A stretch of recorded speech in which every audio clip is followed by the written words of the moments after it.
A small key can open a large door. The Rojava Revolution. Edited by strangers in a tangled wilderness. A note from one of the many editors. The book you're holding came together in fragments. Bits of translation came to us directly across the ocean and across the embargo lines or were posted to websites and listservs. We've done our best to stitch these stories and essays together for you, so that you and we both might better understand the bold social experiment and revolution that's happening right now in Rojava. Only human, I'm certain we've failed in places. Some pieces came to us without dates or stripped of their full context. Still, we find them compelling and include them. For the most part, we've left translations intact with their idiosyncrasies in grammar and form. A few transliterations have been regularized. Acknowledgements. A book like this is the combined effort of so many people. The editors would like to thank all the contributors who have offered their work to this enterprise. We are of course indebted to all the translators, especially our comrades in Istanbul. We would also like to thank the good people at Rojava News, the Kurdish Question, New Compass, and the Mesopotamian Academy in Rojava for all of their great writings and for providing background information on the issues surrounding this historic event. The editors would like to thank all the comrades in the US who supported this project and especially the group Rojava Solidarity NYC. Lastly, we would like to thank the people of Rojava for providing us with an inspiring example to struggle and strive for. It is for them that this book has been written. Long live the Rojava Revolution. Rojava, facts at a glance. Name, Rojava is a word that means both west and sunset in Kurdish. Each canton has its own anthem and flag. Geography, Rojava lies in the northern part of Syria and the western part of Kurdistan. The area stretches over 1,437 square miles, making it a bit bigger than Rhode Island, and it is home to a total of 380 cities, towns, and villages. Population, at the start of the Syrian civil war, Rojava was home to nearly 3.5 million people. Now, it is home to a little over 2.5 million, roughly twice the population of Rhode Island. Nearly 1 million people have fled, many to refugee camps in Turkey and Iraq. The most populous city in Rojava is Kamaslo, Sazire Canton, with more than 400,000 people. Economics, Rojava's major economic resource is oil. The region produces about 40,000 barrels of crude oil a day. All Syrian refineries were located in the south of the country, so Rojava has had to build its own DIY refinery. Before the war there were some industries, namely concrete production sites and metal foundries, but the production from these industries has been disrupted by the civil war. Rojava is considered the breadbasket of Syria, cradled where it is between the Tigris and Euphrates rivers. The region's major agricultural products are sheep, grain, and cotton. It was the only agricultural region in Syria to have a thriving export business prior to the war and the resulting embargo. Military, the main fighting forces of Rojava are volunteer militias, namely the YPG and YPJ. The YPG/YPJ have a combined force of 40,000 lightly armed fighters. Most of the weapons are light firearms combined with Russian-made lightweight rocket launchers. They have also repurposed about 40 garbage trucks and other heavy trucks into armored personnel carriers. They have no aircraft. Political structure, Rojava is made up of 3 autonomous but confederated cantons. These cantons are not geographically contiguous. The decision-making structure is composed of various councils.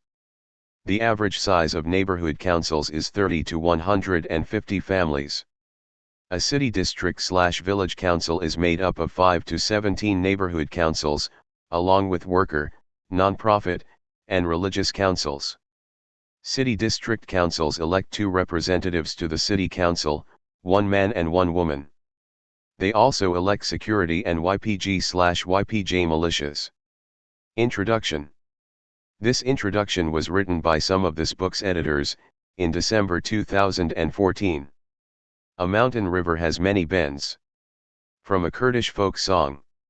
It is nearly an impossible task to chart the bends and tributaries of one of the world's longest-running contemporary resistance movements, a 150-year-old struggle that stretches from the opulence of the Ottoman Empire to today's bloody civil wars in Syria and Iraq. Books could be and have been written about the history, resistance, and hope for freedom of more than 25 million Kurds scattered across 4 belligerent and oppressive nation-states. This slim volume is not a comprehensive history of this complex people and their enduring struggle, nor is it an essay on the Machiavellian geopolitics that have kept tens of millions of people oppressed for generations. This book is a bridge between us radicals in the West, who have become cynical to the idea that anything can really change, and those who have dared an experiment in freedom in one of the most dangerous parts of the world against enemies so absurdly repressive and savage they seem to have come from a Hollywood script. We need some context to truly understand the words and ideas of the rebels of Rojava, else we can be easily seduced by oversimplifications and distortions like the claims that the struggle in Rojava is a replay of the Spanish Revolution, or that it is a sophisticated public relations makeover for a Maoist national liberation struggle. These misunderstandings are not uniquely held by radicals. Even the US government seems confused. The State Department has various Rojavan groups on the terrorist watch list, while at the same time the Pentagon calls Kurdish fighters dangerous and illegal terrorists. With so much misinformation and confusion about this little understood struggle, it is too easy for radicals to simply look the other way, admitting there is so much we don't know and understand. In today's world of stifling state and corporate control, it would be a mistake and a betrayal of solidarity to ignore the struggles of this obscure region of northern Syria now called Rojava. To inspire our own work at home, we need to hear from those creating fragile and imperfect oases of freedom. The people risking their lives in the rubble of Kobani need our support, not only to resist the reactionary fanatic butchers that seek to kill every one of them, but also as they try to create a stateless society based on ideals of freedom and equality. The Kurds are an ethnically non-Arab group in the Middle East. 28 million of them inhabit a region known as Kurdistan, which spans adjacent areas of Syria, Turkey, Iran, and Iraq. By ethnicity and language, the Kurdish people are closer to Persians than they are to other peoples in the region. In ancient times, Kurdish city-states were conquered and subjugated by Persians, Romans, and Arab invaders. All of these conquerors struggled to subdue the Kurds, often remarking on the Kurds' stubborn demand of autonomy, Xenophon. By the time of the rise of the Ottoman Empire in the 1500s, the Kurds had secured some autonomy through a string of independent principalities stretching from Syria to Iraq. The Ottomans left them alone for the most part until the beginning of the 19th century, when a number of bloody battles were fought to bring the independent areas under the control of Constantinople. The first major 19th century Kurdish uprising, Badr Khan Beg, took place in 1847. The Ottomans crushed this and subsequent uprisings, but the demand for Kurdish independence continued throughout the rest of the century. At the end of World War I, the constitutional monarchist party of Turkey, the Young Turks, began a systematic ethnic cleansing of the Kurds and, more infamously, the Armenians. From 1916 to 1918, the Young Turks forcibly deported 700,000 Kurds, more than half of them dying during the brutal process. On August 10, 1920, after the conclusion of World War I, the defeated Ottomans were compelled to sign the Treaty of Sèvres. The treaty split up the Ottoman Empire, at the time dubbed the Sick Man of the Bosphorus, into a number of independent non-Turkish states, which were to include an independent Kurdistan. But in 1922 the Turkish national movement, led by Mustafa Kemal Atatürk, a vehement Turkish nationalist and military officer, won the War of Independence and abolished the Sultanate. This violent change of regimes forced England and the other Allied powers to renegotiate the terms of the treaty with the fledgling nationalist state of Turkey. The Treaty of Sèvres was scrapped, and a new treaty, the Treaty of Lausanne, was signed by Atatürk and his Nationalist Congress July 24, 1923. The Treaty of Lausanne gave Kurdistan back to Turkey, failing to even recognize that the Kurds existed. That same year, Atatürk decreed some 65 laws aimed at destroying Kurdish identity, renaming them Mountain Turks, outlawing public use of the Kurdish language, making Kurdish celebrations illegal, forcibly changing Kurdish names of streets, villages, businesses, etc. to proper Turkish names, confiscating huge tracts of Kurdish communal lands, seizing Kurdish community funds, eliminating all Kurdish or Kurd-sympathetic organizations or political parties, and so on. The few years of hope following the Treaty of Sèvres slipped into many decades of brutal state repression. Iraq, Iran, and Syria, in which there were sizable Kurdish populations, also sought to keep the Kurds subjugated. The end of World War I simply switched Ottoman imperial oppression of the Kurds to the more systematic oppression of four authoritarian nation-states, all of which had been either created or militarily propped up by the major Allied victors of WWI as their protectorates. Today's Syria was established as a French colonial mandate after the dismembering of the Ottoman Empire.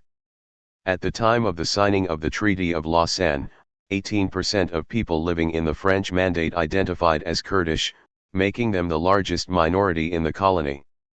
After a number of failed uprisings by Syrian Arabs, the French adopted a divide-and-conquer strategy. They filled their colonial armies with Kurds, Christians, Druze, and other ethnic minorities and gave significant governing powers to Kurdish regional tribal leaders. When Syria gained independence from France in 1946, it quickly attacked its internal enemies. Close to 200,000 Kurds had their identity papers taken away and were declared stateless, allowing the new Syrian Republic to seize their land and property and to conscript them into forced labor. The new Arab-controlled republic changed all the names of Kurdish towns and resettled Arab Bedouins into most of the Kurd villages and towns to serve as police. In the first decades after independence, Kurdish organizations and customs were prohibited, and thousands of Kurdish political and tribal leaders were arrested.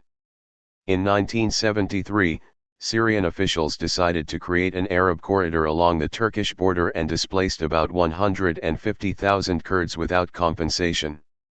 The 1980s and 90s saw periodic flare-ups of Kurdish demands for recognition of their culture and civil rights, which were often met with deadly interventions by the Syrian police or, in some cases, the army. Despite the systematic neglect and abuse of the Kurds within its own borders, Syria became an important training base and refuge for the Turkish PKK, a Marxist-Leninist organization dedicated to securing rights for the Kurds in Turkey until the 1990s. Syria was playing a game of my enemy's enemy is my friend against Turkey, a policy that set the stage for the current events in Rojava.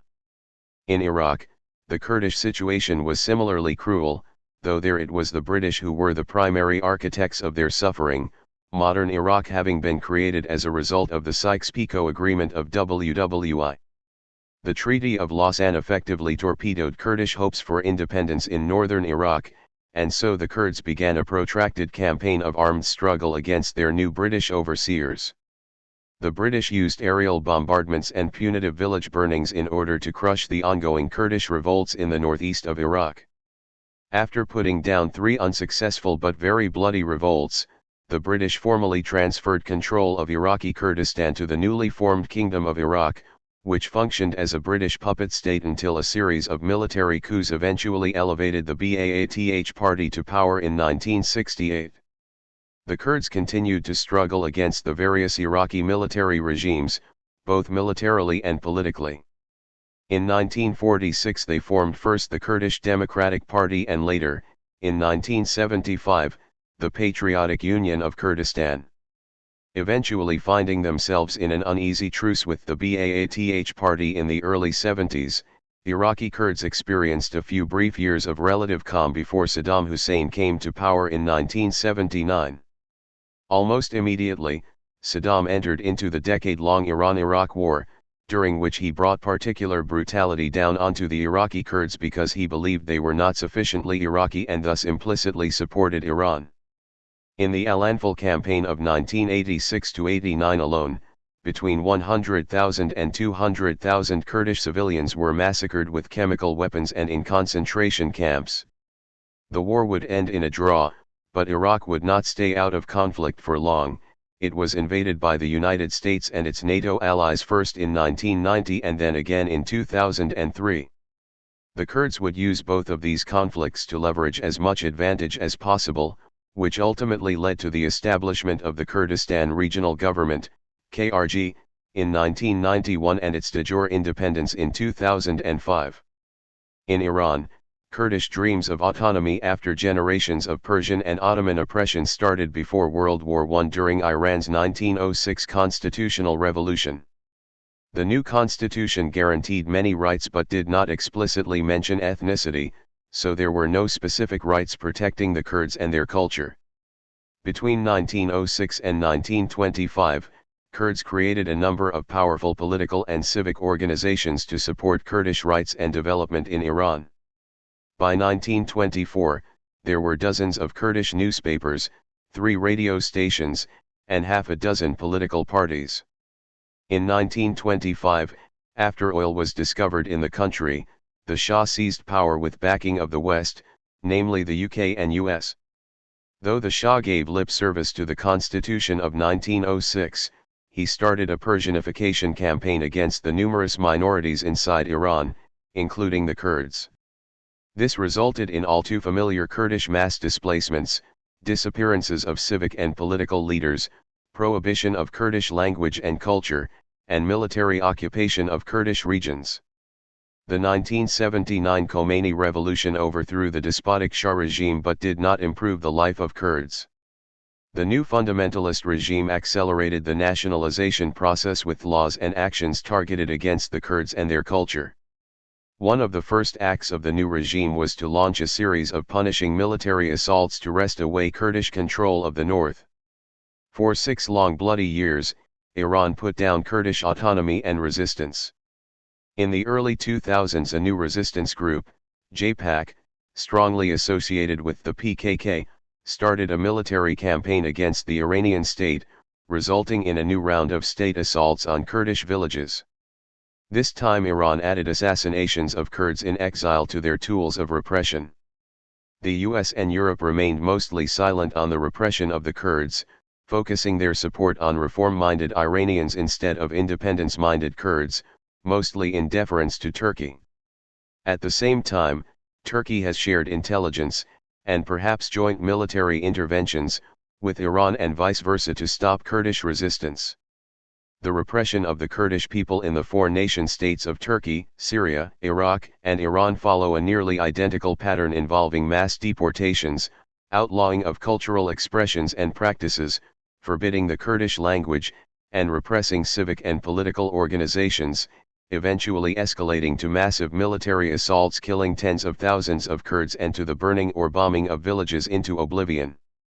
The Western response to these atrocities has also followed a familiar pattern of diplomatic silence and overall indifference complemented by periodic alliances with Kurdish groups lacking any follow-through and ending with the branding of any armed Kurdish resistance as terrorism.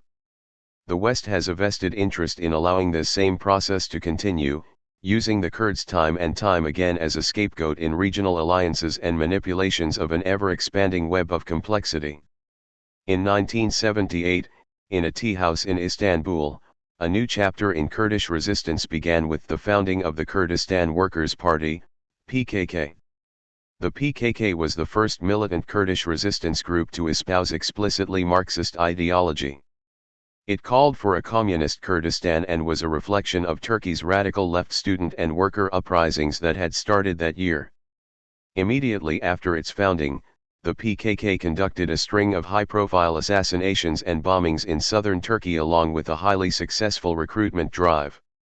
Part of the secret to the PKK's success in recruiting was its charismatic leader, Abdullah Öcalan, also known as Apo, and the party's emphasis on recruiting not only men but women.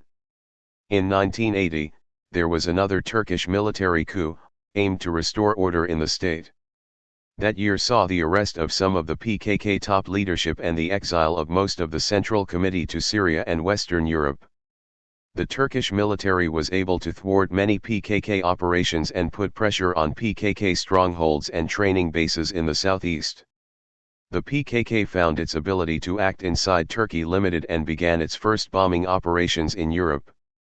The PKK also found partners in other radical Marxist groups like the Palestinian Liberation Organization, PLO, the Communist League of Iran, and the Asila, a Marxist Armenian guerrilla group. These groups had more connections and better access to resources than the relatively new PKK did in exile. With the PKK Central Committee scattered and its training bases and offices in Turkey shut down, a more decentralized structure began to appear. Training bases were set up and operations were conducted in a variety of European, Belgium and Germany, and Middle Eastern countries, notably Iraq and Syria. In 1984, after civilian rule was restored in Turkey and a number of political prisoners were released, the PKK was again able to rebuild its militant presence in Turkey. The PKK launched a full-scale guerrilla war, mostly in the south of Turkey but occasionally reaching as far north as Istanbul. They employed a variety of tactics including kidnappings, industrial sabotage, assassinations of police and military officers, and bombings while also providing social services and cultural events for the repressed Kurdish communities in the south. The new Turkish civilian government responded with the collective punishments of entire villages, military occupation of the Kurdish regions, and a series of draconian laws targeted at the PKK and their alleged Kurdish supporters. Tens of thousands of people in Turkey, including a great many civilians, 90% of them Kurdish, lost their lives in this conflict, which lasted until a ceasefire was declared in 2013. Turkey has always considered the PKK a terrorist organization, making it official in 1979. NATO, of which Turkey has been a key member since 1952, was lobbied heavily by Turkey in the 1990s to add the PKK and its sister organizations to the official terrorist watch list, and in 2003 NATO conceded. The year before, both the EU and the US added the PKK to their terrorist lists, where they remain to this day. A number of Western countries with strong economic and political links to Turkey have used the terrorist designation to hound the PKK by seizing assets, deporting PKK supporters, shutting down satellite and radio stations sympathetic to the PKK, and providing billions in aid to Turkey for its war on terrorism. Turkey has also used the PKK's terrorist label to avoid criticisms of human rights abuses and to ignore over a dozen international courts' rulings against their treatment of Kurds. Today Turkey has over 100 Kurdish organizations on its terrorist list, yet it refuses to place ISIS on that same list. It is clear that Turkey is less interested in waging a war on terrorism than it is in waging a war against the Kurdish people. The Islamic State of Iraq and al-Sham, ISIS, declared itself to be the only legitimate Islamic caliphate in mid-2014, going so far as to rename itself simply the Islamic State, IS. ISIS has seized large swathes of territory across eastern Syria and western Iraq, and it is now the most well-funded and well-armed jihadist group in the world. ISIS operates with a daily hunger for atrocity previously unknown in the region, resurrecting practices of mass rape, sex slavery, and crucifixion, and it happily announces policies of ethnic cleansing and genocide. Turkey and other major regional powers have been wary of directly confronting ISIS, instead seeking to transform the threat of such a group into political capital and concessions from world powers. Despite its current meteoric rise, ISIS did not burst recently onto the scene in a simplistic blitzkrieg of hardline puritanical Sunni ideology. It has been building its forces since the American invasion of Iraq in 2003. Formerly an offshoot of al-Qaeda in Iraq, ISIS gained valuable military experience fighting NATO forces in Fallujah during the initial years of the coalition occupation of Iraq, eventually rebranding itself the Islamic State of Iraq.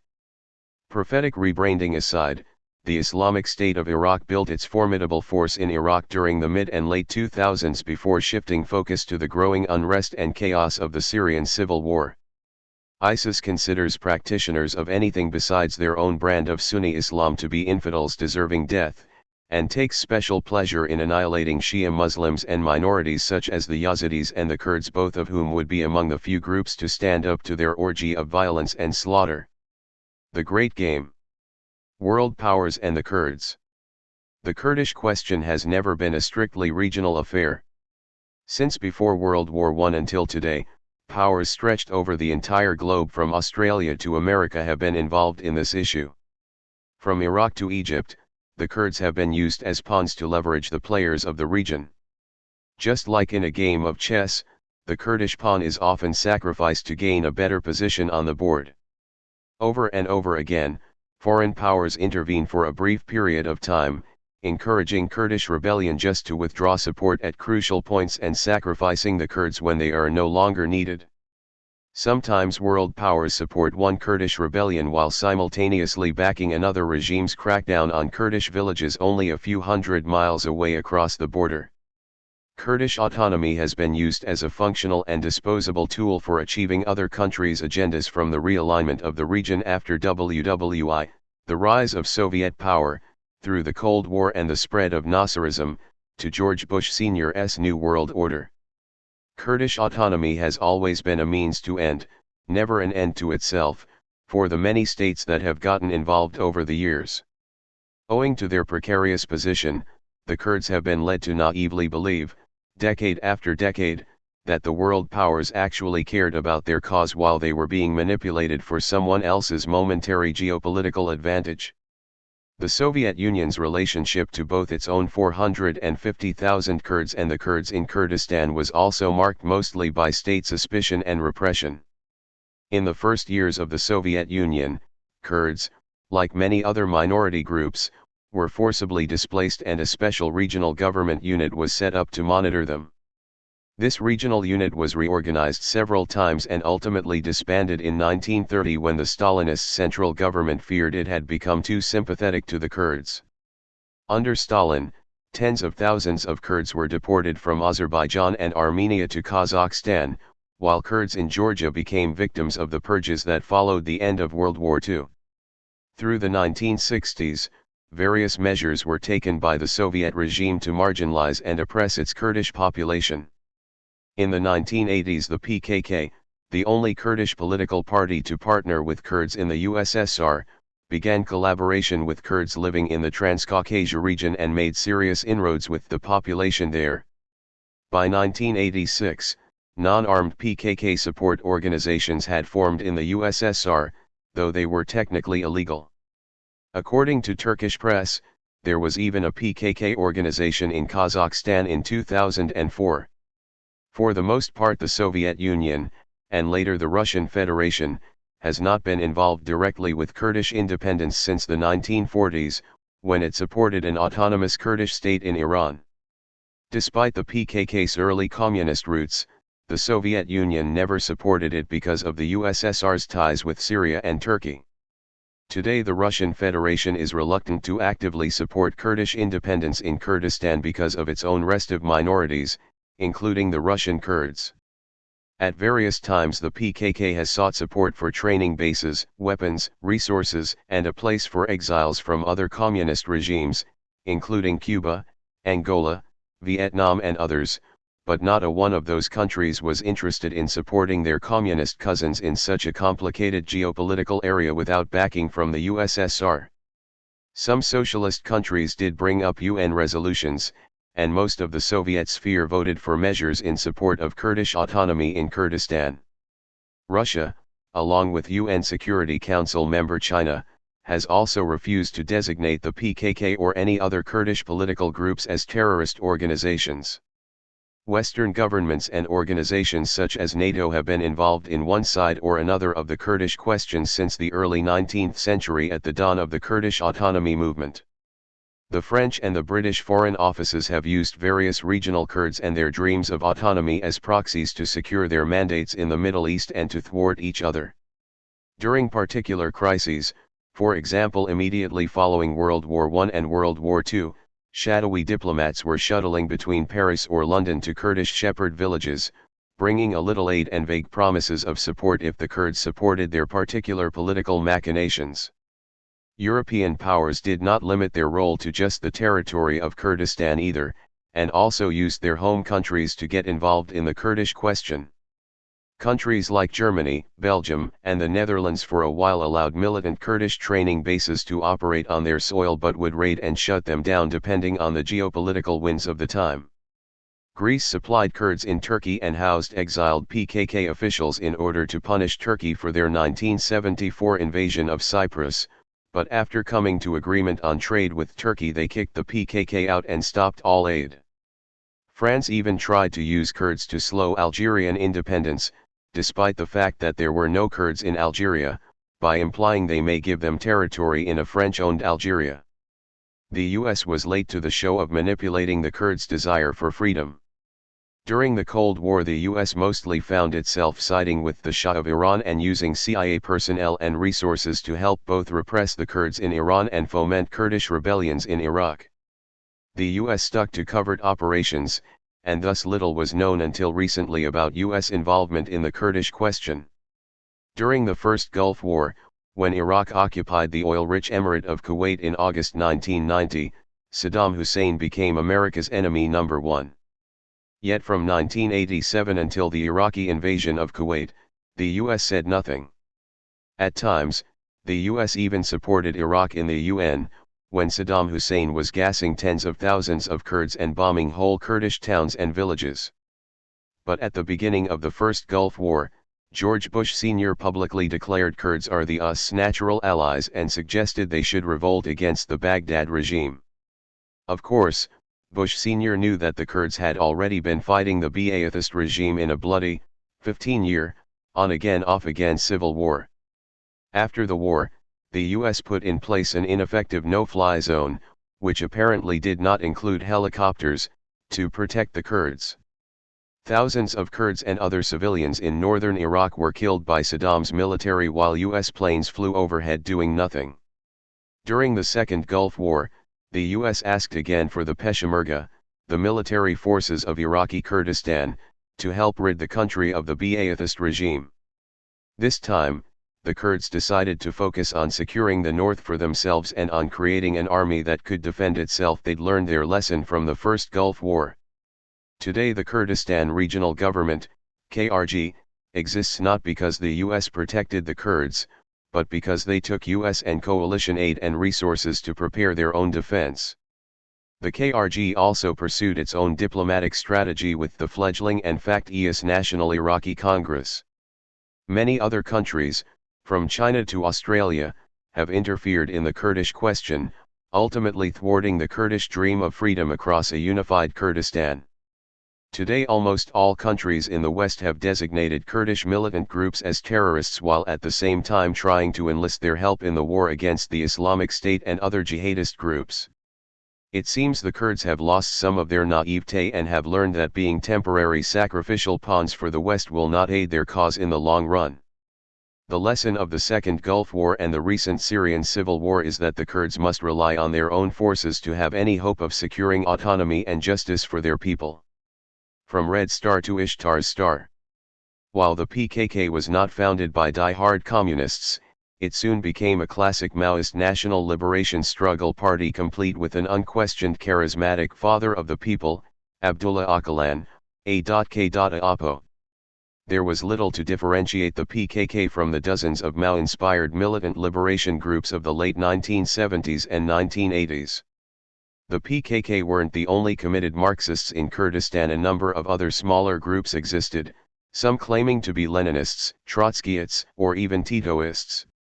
But the peasant-based insurrectionary philosophy of Maoism, as espoused by the Politburo and the leadership of the PKK, was by far the most popular and militarily effective means of resisting oppression. The PKK's flamboyant embrace of communism garnered some support from the calcified old left parties of Western Europe, but it failed to produce much in the way of real solidarity. While certain Maoist ideas appealed to Kurds eager to rid themselves of authoritarian state repression, those same ideas alienated a lot of potential, more liberal, supporters. Thus, the PKK's struggles were largely ignored and sometimes condemned by possible sympathizers in and outside the region. The emphasis on centralization in Maoist communism also alienated many of the social leaders inside Kurdistan. The Kurds traditionally have been socially and politically organized by loosely connected tribes and have supported tribal leaders who had distinguished themselves in some way other than heredity. Periodically, Kurds formed large, temporary confederations of tribes to mount uprisings and military actions. Political parties have never gained the monopoly on political organizing that they have in many other parts of the world. It wasn't uncommon for a Kurd to be part of a few political parties and switch between them based on how successful they were. Despite these cultural obstacles, the PKK championed hardline communism until well after the fall of the Soviet regime. For the PKK, the crisis in their communist faith didn't occur until 1999 when their leader Öcalan was arrested in Nairobi by the MIT, Turkish military intelligence, flown back to Turkey, and incarcerated on a prison island upon which he was the only inmate. The Turkish media showed a humiliated Öcalan, the terrorist of Turkey, harmless and in chains. With their leader captured and no obvious successor, the PKK Central Committee was thrown into crisis. The increasingly militant tactics of bombings, roadside ambushes, and suicide bombers were not working, and the rise of jihadi attacks in the Middle East and the West made the PKK seem just like another Islamic terrorist organization despite its communist ideology. This, combined with the collapse of communism in Eastern Europe and Russia, led to a period of ideological soul-searching for the PKK and its leader. Thousands of miles away, on January 1, 1994, 5 years before Öcalan's capture, a new type of liberation struggle kicked off in the forgotten mountain jungles of Chiapas, Mexico. The Zapatistas, with their red star flag and their black masks, burst onto the world stage and quickly inspired the progressive left around the world. A small Mayan liberation struggle had risen from the Lacandan jungle of southern Mexico and declared themselves autonomous. These politically savvy revolutionaries created a new type of leftist insurrectionary political configuration they called Zapatismo. Zapatismo situated itself as a mode of liberation and leftist struggle that rejected hierarchy, party control, and aspirations to create a state apparatus. The architects of this new configuration had spent years in hardline Marxist guerrilla organizations in Mexico before rejecting that model of struggle and seeking a new approach. Öcalan and the other leaders in the Central Committee of the PKK were familiar with the rapid rise and success of the Zapatistas. A year before his arrest, Öcalan had spoken to PKK party leaders about Zapatismo at a two-day conference. And in his first months of imprisonment, Oppo had a crisis of faith regarding doctrinaire Marxist ideology and its ability to free the Kurds. Öcalan, who spent much of his life espousing a hardline Stalinist doctrine, started to reject Marxism-Leninism in favor of direct democracy. He had concluded that Marxism was authoritarian, dogmatic, and unable to creatively reflect the real problems facing the Kurdish resistance. In prison, Oppo started reading anarchist and post-Marxist works including Emma Goldman, Foucault, Wallerstein, Brodel, and Murray Bookchin.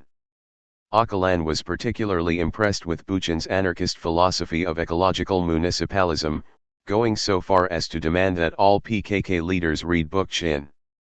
From inside prison, Öcalan absorbed Bookchin's ideas, most notably Bookchin's civilization narratives, and wrote his own book based on these ideas, The Roots of Civilization, 2001. It was Bookchin's Ecology of Freedom, 1985, however, which Öcalan made required reading for all PKK militants. It went on to influence the ideas found in Rojava.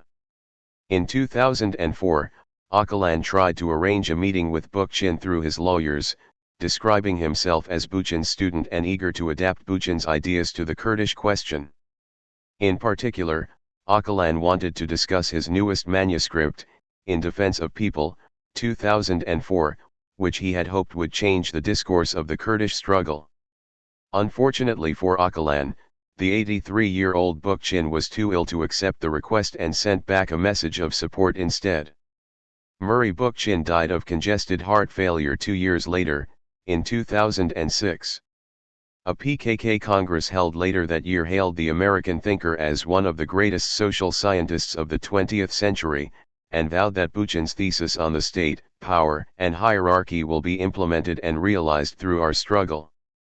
We will put this promise into practice, this as the first society that establishes a tangible democratic confederalism.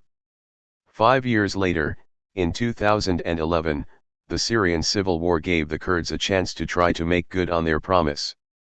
The Syrian civil war began as part of the general uprisings in spring 2011 in North Africa and the Middle East that the West dubbed the Arab Spring. Kurds from a variety of political backgrounds joined students, Islamists, workers, political dissenters, and others in calling for the end of the repression of the Assad dictatorship. Syrian President Bashar al-Assad, however, had learned the lessons of Tunisia, Libya, and Egypt and quickly sent in troops to crush the growing democratic movement. By autumn, the mostly peaceful protests that had taken place in the spring had morphed into a full-on armed insurrection against the Assad regime. When the protests first began, Assad's government finally granted citizenship to an estimated 200,000 stateless Kurds in an effort to neutralize potential Kurdish opposition. By the beginning of 2012, when over 50% of the country was controlled by rebel groups and Islamic militias, and Assad's forces were spread thin, the regime decided to pull all military and government officials out of the Kurdish regions in the north, in effect handing the region over to the Kurds and Yazidis living there.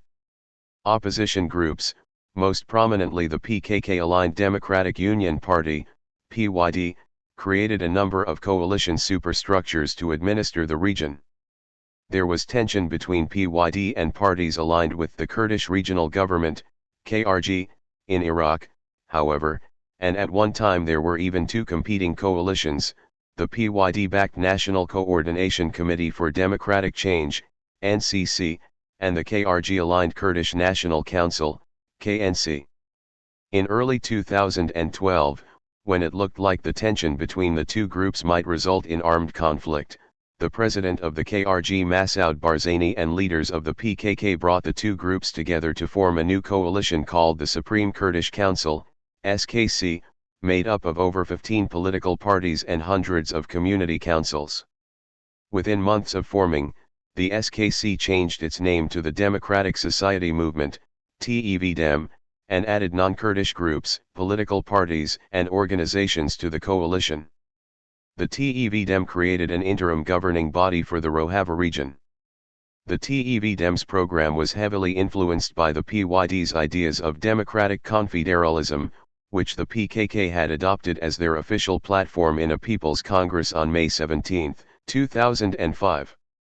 According to the platform, and subsequent documents and proclamations from Rojava, democratic confederalism of Rojava is not a state system, it is the democratic system of a people without a state. It takes its power from the people and adopts to reach self-sufficiency in every field, including economy. In Rojava, democratic confederalist ideology has three main planks: libertarian municipalism, radical pluralism, and social ecology. The TEV-DEM have been implementing this new social vision on a massive scale in Rojava since early 2012. The PKK has attempted, and succeeded to some degree, to implement democratic confederalism in scattered villages in Turkey along the Iraq border since 2009, experiments that served as an inspiration for much of the Rojava revolution. This vision, in both Turkey and in Rojava, draws heavily from contemporary anarchist, feminist, and ecological thought. Stateless government.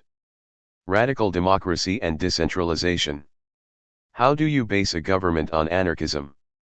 Rojava is not the first, and hopefully won't be the last, experiment in creating a new form of a decentralized non-state government without hierarchy.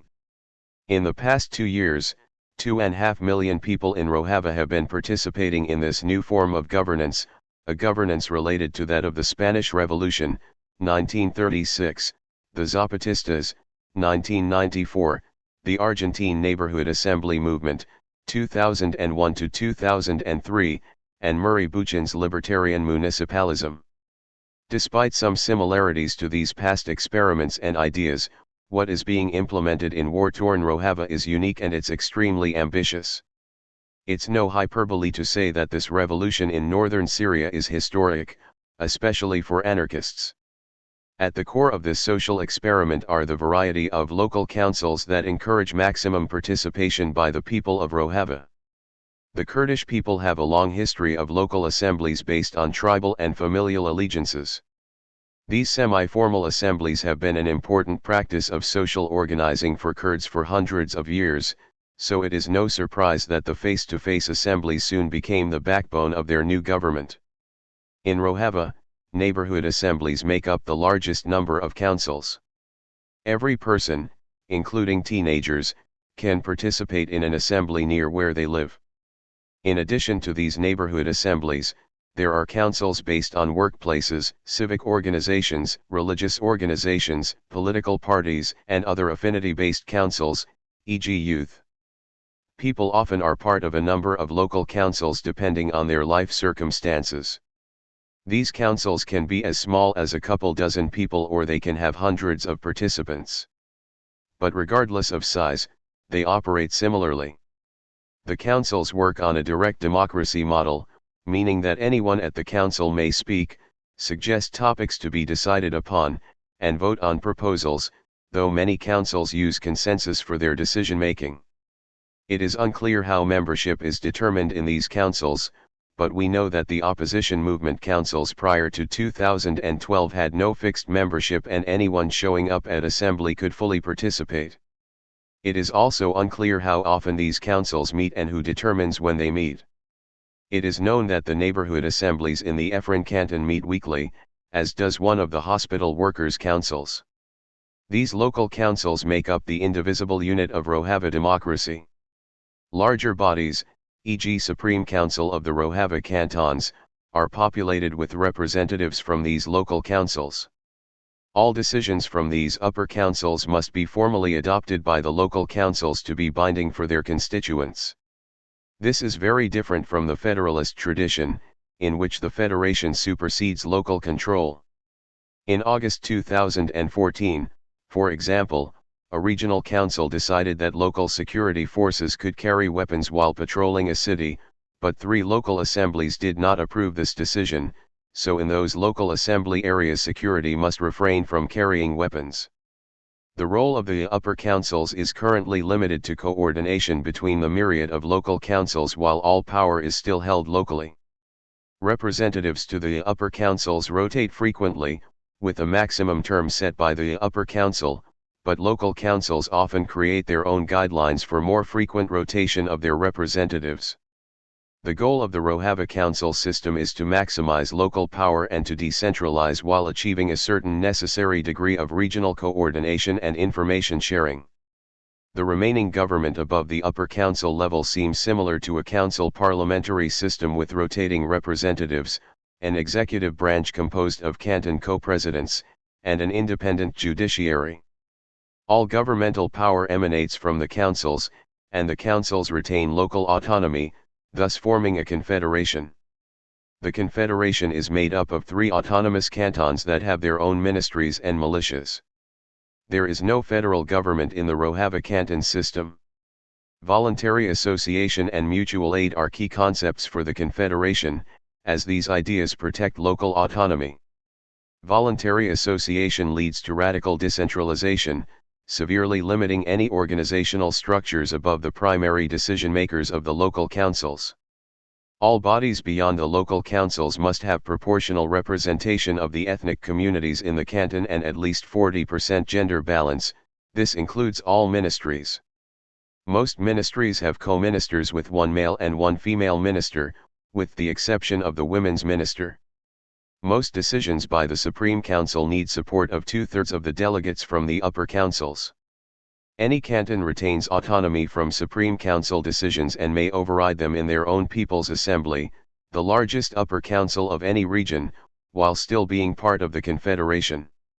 This bottom-up decentralization seeks to preserve the maximum level of autonomy for local people while encouraging maximum political participation. Both internal and external security for the cantons is administered by each canton's People's Assembly. The local security, which are equivalent to police, are called asayish, security in Kurdish.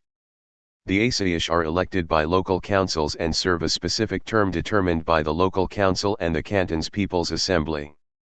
The asayish have also their own assembly, but not one that can send representatives to the People's Assembly, in which they elect officers and make other decisions. In addition to the asayish, there are people's self-defense militias to provide security from outside threats, e.g. currently the Islamic State, but this could also include regional and state government forces. These militias elect their own officers but are directly responsible to the canton's People's Assembly. Both the Asayish and the People's Self-Defense militias have two organizations, one a female-only group and the other co-ed. Militias that are providing mutual aid in another canton, Asayish, are for the most part forbidden to work in other cantons, must follow that canton's People's Assembly but can retain their own commanders and units. In times of peace, the cantons do not maintain standing militia service. Rojava's relationship with the Syrian state is yet to be tested. The Rojava Canton Confederation is not set up as a state. It draws instead on the idea of dual power, an idea first outlined by the French anarchist Proudhon. The KCC described dual power as a strategy of achieving a libertarian socialist economy and political and social autonomy by means of incrementally establishing and then networking institutions of direct participatory democracy to contest the existing authority of state capitalism. Rojava currently has set out a path of coexistence with whatever state arises from the Syrian civil war and to the current alignment of neighboring states, namely Turkey, Iraq, and Iran, that encompass Kurdistan. People in Rojava would maintain their Syrian citizenship and participate in the Syrian state so long as it doesn't directly contradict the Rojava principles. This uneasy coexistence is the reason the cantons have explicitly forbidden national flags, have not created a new currency, a foreign ministry, or national passports and identity papers, and why they do not have a standing army. It is unclear if the people of Rojava plan to maintain this relationship with the state or what would happen in conflictual situations. Rojava is neither a state nor a pure anarchist society. It is an ambitious social experiment that has rejected the seduction of state power and nationalism and has instead embraced autonomy, direct democracy, and decentralization to create a freer society for people in Rojava. The Rojava principles have borrowed from anarchism, social ecology, and feminism in an attempt to chart a societal vision that emphasizes accountability and independence for a radically pluralistic community. It is unclear whether this experiment will move towards greater decentralization of the kind Bookchin suggests and the Zapatistas have implemented, or if it will become more centralized and federal as happened after both the Russian and Spanish revolutions. What is happening right now is a historic departure from traditional national liberation struggle and should be of great interest to anti-authoritarians everywhere. Radical pluralism. While we see the Rojava Revolution as a Kurdish movement, we should not overlook the dynamic pluralism of the region and the aspirations of the peoples of the three cantons that make of the Rojava Confederation. We should also take into account the fact that the Kurds themselves are not a homogeneous people, but instead one made up of numerous distinct tribal groups and four religions. The Kurdish diaspora had found numerous Kurds, including many of the Kurds' ideological leaders, living in cities and attending universities across Europe. This culture exposure helped instill a tolerant and pluralistic outlook in Kurdistan. The Rojava principles not only talk about pluralism and diversity in regards to ethnicity and faith, but have created organizing structures to maximize these principles in practice. The Rojava region is dominated by Kurds, with around 65% of the population identifying as Kurdish. The remaining 35% is made up of Arabs, Armenians, and Assyrians. There has been immigration of both Kurds and non-Kurds to the region from war-torn areas of Syria. It is estimated, though the numbers are very unreliable, that over 200,000 people have relocated to Rojava since the beginning of the war from other parts of Syria. A substantial number of these new immigrants belong to religious and ethnic minorities from Syria and eastern Iraq. As regards religion, the Kurds are the most diverse ethnicity in the region. The majority of Kurds, 55 to 65%, are Sunni Muslims, belonging to the Shafi sect. There are also Muslim Kurds who follow Shia, Sufi, and Alawi traditions. There is a sizable number of Christian Kurds, many of whom immigrated to Rojava after the start of the war. Yazidis have also immigrated to Rojava. Yazidis are a syncretic religion that has connections to Zoroastrianism, Judaism, and Islam. A small minority in Rojava follows a new form of Zoroastrianism, and there is also a very small pocket of Kurdish Jews. Most of these religious groups traditionally lived in communities side by side, partially due to forced resettlements and self-exiles, and many even shared religious buildings. There is also a high percentage of interfaith marriages. Rojava has embraced its diversity and is explicit about its commitment to pluralism. They use the term radical pluralism to describe how their approach differs from the extreme sectarianism found in much of the region. There are specific local councils for each ethnic group and religious organization. In addition, upper councils, e.g. city and regional councils, have ethnic quotas to ensure that all ethnic groups are represented. A similar quota system exists in all ministries except the specific ethnic and religious ministries. The Rojava principles also enshrine a number of protections for ethnic and religious minorities, including those without any faith. Even militias and security have explicit pluralistic characteristics with different ethnic and religious groups working together. Rojava has staked out a new path of pluralism that doesn't currently exist anywhere else in the region. Rojava has rejected the call of secularism, like that of Turkey, that oppresses religious organizations and practitioners in exchange for a pluralistic society, but instead has set itself as a safe haven of respect and political empowerment for ethnic minorities in the region. Feminism in the Rojava republics. Kurdish female fighters have recently been discovered and sensationalized by Western media. Even fashion magazines have entered the fray. But this media is simply glamorizing female fighters without paying but little attention to their politics. It is all too easy to fall into the media trap of fetishizing the female fighters of the all-women Women's Self-Defense Brigades, the YPJ, and the Mixed-Gender General Self-Defense Brigades, the YPG, in Kurdistan without considering the implications of women choosing to be fighters in a very patriarchal society. The women who are fighting in Rojava are fighting for their lives, and they are fighting for their rights as women against an enemy that rapes and sells women as sex slaves. But this isn't a new thing. Women who have been fighting in the region for decades. In fact, traditionally, half the members of the PKK have been women. What is new about the women combatants of Rojava is their explicit feminism, a feminism that has become one of the founding principles of the Rojava experiment. Kurdish culture is generally strongly patriarchal, male dominance is prevalent, and arranged and forced marriages are common. The YPJ are not only fighting against ISIS, they are fighting for feminism and gender equality, and they're doing it with ideas and bullets alike. The YPJ exists as a counterpoint to the YPG. Women of Rojava hope that at some point the YPJ will no longer be necessary, but until that point it will function as an entirely female force for both fighting Rojava's enemies and resolving social issues. The YPJ is meant to eventually become part of the YPG, but in a show of idealistic pragmatism, the KCK has designated that at least for the foreseeable future the YPJ as an exclusively female fighting force will be needed to balance out the traditionally masculine-oriented militarism of armed militias such as the YPG, or its parent organization, the PYD. Furthermore, while the leadership of all governing councils of the Rojava cantons are mandated to be composed of at least 40% of either gender, the leadership of the YPG is often more like 50 to 60% women, as it recruits heavily from the leadership of the YPJ. In addition to the YPJ militia, the all-female security force ASAYSH, ASAYSH being the Kurdish for security, is alone responsible for crimes involving women, children, domestic abuse, and hate crimes, while also independently operating checkpoints and conducting other functions of the standard ASAYSH. Of course, the YPJ calls to mind other all-female fighting forces, perhaps most famously, the Mujeres Libres of the Spanish Civil War.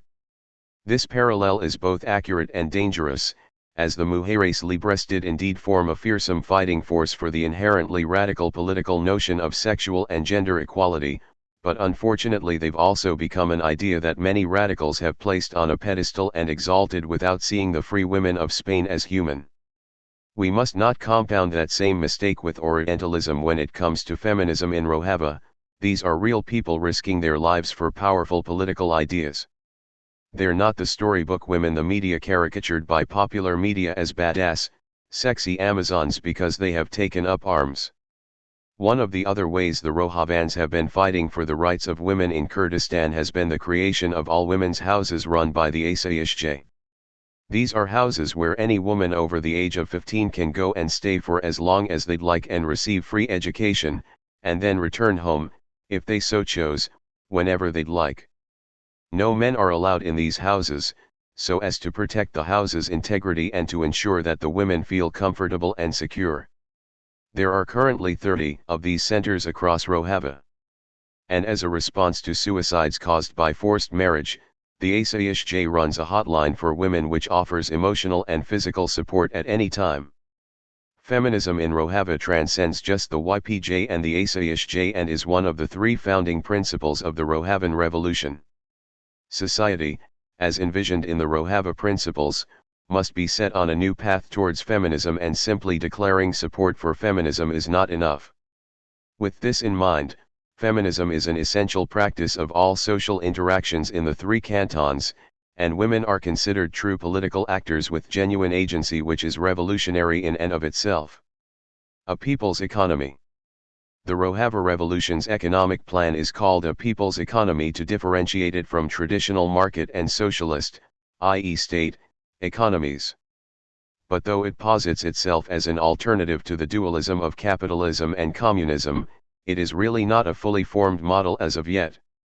There are 3 major concepts in the people's economy: commons, private property based on use, and worker-administered businesses. The Rojava economic experiment is less an implementation of a single concept than a jury-rigged system that must respond to the needs of a war and a crippling economic embargo. In 2010, a year before the Arab Spring exploded in Syria, the Rojava region provided over 40% of the country's GNP and 70% of its exports, despite only about 17% of Syria's population living in the region.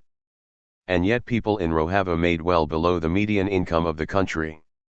The Rojava region sits on the famous Mesopotamian plain, between the Euphrates and Tigris rivers, and is the oldest agricultural center in the world.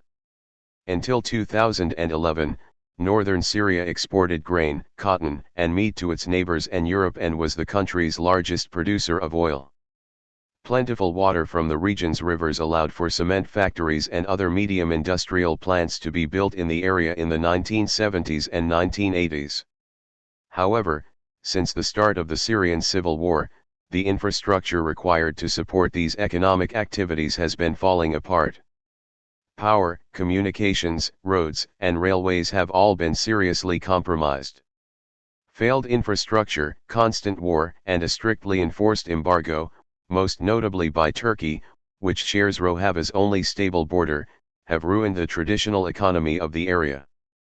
In 2012, the PYD launched what it originally called the Social Economy Plan, which would later be renamed the People's Economy Plan, PEP. The PEP was based on the writings of Öcalan and the lived experiences of Kurds in North Kurdistan, southern Turkey. Traditional private property was abolished in late 2012, meaning all buildings, land, and infrastructure fell under control of the various city councils. This did not mean people no longer owned their homes or businesses, however. The councils implemented an ownership by use sovereign principle, a principle that could not be overturned by any council. Ownership by use means that when a building like a home or a business is being used by a person or persons, the users would in fact own the land and structures but would not be able to sell them on an open market. Öcalan wrote that use ownership is what prevents speculation and capital accumulation, which in turn leads to exploitation. Aside from property owned by use, in principle any other property would become commons. This abolishing of private property did not extend to commodities like automobiles, machines, electronics, furniture, etc., but was limited to land, infrastructure, and structures. The commons encompasses land, infrastructure, and buildings not owned by individuals but held in stewardship by the councils. Councils can turn over these public goods to individuals to be used. Commons are conceived of as a way to provide both a safety net for those without resources and a way to maximize use of the material resources of the community. Commons also include the ecological aspects of the region, including water, parks, wildlife, and wilderness, and even most livestock. According to Dr. Ahmed Youssef, an economic co-minister, 3/4 of traditional private property is being used as commons and 1/4 is still being owned by use of individuals.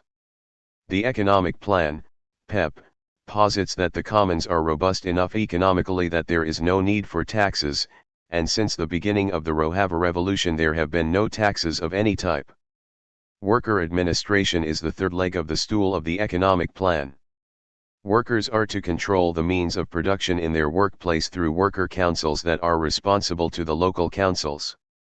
According to the Ministry of Economics, worker councils have only been set up for about 1/3 of the enterprises in Rojava so far. Worker councils are coordinated by the various economic ministries and local councils to assure a smooth flow of goods, supplies, and other essentials. The PEP also calls for all economic activity in the cantons to be ecologically sound. It is unclear who has responsibility for this, whether it is the workers' councils, the local councils, the city councils, or the people's assemblies.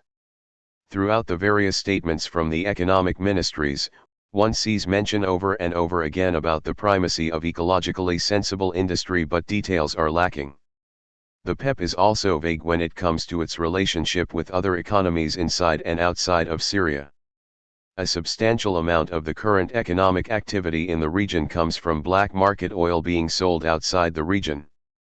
In autumn 2014, representatives of Rojava traveled around Europe looking to create trading partners and seemed to be suggesting a standard free market policy, while at the same time eliminating banks and other financial institutions inside Rojava.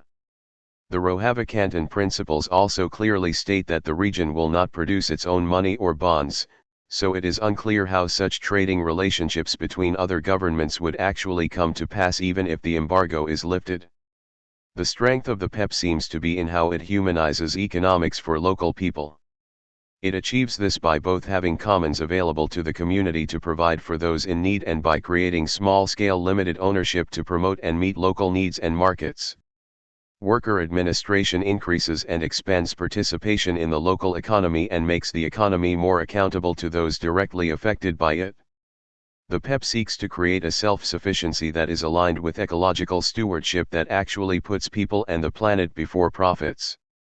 In short, the PEP is trying to create localized participatory economics to match the localized participatory governance.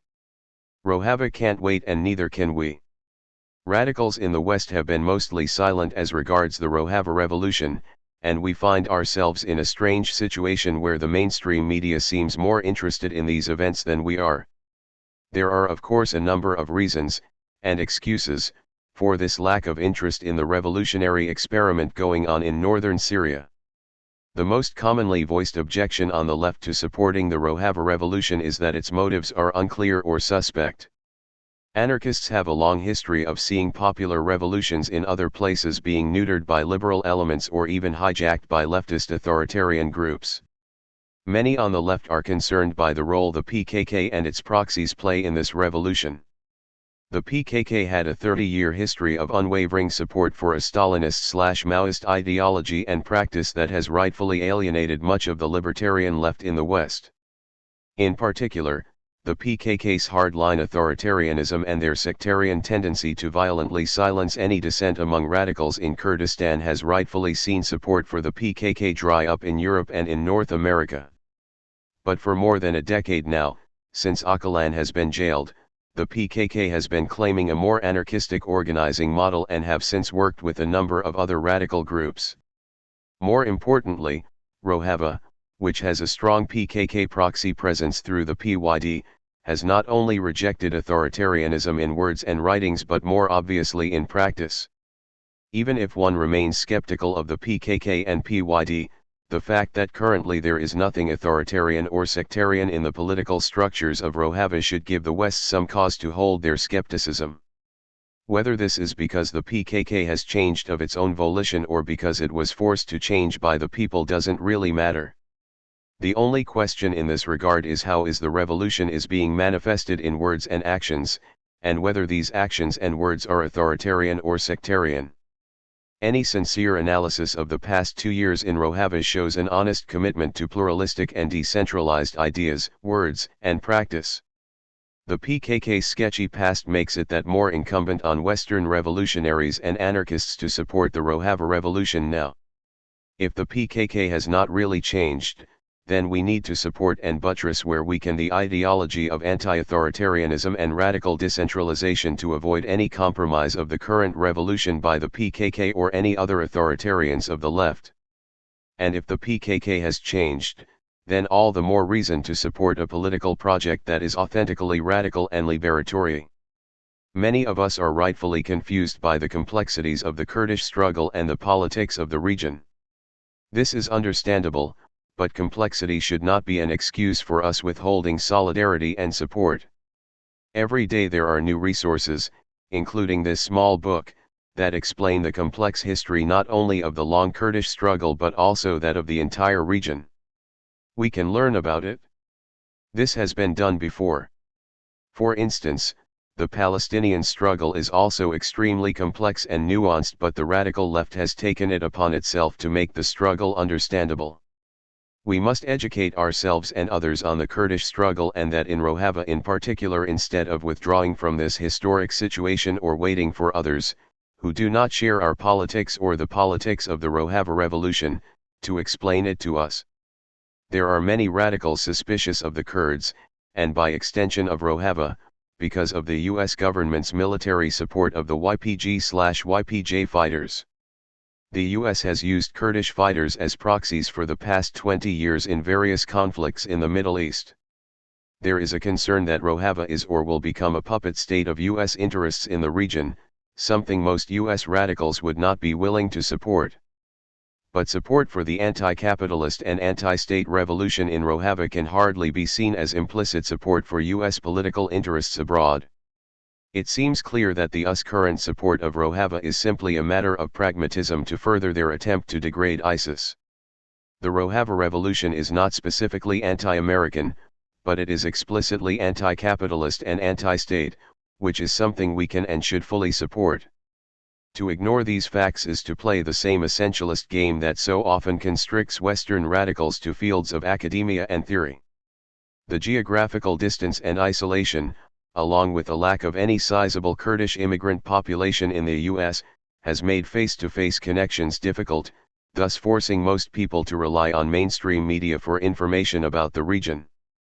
While it is absolutely true that it is easier for radicals to travel to Chiapas, Greece, Palestine, or Ferguson than to northern Syria, we should not let that postpone our support and solidarity. Other means of communications have also been compromised because of the Syrian government and the civil war.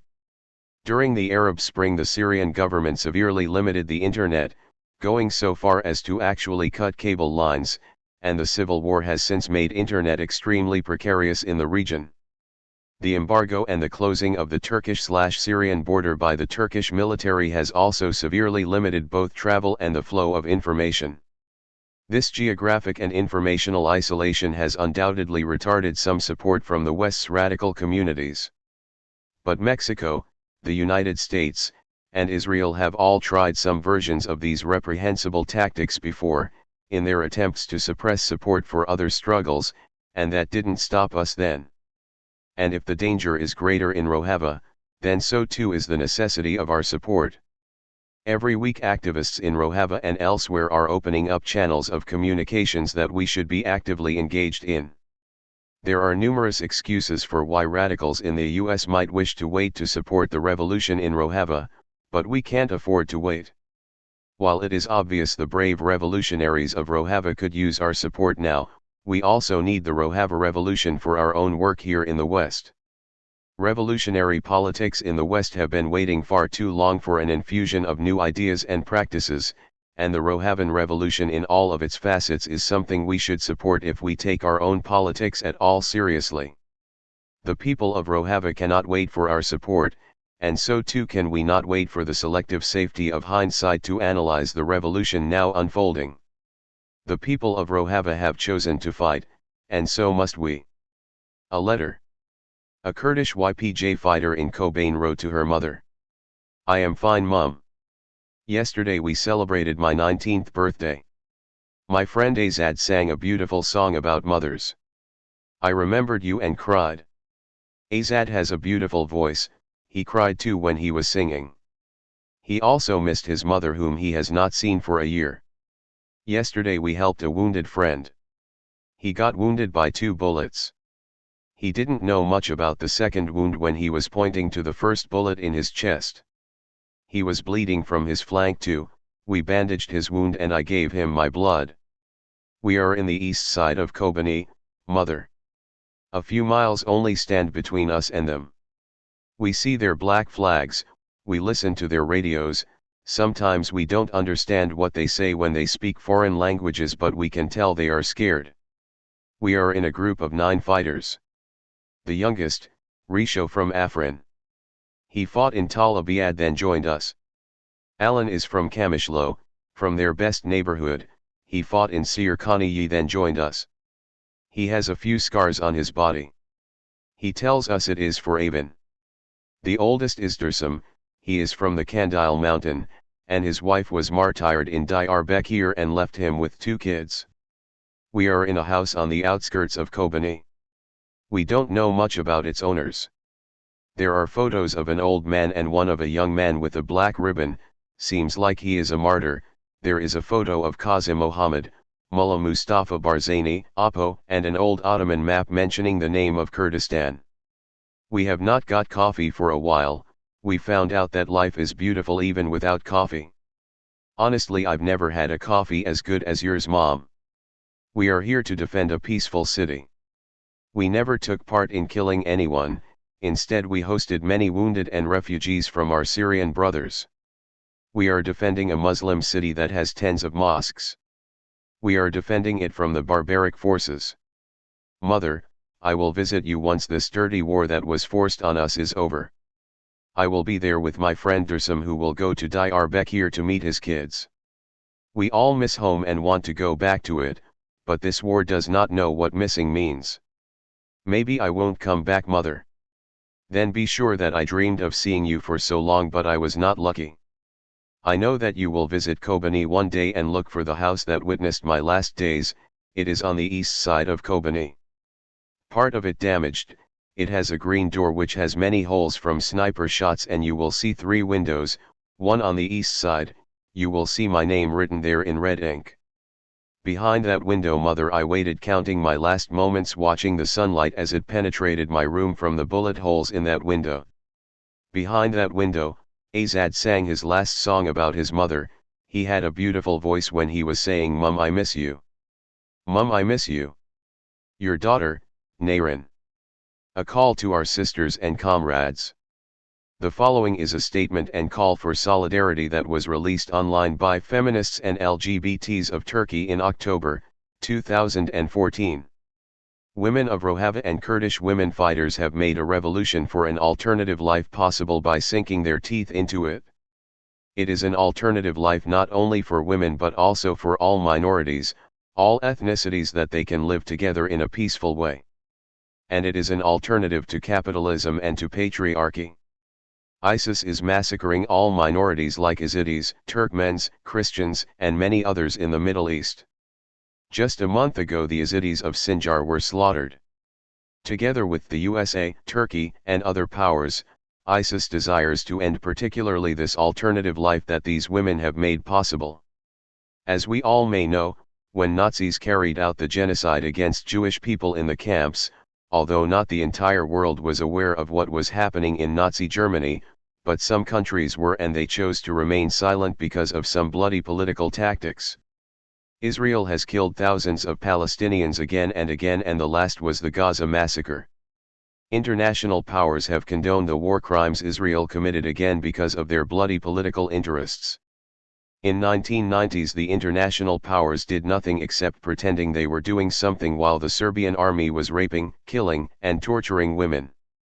And now in the Middle East, ISIS is executing a gruesome war.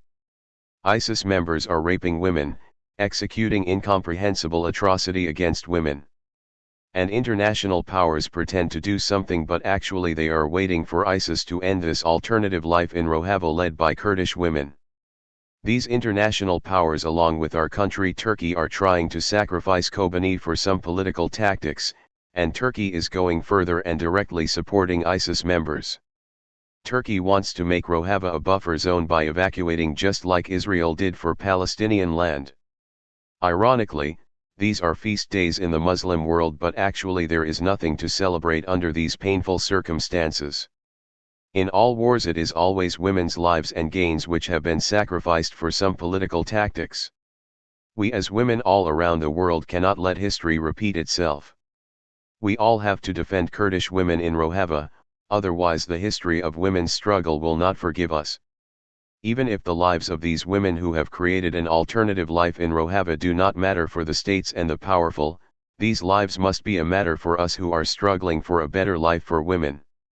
It is a historical responsibility for women's rights activists, for feminists, for LGBT people, for socialist women and Muslim women all around the world. We cannot go on with our lives as if nothing is happening. We should raise our voice against this massacre of ISIS against Kurdish women everywhere we live by all means. We should raise our voice. We should defend these women. We should rise up. A call for the dream of freedom. The following is a call for widespread public support written by the administration of Kobani Canton. It was released internationally by the Information and Relations Center of the PYD, Media and Public Affairs Office, Europe, and is dated November 1, 2014. Kobani, the small city on the Syria-Turkey border, forms a part of the civilization of Mesopotamia and is inspired by the long-standing human values that came into existence in Mesopotamia. During the Syrian People's Revolution, Kobani was the first area in the west of Kurdistan, Rojava, that was liberated from control of the Ba'ath regime. Practically, that was the first step toward establishing the democratic system in Rojava. This system has the potential to offer a model for a future democratic, pluralistic, and decentralized Syria. Kobani became a safe haven for Syrian IDPs, internally displaced persons who fled their homes during the bloody civil war. As a result, Kobani has become a target of the enemies of democracy, freedom, and the values of humanity. Since mid-2013, Kobani has been facing a brutal blockade and aggression. These difficult conditions worsened from September 15 when Islamic State terrorists have been attempting to commit massacres against civilians. To prevent this murderous onslaught, the People's Protection Units, YPG, Women's Protection Units, YPJ, and residents of Kobani have engaged in a legitimate act of self-defense against the barbaric forces of IS. Islamic State, IS, terrorists are enemies of humanity and its cherished values of democracy, peace, pluralism, and solidarity. The IS represents a culture of death and destruction and engages in heinous crimes such as the beheading of civilians.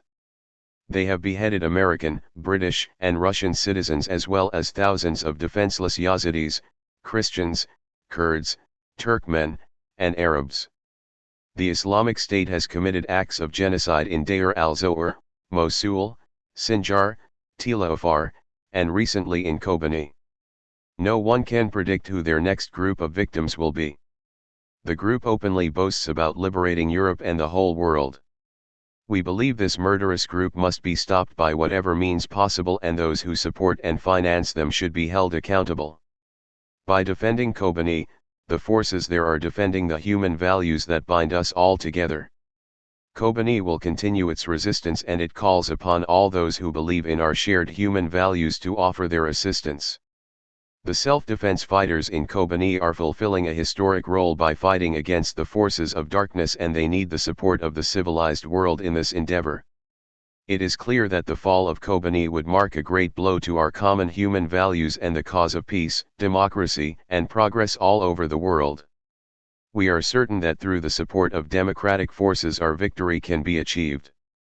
All jihadist organizations and their sources of funding and support must be targeted as a key step toward eliminating them, in particular IS. We, in Kobani, thank you for your support as we struggle for the survival of our democratic experiment. With the help of those who believe in democracy, peace, and brotherhood of nations, we will be victorious. The Women's Revolution in Rojava. Defeating Fascism by Constructing an Alternative Society.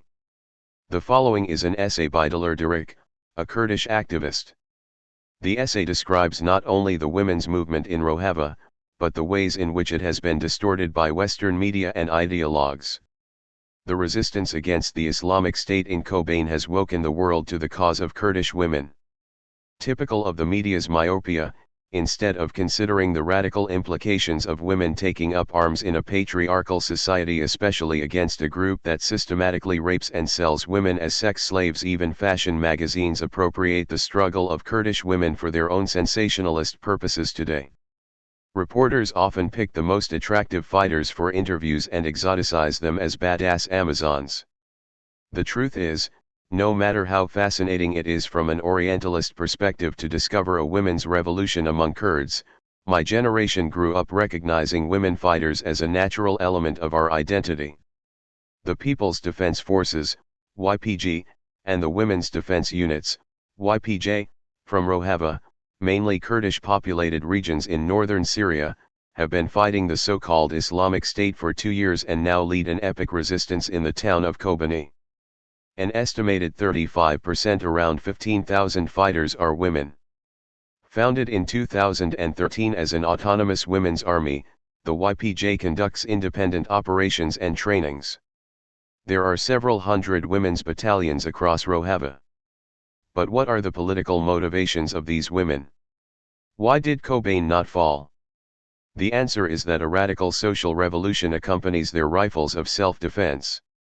First off, the meaning of women picking up guns against ISIS must be analyzed with the patriarchal implications of war and militarism, as well as the systematic nature of ISIS's war on women. In war, women are usually perceived as passive parts of the lands that men protect, while sexual violence is systematically used as a war tool to dominate and humiliate the enemy. Being a militant is seen as unwomanly, it crosses social boundaries, it shakes the foundations of the status quo. War is seen as a man's issue, started, led, and ended by men. So it is the woman part of woman fighter which causes this general discomfort. Even though traditional gender roles often essentialize and idealize women as saints, the punishment is vicious once women violate these assigned roles. That is also the reason why many struggling women, everywhere in the world, are subject to sexualized violence as combatants in war and as political prisoners. As many feminists have pointed out, rape and sexual violence hardly have anything to do with sexual desire, but are tools of power to dominate and force one's will over the other. In the context of militant women, the aim of sexualized violence, physical or verbal, is to punish them for stepping into a sphere reserved for male privilege. Militant Kurdish women, currently, fight against the Turkish state, the second largest NATO army with its hyper-masculine military structure and a prime minister that appeals to women to bear at least 3 children, the Iranian regime, which dehumanizes women supposedly in the name of Islam, the Syrian regime, whose army systematically uses rape as part of their war strategy, and jihadists like ISIS. But further, they fight against the excruciating patriarchy in Kurdish society itself. Against child marriage, forced marriage, honor killings, domestic violence, and rape culture. ISIS launched an explicit war on women through abductions, forced marriages, rape, and sex slavery. This systematic destruction of women is a specific form of violence, feminicide. Fighting women are punished for violating a perceived sphere of male privilege via sexualized violence. So, for ISIS members, who have declared it as halal to rape enemy women and who are promised 72 virgins in paradise for their atrocities, militant women are indeed the ultimate enemy. But considering that apart from the explicit gendered nature of war and violence around the world, women often play key roles in freedom struggles but are abandoned once liberation or revolution is perceived to be achieved and traditional gender roles make a comeback, supposedly to re-establish normal civil life, what can we learn about liberation from a radical standpoint? The experience of Kurdish women with multi-layered oppression perpetuated by the status quo created consciousness of the fact that different forms of oppression are interrelated and constituted a starting point for the ideology that now drives the resistance in the 3 cantons in Rojava that were declared in January 2014 as autonomous, of which Kobane is one. It is a resistance which resonates with struggling people worldwide, who claim the cause as their own. So what are the politics behind Kurdish women's resistance? We don't want the world to know us because of our guns, but because of our ideas, says Sazda, a YPJ commander in Amud, and points at the pictures on their common room's walls, PKK guerrilla fighters and Abdullah Öcalan, the imprisoned ideological representative of the movement. We are not just women fighting ISIS. We struggle to change the society's mentality and show the world what women are capable of. Though there is no organic tie between the PKK and the Rojava administration, the political ideology is shared.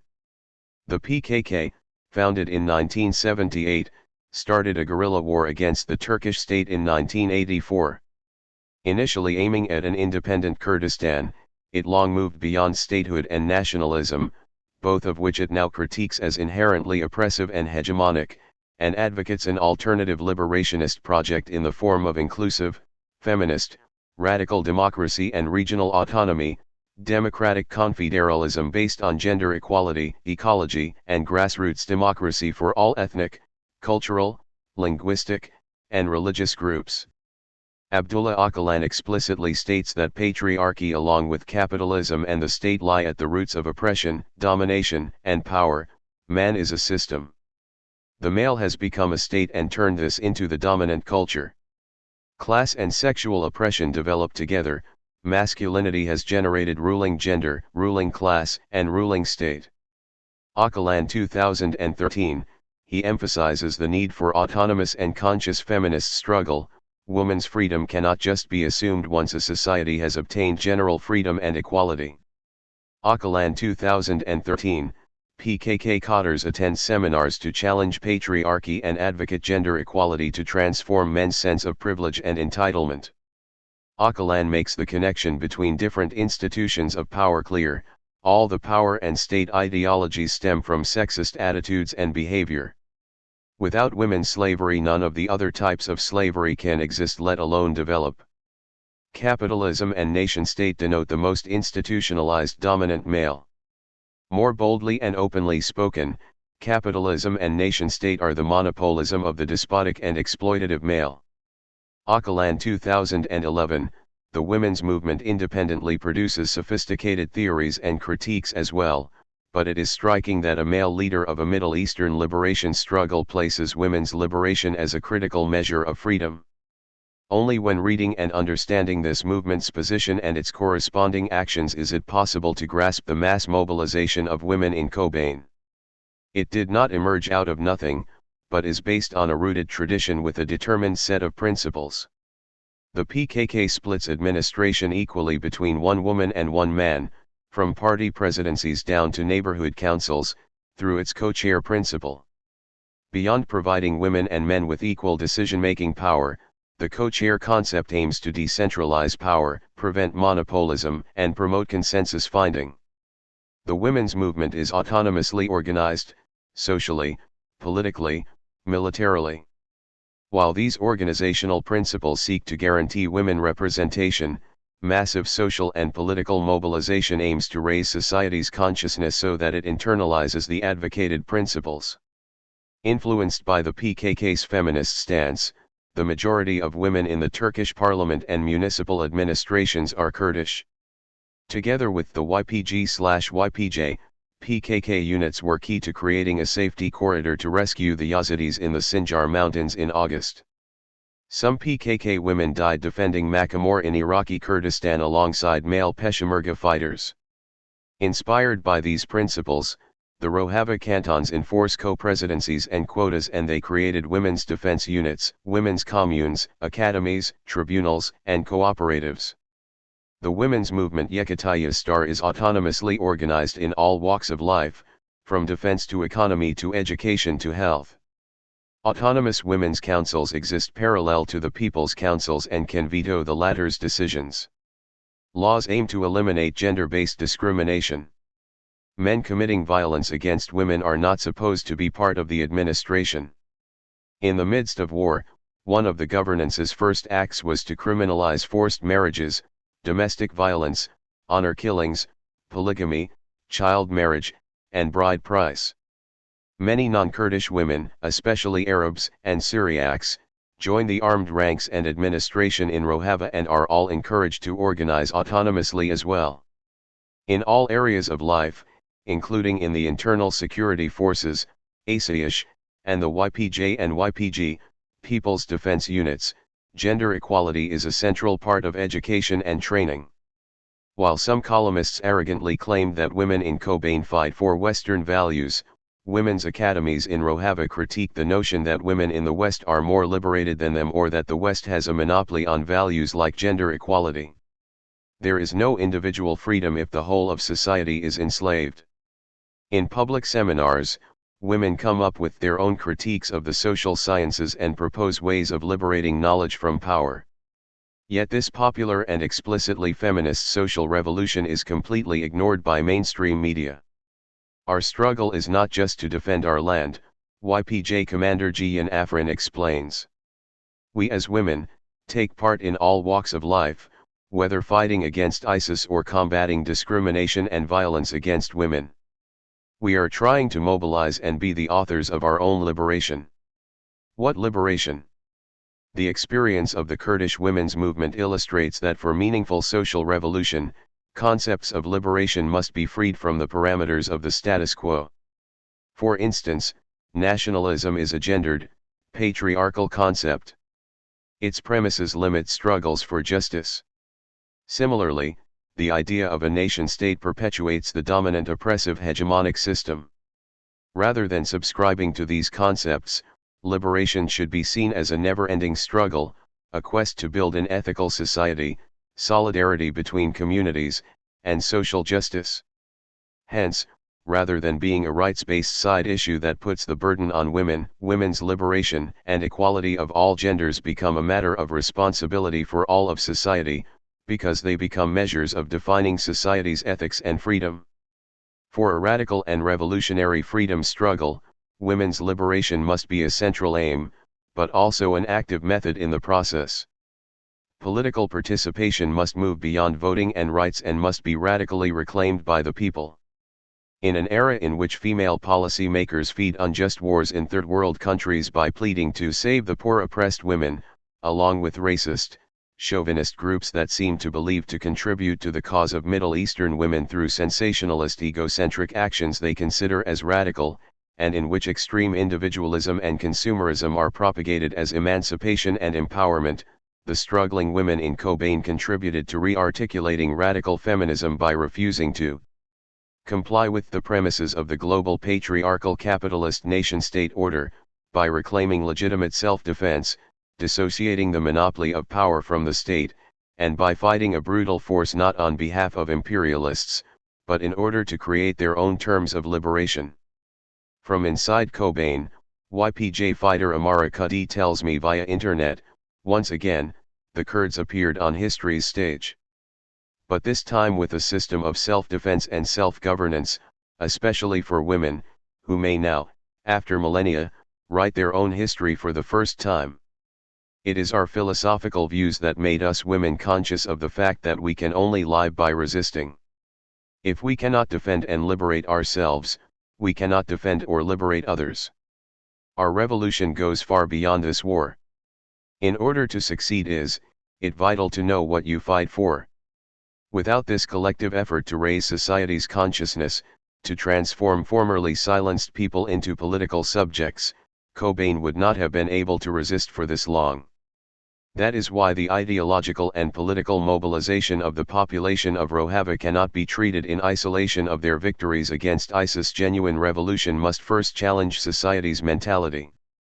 Thus, the women's fight against ISIS is not only militarily, but also philosophically an existential one. They not only resist against feminicidal ISIS, but also the patriarchy and rape culture prevalent among their own community. After all, ISIS exploits the concept of honor in the region, constructed around women's bodies and sexualities. Thus, a large banner in the city center of Kamishlo declares, "We will defeat the attacks of ISIS by guaranteeing the freedom of women in the Middle East." One does not need to like the PKK, but one cannot appropriate Cobain's resistance, while denying the thought behind it, and yet claim solidarity with the brave women fighting ISIS. You cannot write the epos of Cobain's women without reading the life of Sakine Kanziz, a co-founder of the PKK, who led a prison uprising in Turkey and spat at her torturer's face, later on adding as a militant of a just cause, "I was afraid to say ah." She was murdered along with Fidan Dogan and Leila Salmeh on January 9, 2013 in the heart of Paris. Women like her paved the way to the fight against ISIS. Women, labeled as prostitutes, terrorists, and confused irrational evil witches prior to the rise of ISIS, because they were fighting NATO member Turkey. Today, Rojava's women decorate their rooms with photos of their comrades Sakine, Fidan, and Leila. The depoliticization of the struggle in Kobain robs the fighters of their agency and takes the collective mobilization out of context for the interest of the coalition, which consists of states that ignored and marginalized the resistance of Rojava against ISIS for 2 years and which previously provided weapons to those now forming the same murderous group. Solidarity with Cobain's women means to actually care about their politics. It means to challenge the UN, NATO, unjust wars, patriarchy, capitalism, political religion, global arms trade, nationalism, sectarianism, the state paradigm, environmental destruction, the pillars of the system that caused this situation to begin with. Do not allow those who created the dark, violent shadows over the Middle East, which led up to the rise of ISIS, pretend to be the good guys. Supporting the women in Kobain means getting up and spreading the revolution. References: Öcalan, Abdullah, 2011, Democratic Confederalism, Cologne, Transmedia Publishing Limited. Öcalan, Abdullah, 2013, Liberating Life, Women's Revolution, Cologne, Transmedia Publishing Limited. Defend the unified Rojava revolution. With the implicit support of the Iraqi Kurdish KDP, border ditches were dug on the border between KRG, Kurdish Iraq, and Rojava. The following is a statement on the matter from Rojava, requesting better solidarity from Kurdish Iraq. It was released by the co-presidency of the KCK in October 2014. The Rojava revolution is a source of inspiration and motivation for all Kurds. The uprising of one part of Kurdistan and the establishment of a free and democratic life there is a very valuable development. So, possible problems should be settled through dialogue and mutual understanding. The trench digging is a negative development for the Kurds while it is seemingly pleasing the enemies of the Kurds, for they have always benefited from the divisions and problems amongst the Kurds. Therefore, the problems should be resolved through political means without giving way to any further tension and division. No solution other than dialogue and political means should be preferred. In today's modern world, where different communities and states accommodate their differences through dialogue and political means, the Kurds, too, should follow such methods in settling their differences. The entire Kurdish people, political groups, and political parties have obligations and responsibilities towards the Rojava revolution. This is what is expected of the KDP and KRG administration too. All the Kurds expect the KRG administration to feel itself responsible towards the Rojava administration and settle their differences politically, based on dialogue and mutual understanding. Therefore, at a time when everybody is looking forward to the elimination of barbed wires and walls that divide Kurdistan, digging trenches on the Rojava border is quite an astonishing move. All Kurds expect the KDP to quit such moves, as the Rojava people are negatively affected by the recent political tensions. At a time when many internationally known intellectuals, writers, and politicians are calling for solidarity with the Rojava revolution, the KDP is also expected to give political support to the Rojava revolution. While many internationally distinguished personalities have entered into solidarity with the Rojava revolution, our people and the political forces in all parts of Kurdistan should protect the revolution. It's high time to embrace and defend the Rojava revolution. The terrorist bandits, backed by many regional and international forces, are attacking the Rojava revolution. This revolution should not be left alone. The support for the Rojava revolution should not be limited to material or spiritual help only, everybody should help defend it. Not only the Kurdish people, but also all the peoples in the world, and the democratic and revolutionary forces should side with the Rojava revolution.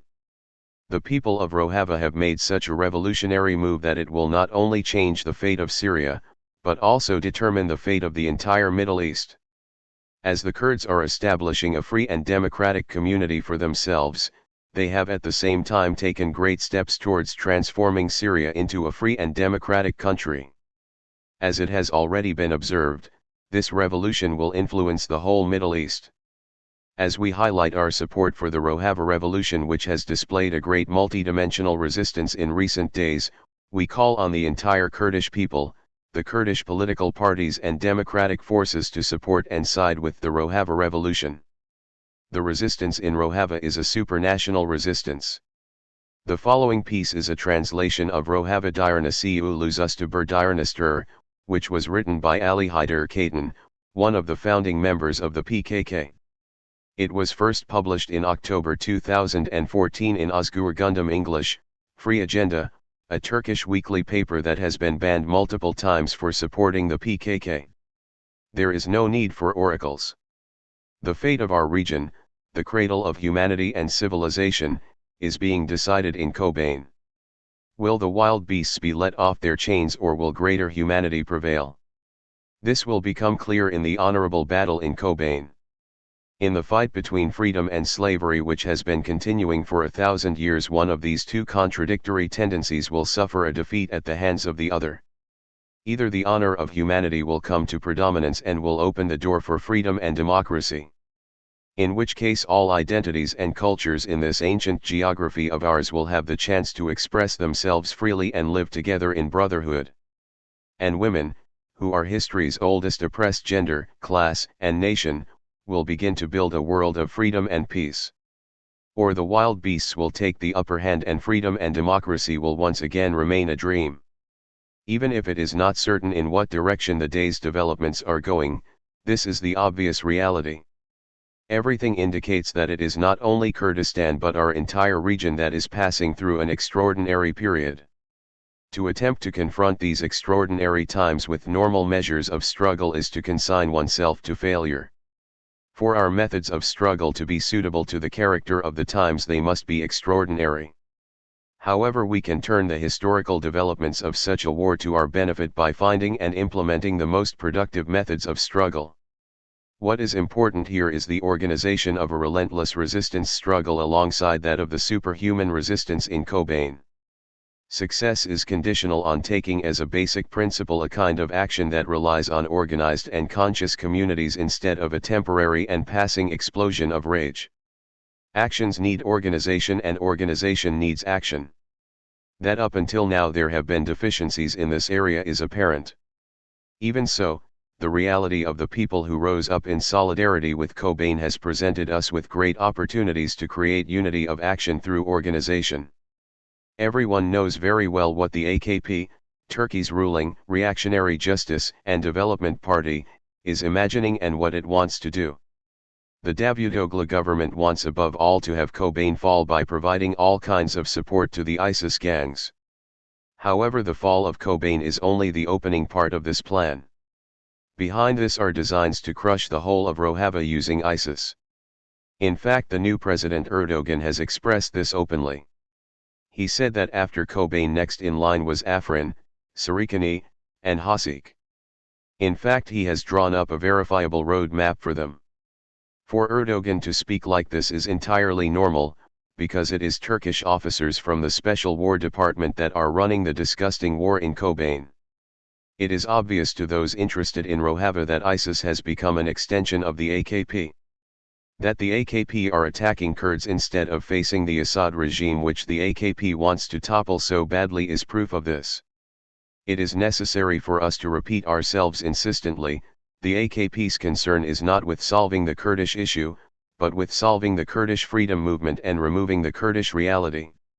With both the presidency and the de facto leadership of the AKP under his control, Tayyip Erdogan has not changed at all. The man who once said if you don't think about it there won't be any Kurdish problem is still at the same place. In this sense there was never anything like the solution process. The AKP and its leadership, in the common parlance, put on a song and dance and took the process as period to prepare for their own sinister goals. Against this leader Öcalan showed great effort in order to pull them toward a real democratic solution. He knew how to remain patient even in those places where patience was exhausted and never pulled back from a position advocating democracy and peace. In short, we are indebted to leader Öcalan for the period of no clashes in Kurdistan and Turkey which has lasted until today. Now the Kurdish people are taking their fate into their own hands. As the people of North Kurdistan take ownership of Kobane, they are intrinsically taking ownership of their own fate. They want to develop a solution themselves, and for this reason they are being martyred. As these lines are being written, 14 of our people have already lost their lives in the resistance. Everything has become quite open. The response of the AKP government to Kurds pouring onto the streets to support their brothers and sisters in Rojava has been to spill blood. ISIS and its local partners have taken a stand together with the AKP police and opened fire on the people who had taken part in the Serildan uprising. Under these circumstances it is unavoidable that the people develop their own effective measures to defend themselves. The foundation of the defense of the people is organization, and the foundational responsibility of responding in the moment of attack falls to the youth. The AKP government, which had proclaimed its distance from the era of Turkey's coups, is now applying measures that remind one of the coup era in Kurdistan. In order to drive the people from the squares, the police are acting in conjunction with soldiers. They are declaring it illegal to go out onto the streets and are implementing measures appropriate to martial law. In order to preserve their own hegemony, they are calling upon all kinds of unlawfulness. They do not want to allow anything like an opposition to exist. They look at any oppositional voice, any demand from the people, any position taken against their theft and despotism as an attempted coup and begin to attack it. Now is the time to say stop. The squares, the avenues and streets, they do not belong to the AKP police, nor the local partners of ISIS, nor to the soldiers, but to the people. It should be them who pulls back off the streets and not the people. Life is the highest value, and its meaning derives from its willingness to make all kinds of sacrifice. All the forces which are on the side of freedom, democracy, and labor in Turkey should be in solidarity with the resistance of the Kurdish people in this process and must necessarily take responsibility for the Rojava revolution. The only road to a solution is for all revolutionary democratic forces to go into action with the spirit of supranational solidarity or solitary for the national other, to limit AKP hegemony by uniting their forces and increasing the democratic struggle, and to establish the peace so longed for in Turkey. In particular, the leftist forces should care to understand well the character of the process through which we are passing and fulfill their duty of leadership wholeheartedly. If they do not take responsibility for this duty, and if they remain in a position of a spectator, it is unavoidable that Turkey will slip into a new era of military coups. It is imperative that we free our people from the position of having to choose between coups and AKP hegemony. We are bound neither to the fascist hegemony of the AKP nor to a military fascist coup. The only thing to which we are all obliged is to work towards our people living together in freedom and on equitable foundations.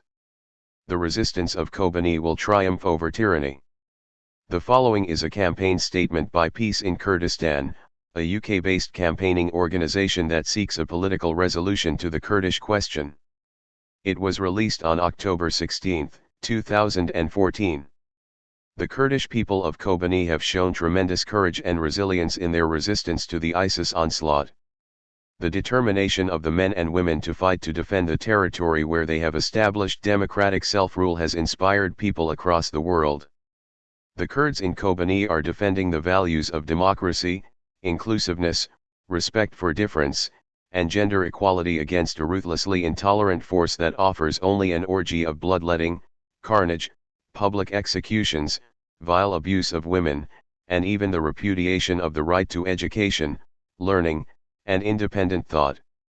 The Kurdish resistance, and in particular the brave men and women fighters of the People's Protection Units, YPG/YPJ, represent the hope that these humane values will triumph over a tyranny that would take humanity back to the Dark Ages.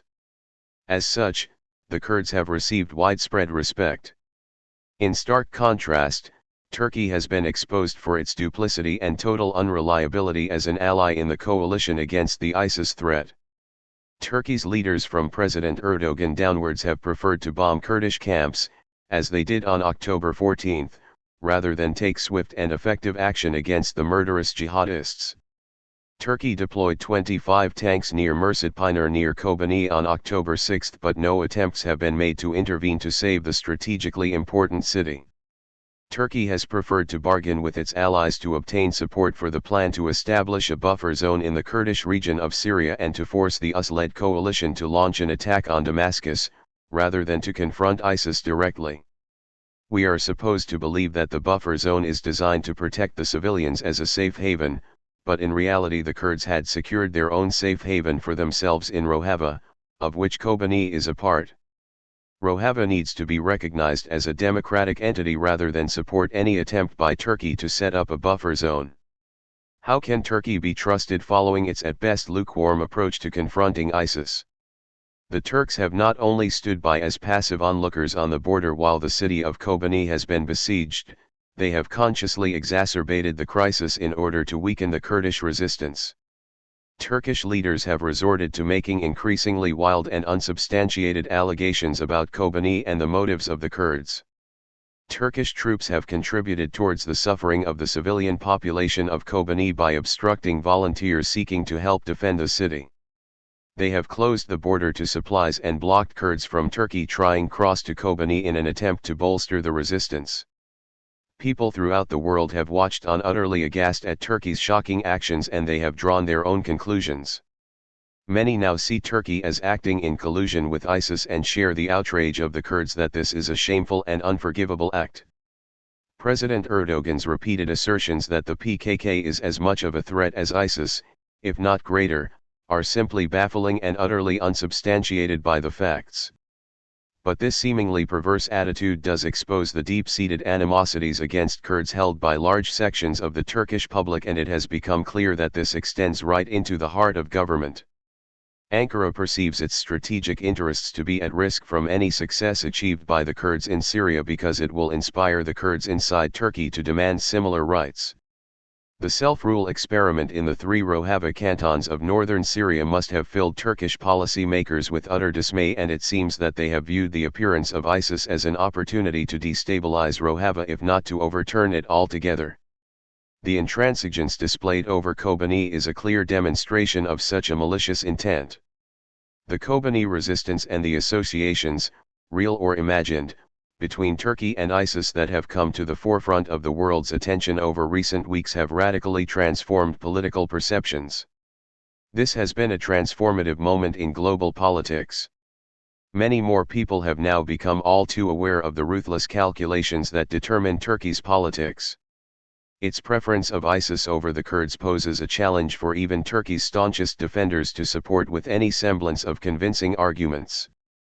The Kurds, by contrast, have earned enormous respect for their fortitude and determination in putting up a resistance against ISIS for so long and so successfully given the huge odds stacked against them. ISIS is a formidable force, it is well funded, well armed, and can count on some powerful supporters. The remarkable support shown by Kurds in the UK and throughout Europe for Kobani has had an enormous impact on changing public opinion. A momentum of support for the Kurds has been building up, with more and more people convinced by their impressive stand against ISIS, which is seen as an enemy of humanity. The conflict between the Kurds and the Turkish state is at the root of the attitude of Turkey towards ISIS in the current crisis over Kobani. A credible resolution to this conflict must entail decriminalizing the only party that truly represents the Kurds in Turkey and which is affiliated with the Kurdish resistance in Syria, namely the PKK. Erdogan's attempt to characterize the PKK as another ISIS simply lacks all credibility and should not be given credence by members of the coalition formed to fight ISIS, many of whom are Turkey's fellow NATO members. There will ultimately remain no alternative to the peace process between Turkey and the Kurds despite the hostility shown by Erdogan towards Kurdish interests in Rojava. Much more effective pressure must be brought to bear on Turkey to restart the peace process and take concrete steps to negotiate a political solution to the conflict, which should include the delisting of the PKK and the release of Abdullah Öcalan. The Kurds have earned their entitlement to be treated as equals in any negotiated peace. That's the central lesson that needs to be drawn from the siege of Kobani and the inspirational Kurdish resistance to the tyranny of ISIS. Call to support democratic confederalism. On Nowruz, the Kurdish New Year's Day, March 20, 2005, imprisoned PKK leader Abdullah Öcalan released a call for democratic confederalism. In it, he described the basic idea of what has since become the basis for the Rojava revolution. Current events throughout the world, including the Middle East, and the situation in Kurdistan have led to the conclusion that to develop and establish democratic confederalism is an unavoidable historical duty. To start to develop, promote, and establish democratic confederalism on a Nowruz New Year's Day is historically seen as a progressive, exciting, and liberating step. Democratic confederalism of Kurdistan is not a state system, but a democratic system of the people without a state. With the women and youth at the forefront, it is a system in which all sectors of society will develop their own democratic organizations. It is a politics exercised by free and equal confederal citizens by electing their own free regional representatives. It is based on the principle of its own strength and expertise. It derives its power from the people, and in all areas including its economy it will seek self-sufficiency. Kurdish democratic confederalism draws its strength from the historical roots of its people, and the deep-rooted, rich cultural identity of Mesopotamia. It is based on the democratic communal structure of natural society. Throughout their whole history, Kurds have favored clan systems and tribal confederations and struggled to resist centralized governments. Democratic confederalism is based on the reality of the people, the free life and the vast experience of democratic organization and structures which the PKK has fought for over 30 years in all areas of the struggle, in particular in prisons and in the mountains with its thousands of martyrs. Democratic confederalism aims and struggles to press for deep-rooted reforms in order to open the road to democracy and to remove any barriers facing democratization. From now on, 3 laws will be applied in Kurdistan: EU law, the law of the national government, and the democratic confederal law. So long as the national/international governments of Iran, Iraq, Turkey, and Syria respect the democratic confederal laws, the Kurdish people will observe their laws and thereby common ground will be sought. Democratic confederalism is based on the principle of the recognition and preservation of all cultural identities as well as the promotion of the right to freedom of expression. To this end, it seeks as its main task the resolution of the Kurdish question by democratic means, the recognition of the Kurdish identity on all levels, and the development and furtherance of the Kurdish language and culture. The principle of democratic confederalism promotes an ecological model of society. It is opposed to all forms of sexual oppression and aims to overcome it through the liberation struggle of the women. It seeks the establishment of democracy in all spheres of life of Kurdish society, which is based on ecology and equality of the sexes, and struggles against all forms of reaction and backwardness. It conjoins individual rights and freedoms with the development of democracy. Democratic confederalism seeks the resolution of society's problems without resorting to violence, and thus it is based on a policy of peace. It will use the right to legitimate self-defense against any attacks on its country, its people, its freedoms, and against any violation of its rights. Democratic confederalism is the movement of the Kurdish people to establish their own democracy and system of society. It is the expression of a democratic society and transcends all national structures. It is based on the freedoms of political, social, economic, cultural, sexual, and ethnic rights. It strives for the unity of the different ecological and communal organizations, and at the same time represents the governing organization as an expression of organized society. On this premise, I am calling upon all sectors of society, in particular all women and the youth, to set up their own democratic organizations and to govern themselves. Democratic confederalism is the expression for the democratic unity of the Kurds who are spread in 4 countries and scattered throughout the world. It seeks the resolution of the internal problems of the Kurdish nation through democratic unity. It views the tendency to create a nation-state based on nationalism as a continuation of an outdated understanding of the nation-state. As these models will neither resolve the Kurdish question nor assist the Kurdish people in the development of Kurdish society, I call on these forces to be open to democratization and to join the Confederation on the basis of democratic unity. Democratic confederalism is based on a deep-rooted democratic understanding and sense of freedom. It makes no difference between peoples and defends the equality and freedom of all peoples. It replaces the centralist nation-state based on borders. It is the basis for the unity of the peoples and democratic forces of the Middle East. It establishes its relationships with neighboring countries on the basis of equality and freedom of political, social, and cultural rights. To that end, I call on all regional peoples to unite within the Democratic Confederation, and I call on the neighboring countries to adopt a democratic position. Democratic confederalism is opposed to global imperialism and seeks the global democracy of peoples.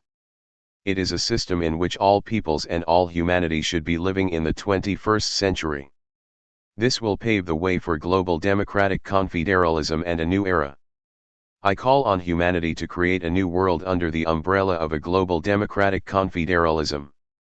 I believe by announcing the formation of the Komalan Kurdistan, KKK, as the expression of democratic confederalism and the unity of the Kurdish people, on this Nowruz Day 2005 we have established a new philosophy and way of life for our people. I call on all our people to establish their own democracy, to unite and to govern themselves under their own flag, on green background a yellow sun with a red star. I will carry this flag proudly and I will continue to carry out my duties as a leader. On this day of spring, a day closer to freedom than the days of springs in the past, I wish our people and the regional peoples a happy Nowruz. With kind regards. Peace, equality, and self-determination. The Kurds take the lead in proposing a new way for Syria. The following is a statement released by the Halkvi Turkish and Kurdish Community Center in London on February 14, 2014. The Kurdish experiment in democratic autonomy in Syria has taken important steps forward in recent weeks with the declaration of self-rule in the Rojava region amid massive popular celebrations. Despite having suffered brutal repression at the hands of Assad over many years, the Syrian Kurds have refrained from joining in the attempt to overthrow the regime by violent means and instead opted to defend themselves from threats from regime and rebel forces by exercising their right to self-determination. In doing so, the Kurds have defended the rights and freedoms of all communities residing within the Kurdish-controlled region, repudiating sectarianism as utterly alien to their progressive democratic principles. This enlightened position stands in stark contrast to the divisive targeting of minorities and deliberate ethnic cleansing carried out by groups like Jabhat al-Nusra, whose onslaught continues to threaten civilians in Rojava and the relative peace that has been maintained there since the start of the conflict. Saleh Muslim, co-chair of the PYD, has stated that Syrian Kurds do not support either the government or the rebel groups, but only seek to protect themselves from massacres and ethnic cleansing. Islamist militias have been waging a brutal ethnic cleansing on Kurdish villagers and have been responsible for atrocities and massacres against unarmed Kurdish civilians. Those who attack us and our homes have no respect for democracy or freedom, they have no respect for anything, the Syrian Kurdish leader continued. All that we have said and done from the very outset was to protect ourselves both from the regime and from these forces. Bloody clashes continued over the summer near the Turkish border between the Syrian Kurds headed by the PYD and the al-Nusra Front, threatening to destabilize the region and spill over into Turkey. In reaction, Foreign Minister Ahmet Davutoglu has warned that the country would not stand by if the conflict poses a threat to Turkey's security. Kurdish towns Tel Aran and Tel Hazel and its villages of Aleppo have been under brutal attack, with hundreds of innocent Kurdish children, women, and elderly people murdered and ritually beheaded. In addition, hundreds of civilians have been taken hostage with their fate still unknown, and thousands of civilians forcibly fled their homes in horror at the violence from these armed terrorist groups, according to the PYD. What needs intense scrutiny is the role of Turkey in fueling the conflict in the Kurdish part of Syria. Despite Turkish official denials of giving support to groups like al-Nusra, Turkey's claims to be totally uninvolved cannot simply be accepted without question. There is also the issue of cross-border arms supplies coming from Turkish territory to these militant groups. These issues need to be investigated and stopped immediately. Turkey has been prepared to enter into talks with Saleh Muslim, but has not ceased in its attempts to undermine the integrity of the Kurdish position inside Syria, alarmed by the self-government exercised by the Kurds in the country since the outbreak of the civil war, fearing that its example of freedom and democracy will spread to Turkey itself. Syrian Kurds led by the PYD have put forward detailed and constructive proposals for a peaceful democratic transformation of Syria that preserves the ethnic diversity and secular character of the country. In November last year, plans were announced to establish an interim administration to govern the region, and on the eve of the Geneva II conference, on January 21, 2014, the Kurds officially declared autonomy. 3 separate cantons in Cizre, Kobane, and Afrin are being headed by a coalition of Kurds, Assyrians, Christians, Armenians, and Muslims, and a new Rojava constitution has been drawn up in which the rights of the child and of women to full participation in political, economic, and social life is guaranteed. This new administration must be more widely supported as it represents a genuine people-led proposal for a peaceful future Syria. We support the right of the Kurds in Syria to exercise democratic self-government in the region. We call for the release of any civilian hostages held by rebel groups and urge an immediate halt to the arms supplies to these factions who are turning their weapons on innocent civilians and carrying out war crimes. A team of experts needs to visit the Kurdish area to verify the reports of recent massacres, to compile evidence that will bring the perpetrators of this heinous act to justice. Both the Istanbul-based Syrian National Council and their international supporters have repeatedly ignored calls for the Kurdish question to be included in the Geneva II peace talks and for the participation of the Kurdish bloc as an independent group. This is one reason why the talks have descended into farce. The only parties that genuinely represent the Syrian people are simply not present while international and regional players attempt to carve out a new Syria modeled on their own interests. They are also only now waking up to the very real threat that groups like Jabhat al-Nusra pose to the country, having tacitly encouraged, and even financially and logistically supported these groups for over 2 years. Whatever strategy Washington and its allies, including Turkey, might be seeking for a future Syria, the recognition of the democratic rights of the Kurds surely needs to be central. Kurdish rights must be protected and acknowledged along with those of the many religious and ethnic communities living in this extremely diverse country which historically has been one of the most multicultural countries in the Middle East. We urge you to respond to the emergency appeal to defend the Kurds in Syria. They stand for the values of peace, freedom, and democracy for all the peoples of Syria that the international community itself claims to uphold. The Kurds are calling for our support. We should not let them down. Western Kurdistan and the Revolutionary Period. The following is a statement that was released by the European branch of the Syrian PYD on June 10, 2013. The Kurdish people in Western Kurdistan, northern Syria, constitute a population of 3.5 million and make up around 15% of the Syrian population. Western Kurdistan is demographically pluralistic and is home to Kurds, Arabs, Yazidi Kurds, Alawite Kurds, as well as Christians, Assyrians, Chaldeans, and Armenians.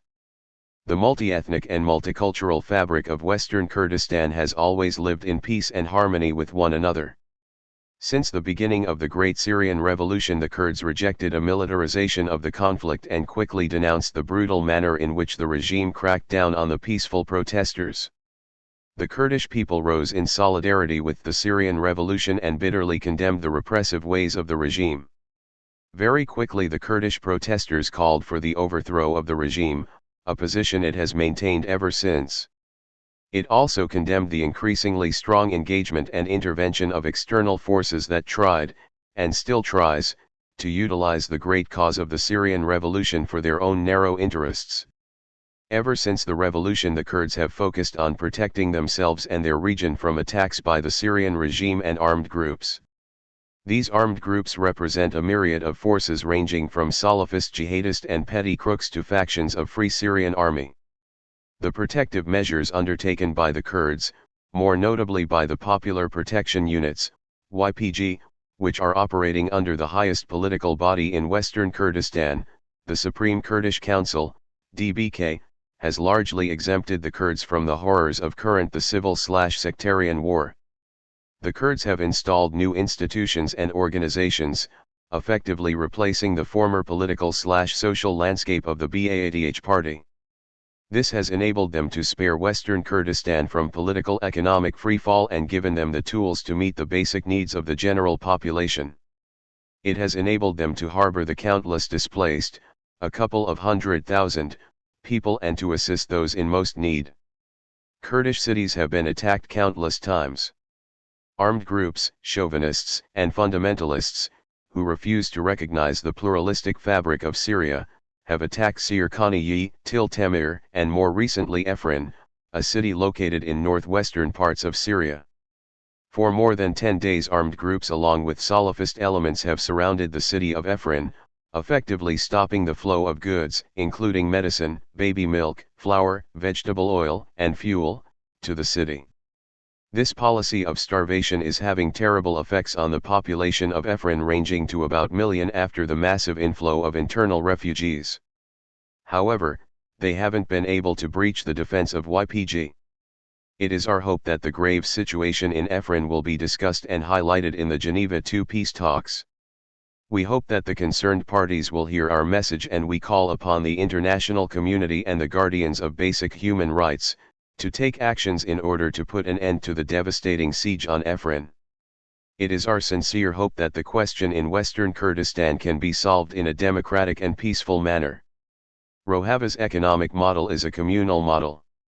This interview first appeared in the Kurdish news agency Firat Haber Agency, English, Firat News Agency, and then translated in April 2014 for the website The Rojava Report. It has been reproduced here with its introduction intact. In a new interview for ANF, Sayed Evran has spoken with Professor Dr. Ahmet Yusuf, who was made president of the Committee on Economy and Trade of the Afrin Autonomous Canton following its proclamation of autonomy this past January. Dr. Yusuf spoke about the prevailing economic model in the world, and the attempt in Rojava to build an alternative economy around a social communal model as laid out by Abdullah Öcalan. Because this model, Dr. Yusuf says, is the model by which the history of humanity will be brought back to life, our chances of winning are high. Evran's interview with Dr. Yusuf has been translated into English below. Sayed Evran, how do you assess the social and economic model set forth by the Kurdish leader Abdullah Öcalan? Dr. Ahmet Yusuf, Mr. Öcalan's economic perspective, thought, and propositions are not of the third course developed in the West. Nor do I think they have much to do with politics. We can see this when we look at them together with the thinking which emerged in the West in the course of historical economic development. Here we can understand where Öcalan's thinking fits in. The world experienced a revolution in 1492. In 1498 it experienced another. The results were hardly beneficial, but they have come to be remembered as revolutions. Let us accept them and assess them as such. In 1492 Christopher Columbus discovered the Americas. In 1498 Vasco da Gama was exploring Africa, and passing behind Africa was able to reach India. Following these two encounters, a period of savagery and oppression begins on Earth. The wealth of the locals whose land had been discovered were seized. The foundations of the capitalist nation-state were being laid in the flows of mercantilism. The nation-state, whose foundations had been laid in this period, became much stronger during its classical period in the 19th century. The savagery which emerged with this development was of its own creation. It also has the name of capitalism. It looked upon life, communities, societies, and nature only with the eyes of the colonialist. Externally it developed through oppression, colonialism, and pillage, while internally it did not recognize the right to life of the poorer classes. Representatives of the Church also played a role in these developments, for example Robert Malthus. Economic developments in the world grew along this first course. The second course began with the publication of the Communist Manifesto developed under the leadership of Karl Marx in the 1840s. Existing savagery and oppression in the market was to be taken from the capitalists and transferred to the state. The second course developed in opposition to the first. The 20th century saw a little development in this direction, but it was not able to produce a solution for the social or economic problems of humanity. Nor could it solve the problem of freedom for communities, peoples, and cultures. Communities were only considered with respect to economic factors. For that reason the problems of freedom, equality, and justice could not be solved. This second course was shaped by Marxist-Leninism. It became concrete in the guise of the Soviet Union. It saw some development. However, it was also organized as a dictatorship of the proletariat. Capitalist countries closed themselves against it in fear. They were seized with fear that communism would spread from Eastern to Western Europe. For this reason certain social and economic schools of thought founded in the West came out with a third course. This was a new course. Its goal was to obstruct the spread of communism in Europe, to prevent it. They planned to accomplish this by return some of the rights seized from the poor and from workers during capitalism's development. This third course became stronger through the 1950s, 60s and 70s. This course created a beautiful life for the workers of Germany, France, and Switzerland. Workers became the bearers of other rights than just labor rights. In the Scandinavian countries workers achieved this at a very high level. In 1991, with the fall of the Soviet Union, this course disappeared. Capitalism took back the rights which it had recognized for workers out of fear of communism one by one. The course set out by the Kurdish people's leader Abdullah Öcalan emerges in the 1990s after this collapse. It strengthened as it went forward. For that reason I don't think that calling it a third course quite fits. In fact it sounds as if it is an attempt to identify it with the third course that has collapsed and is disappearing in the West. This course, whose foundations were laid in the 1990s, became laid in more general terms after 1999. The details became clearer after 2007. Because in these years a crisis of capitalism was emerging. In my opinion this course is a fourth course as regards the economy. Not the third course. It is a course that rests on society, social development, life, and the organization of life. It is a course which comments on and evaluates capitalism, Marxism, and the opinions of Rosa Luxemburg. It is a course which is against a monopoly economy. It is a course that will protect the existence of communities in so much that it is a course that pays attention to ecology to the utmost. It is a course that will find a solution for the social and economic problems of the people of the region and the world. Of course, for this course to develop it must be well presented. We cannot keep it to ourselves. We need to familiarize others with it through practical steps. Evran, why were you particularly interested in Öcalan's ideas? Yusuf, in economics we read about the ideas of capitalism and Marxism. We read ideas produced by people from Western countries. They developed many different theories from which to approach our region, but until now none of them have produced any positive results for the people or the peoples of this region. Following the collapse of the Abbasid dynasty not many substantial ideas were produced in the region and the situation remained more or less the same until the end of the 20th century. Towards the end of the 20th century Mr. Öcalan's perspective, thinking, theory, and ideas emerged as the free thinking of the region. It became an alternative to Western thinking.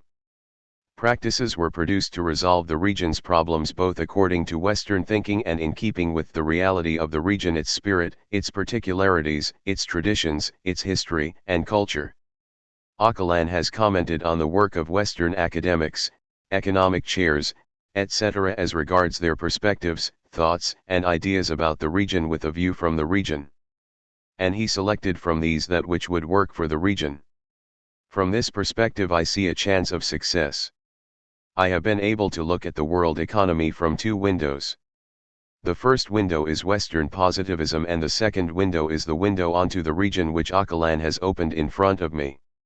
Evren, what are your short, medium, and long-term projects to solve the economic problems of the canton?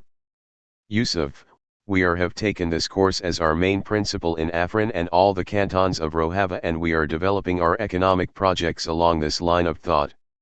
Taking this course as our foundation, we are trying to organize our economy, to reinvigorate it and to develop it. This course is the course of the social communal economy. We are meeting with people from all social backgrounds and walks of life. We get their views. We listen to their demands and wishes. Little by little we are developing our projects in accordance with these. Therefore the economy which we want to create in the Afrin canton will be a social economy. For that reason we are starting with cooperatives. We are starting with small units of production. We will develop an economy based on agriculture, that is to say production. We will base this mode of production on a foundation by which all the peoples of the region will be included and benefit from it. With such a step we aim to change the economic model in Syria. We will develop projects in which we consider the interests of all the people in Syria. At the same time we will have presented an economic model for the peoples of the region. These are our long-term plans. Carrying them out is not even that difficult. Because the economic infrastructure of our canton is very strong. It is home to rich lands on which all kinds of production can be carried out. There is a lot of manpower. And it is a hard-working, productive manpower. Evran, what are your urgent goals right now? Yusuf, we will begin by finding a solution to unemployment. We will find this in developing a thinking around production that is supported by the land. Because our economic model is a model which takes as its base a production based on the land and animal husbandry. We will encourage everyone to work their own lands based on the needs of the community. We will also develop animal husbandry. During the Ba'ath regime period, animal husbandry had almost been finished off. Animal products were coming to the Afrin canton and its environs from the outside. It is still this way. We will attempt to include regional capital investors in this process. But we will not allow them the opportunity to exploit the community and people or monopolize. The Afrin canton is an agricultural canton. For that reason we will solve the problems of our farmers and will contribute to the diversification of their production. We will build small production units. For example, we will give more importance to the region's olive production, which up until now has not been given importance. We will move towards small-scale industrialization in our region in which all olive products will be processed. Evran, do you have any projects designed to develop economic and commercial relations with your neighbors? Yusuf, of course there are. As we consider our possibilities, there will be a need for a market for these products.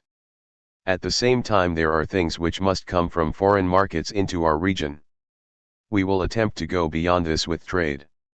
For this reason we will try to develop our relations with neighboring countries.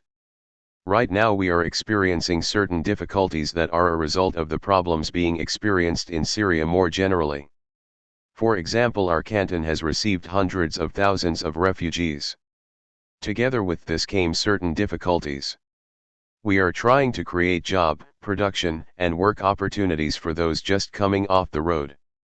We are trying to provide opportunities for work with the small-scale production units we have opened. In order to go beyond this, we are trying to develop relations with neighboring countries. We are trying to develop relations with Turkey. We will show them that the peoples of Rojava will not be a problem for Turkey but on the contrary a benefit. We will also develop relations with our brother Arab peoples who are living through such difficulties. We will make them a partner in our economic model and projects for a solution. We are inviting all peoples and countries to come learn about the model which we want to implement. We do not want the English, French, or American model. We want to return, thanks to Mr. Öcalan, to a model that worked for our region for tens of thousands of years. We will succeed in this. Because there is no other model left to try on Earth. Because this model is the model by which the history of humanity will be brought back to life, our chances of winning are high. Dr. Yusuf was born in Atman, a village in the Rako district of Afrin in 1962. He began primary school in his village and went to Rako to study after the 6th grade. Following the 12th grade, Dr. Yusuf went to Aleppo to study as there were no educational opportunities in Rojava. He married in 1991 and is the father of 2 children. Dr. Yusuf has worked in different universities around Rojava and Syria. A revolution in daily life. Sazire Canton, Rojava. In December 2014, an international delegation of academics visited the Sazire Canton in Rojava to learn about the revolution. This is Becky's report back. The relation of exploitation contains, in an imminent way, a direct relation of domination, of subjection, and of social and police control. But when one takes the relation of domination, of subjection, as the totality of the relation of exploitation, the part for the whole, then one loses sight of the relation of exploitation and of the classes. The moment of coercion taken as starting point and posited as the totality of the relation between the individual and society inevitably lapses into the point of view of the isolated individual and the critique of everyday life. Theory Communist 1.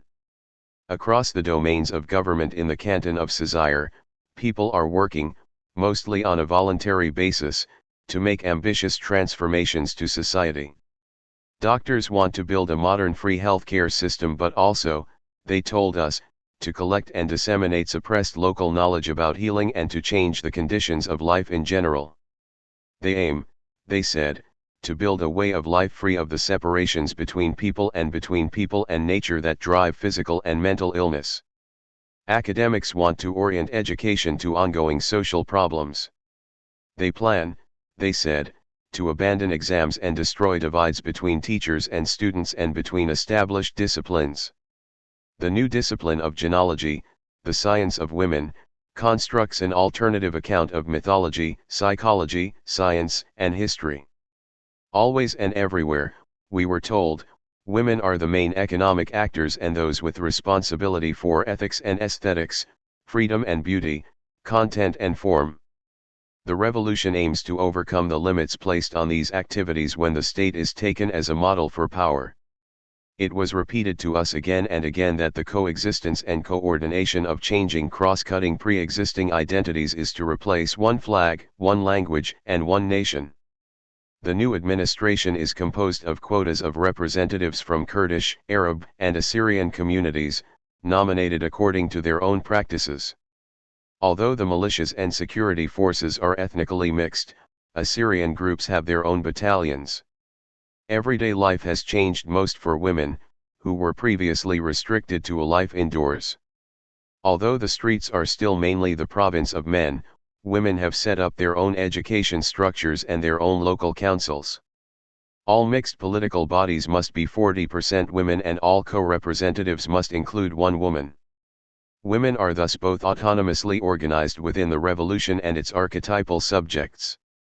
The billboards in Camislo show the YPJ's women fighters more than YPG's male ones. We will defend you, one reads. Members of the YPJ spoke to us about the non-hierarchical organization that exists within the militias. There are elected commanders, they said, but they participate in all the activities of communal life in the same way as everyone else. But it's not all love and post-structuralism. Discipline is also an important part of the ethics and aesthetics of daily life.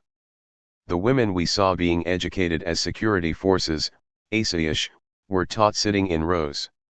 It was a bit of a shock on the first day of our tour, to be greeted by a line of trainees in uniform, standing with perfect rigidity in a line doing that call and response thing armies do, precisely and very loud. YPG training videos, set to music, play on every TV. Even in the university, where young people live collectively, cooking and cleaning up happened in a super efficient way, tasks are performed efficiently, divided up between everyone, so that equality and horizontally and automatic discipline overlapped perfectly. Another ethic and aesthetic ambiguity surrounds the significance of the PKK's Öcalan, or Apo, the name for him people more commonly write on walls and carve into their guns. His picture hangs on the wall in almost every room. The libertarian turn of the PKK, with which Rojava's PYD affiliated, its renunciation of hierarchical structure among other things, was initiated by him. It is interesting to note, that it was also after a period spent in this region, before his arrest in 1999, although he is always attributed with coming up with the ideas. The other images that adorn walls, dashboards, and plants are those of martyrs, their faces against a colored background that denotes their organization. Is it significant that Öcalan is the only person still alive to be given this honor, and a leader with whom no one can communicate directly and with no de facto power? Weakening the state. The point of the revolution, many people told us, is not to replace one government with another, it is to end the rule of the state. The question, the co-president of the Kurdish National Congress put it, is how to rule not with power but against power. State power is being dispersed in a number of ways. The education of people as asayish is taking place on a large scale, with the aspiration that everyone will receive it. It is part of an attempt to diffuse the means of coercion to everybody. People's self-defense, we were told, is so important that it can't be delegated. Through education, not only in the use of weapons but also in mediation, ethics, the history of Kurdistan, imperialism, the psychological war waged by popular culture, and the importance of education and self-critique, the fighter in charge of one training center told us, the aim is to finally abolish asayish altogether. The new administration, with a parliament and 22 ministries, appointed for now by various political parties and organizations but to be eventually be elected, has taken responsibility for some state functions. When in spring 2012, ISIS reached Rojava, anticipating the carnage of a confrontation between ISIS and Assad and seeing the opportunity in the situation, the Kurdish forces surrounded the Syrian state forces in Derik and negotiated their departure, without their weapons. After consultation with other political and social forces in the area, the same happened across Rojava.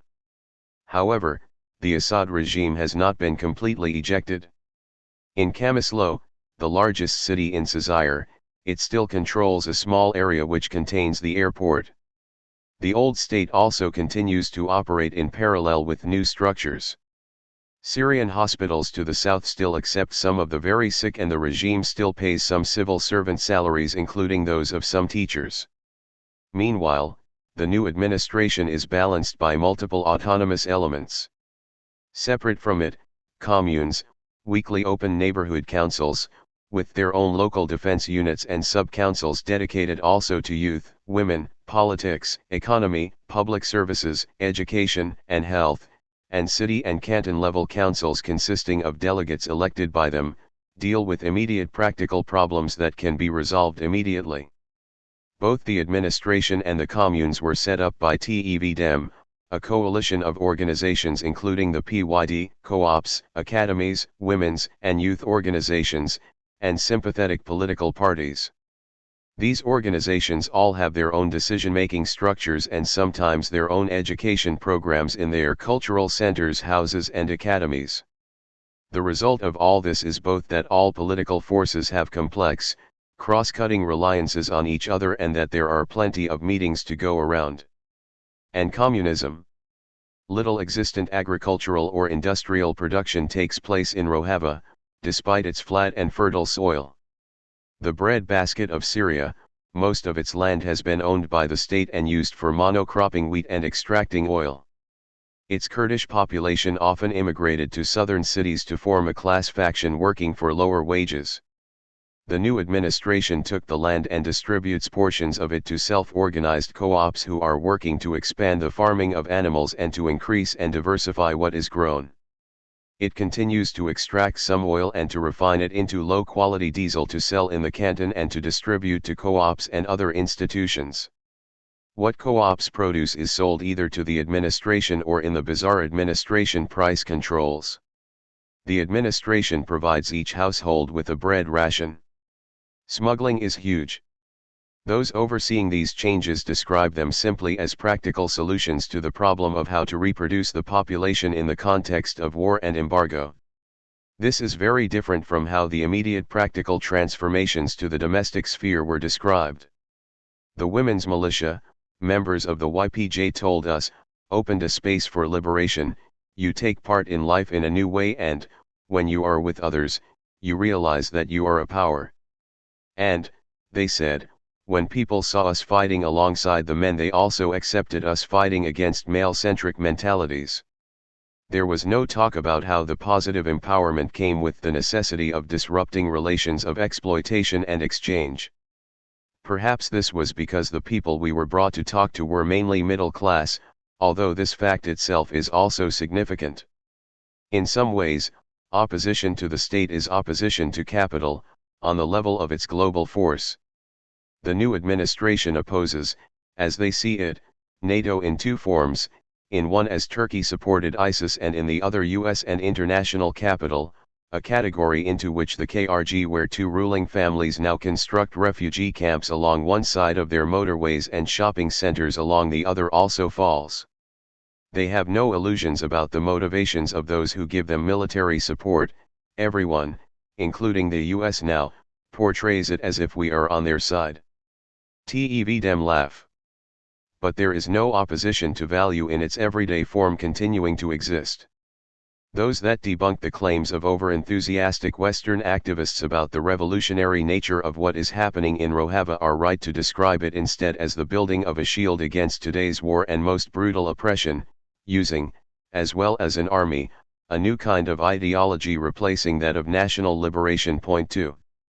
The situation also has something in common with the sad trajectory of struggles around the world in the past few years.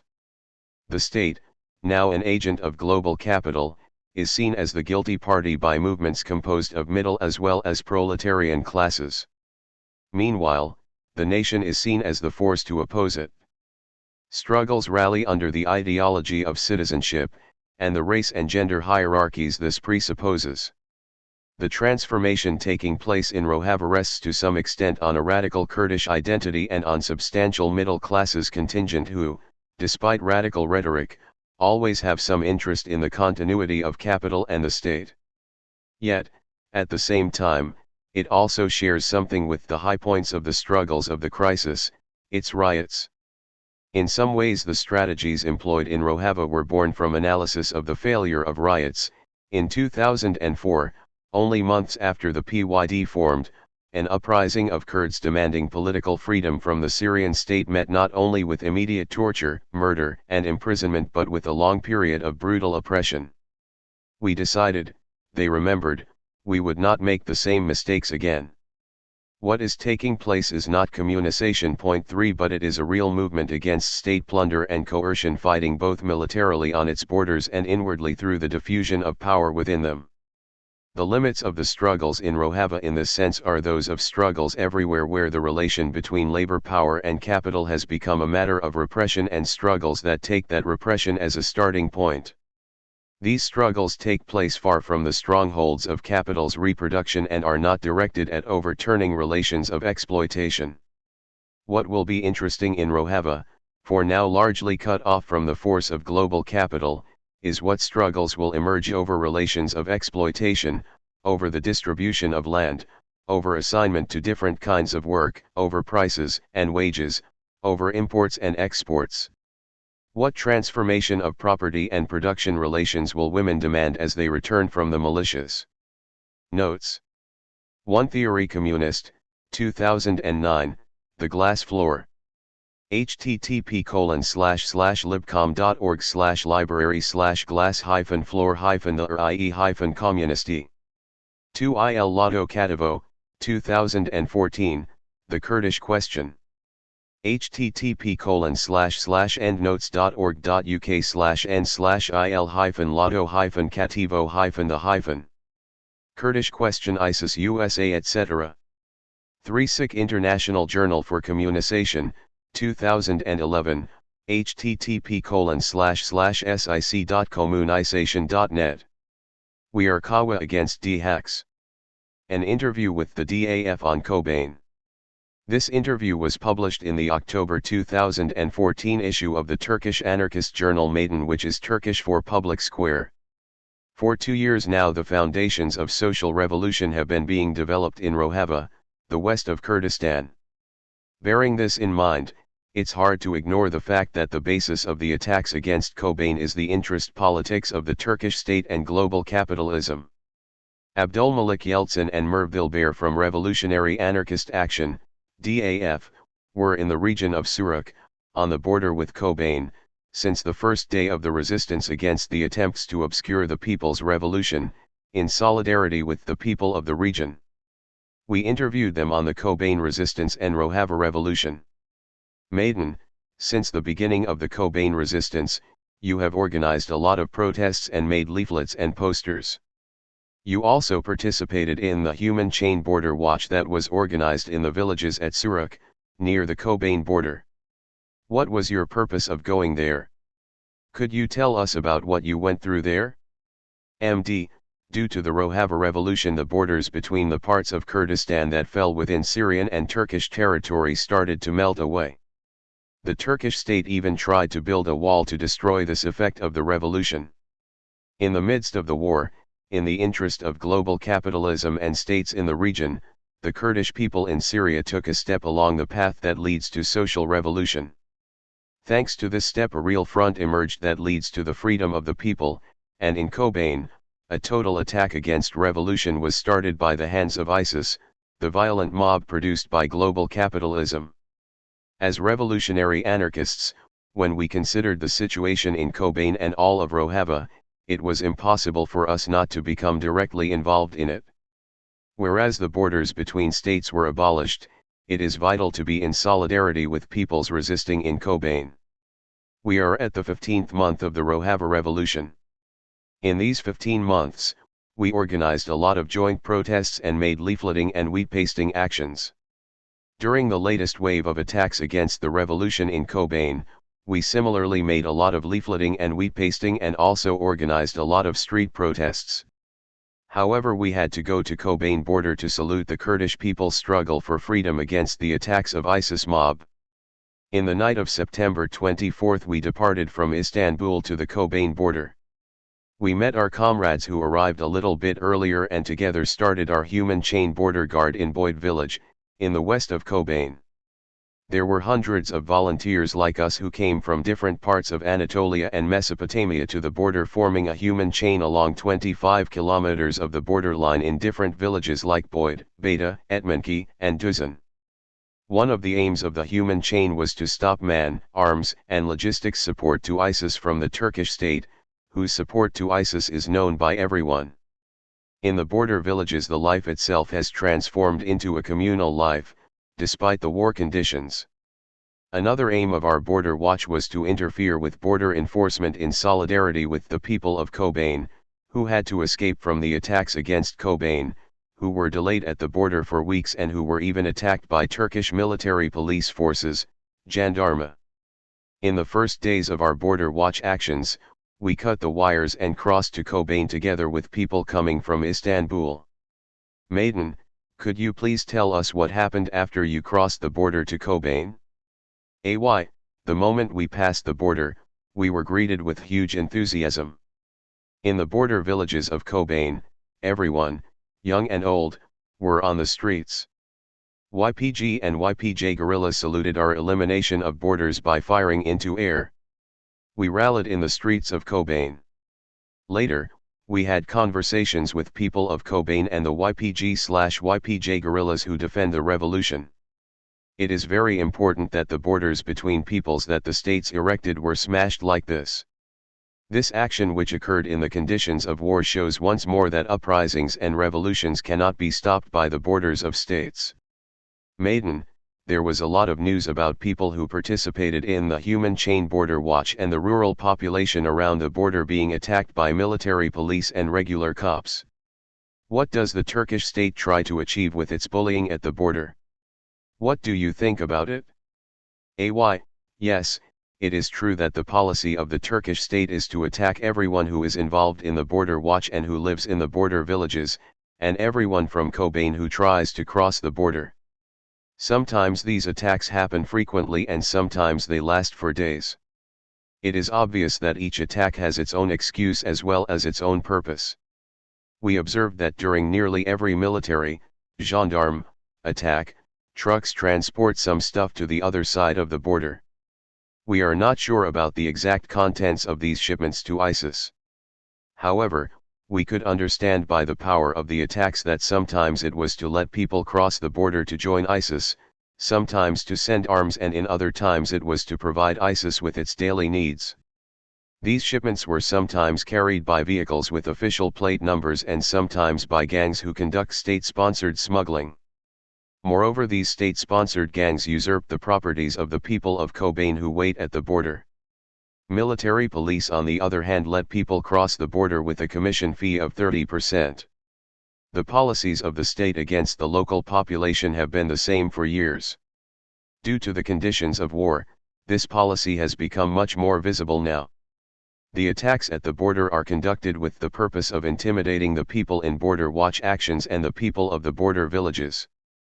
Maidan, although the Turkish state denies this, it was more or less known that it supports ISIS. However, you say that now, even people who cross the border to join ISIS can easily be seen. So in this region it is not hidden that the Turkish state supports ISIS. How does this support work at the border? MD, the Turkish state insistently denied its support to ISIS. However, ironically, whenever it declared a denial, a new shipment was being organized at the border. A lot of these shipments were large enough to be easily observed. For example, different vehicles brought assistance packages to border. We were witnesses to the fact that tens of service vehicles with black windows crossed the border. Nobody really wonders what is inside these vehicles. We all know that the needs of ISIS are satisfied through this channel. Maidan, would you please care to explain the historical and contemporary importance for the revolutionary anarchists of embracing the Kobane resistance and Rojava revolution, especially at a time like this? AY, the Kobane resistance and Rojava revolution should not be considered as separate from the long history of Kurdish people's struggle for freedom. In the land we live in, the struggle of Kurdish people for freedom was called the Kurdish problem. For years, it was misrepresented as a problem sourced by the people and not of the state. We say it again, this is the struggle of Kurdish people for freedom. The only problem here then is the state. Kurdish people have been fighting a struggle of existence against the destruction and denial politics of Republic of Turkey for years, and against other political powers in these lands for hundreds of years. This fight is given against the state and capitalism with the organized power of people. In the slogan PKK is people, people are here, it's clear who this political agent is, which became distinct in each and every individual, and who this organized power is. Ever since we solidified our perception into struggle, in different contexts, our relationship with Kurdish individuals and society and the organization of Kurdish people, have been mutual solidarity. We base this relationship on the perspective of people's struggle for freedom. In people's struggle for freedom, anarchist movements have always been catalyzers. In an age where socialism couldn't get out of Europe, when there were no theories called right of nations choosing their own destiny, anarchist movements took different forms in different regions of world as peoples fight for freedom. To understand this, it's enough see the influence of anarchism on people's struggles in a wide range from Indonesia to Mexico. Also, neither the revolution in Rojava, nor the struggle of Zapatistas in Chiapas fit into description of classical national freedom struggles. Nation as a political term obviously has the state by definition. Therefore, while considering the people's struggle for stateless self-organizations, we need to keep a distance to the concept nation. On the other hand, our approach does not involve likening or similarizing the Kobane resistance to any other historical instances. Nowadays, different groups mention different historical periods and liken the Kobane resistance to these instances. However, it must be known that the Kobane resistance is the Kobane resistance itself, and the Rojava revolution is the Rojava revolution itself. If one wants to associate the Rojava revolution, which created the basis for social revolution, one can investigate the social revolution that realized in the Iberian Peninsula. Maiden, although the resistance in Kobane is happening outside of the borders of the Turkish state, solidarity demonstrations were held in every corner of the world.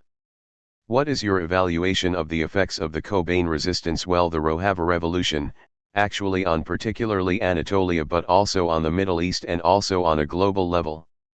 What are your predictions related to these effects? MD, the calls for Serildan, Kurdish word for uprising, were answered in Anatolia, especially in cities in Kurdistan. Starting from the first night of the demonstrations, everyone in the streets saluted the Kobane resistance and the Rojava revolution against the ISIS gangs and their supporter the Turkish state. Especially in the cities of Kurdistan, the state attacked the People's Serildan with its law enforcement and paramilitary associates. The state with its Hizbut Contra, a wordplay connecting the words Hezbollah and Contra T.N, associates terrorized Kurdistan and killed 43 of our brothers. These massacres are indicating how much the Turkish state fears the Rojava revolution and the possibility that such a revolution could also generalize in its territory. Attacking with desperation out of fear, the Turkish state and global capitalism have another fear is of course related to Middle East region. In the Middle East, despite all the plans, depredation, and manufactured violence, social revolution still managed to emerge. This messed up all the plans of global capitalism and regional states. This is such an upheaval that despite all the deprivations, social revolution could emerge in Rojava. This revolution is the answer to all the doubt of whether revolution can happen in this region and on a global level. It strengthened the confidence in revolution specifically for the people of this region but also on the global scale. The purpose of all social revolutions in history was to achieve a globally socialized revolution. In this perspective, we called international anarchist groups to act in solidarity with the Kobane resistance and the Rojava revolution. With our call for solidarity, anarchists from different parts of the world, from Germany to Athens to Brussels to Amsterdam to Paris and to New York, held demonstrations. We salute once more every anarchist organization that received our call, organized demonstrations related to our call, and those who stayed here with us in the human chain border watch.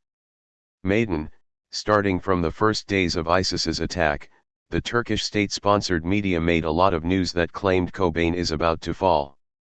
However, what they understand after more than 1 month now, is this: Kobane won't fall. Yes, Kobane did not and will not fall. We, as Maiden newspaper, salute your solidarity with Kobane. Is there anything else you want to add?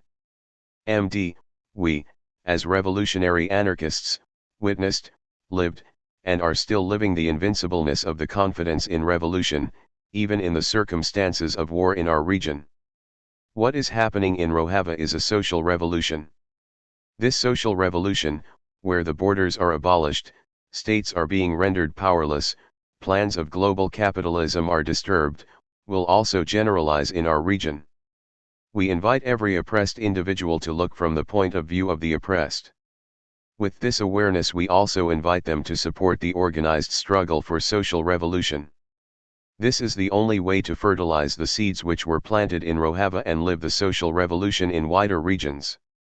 Long live the Kobane resistance! Long live the Rojava revolution!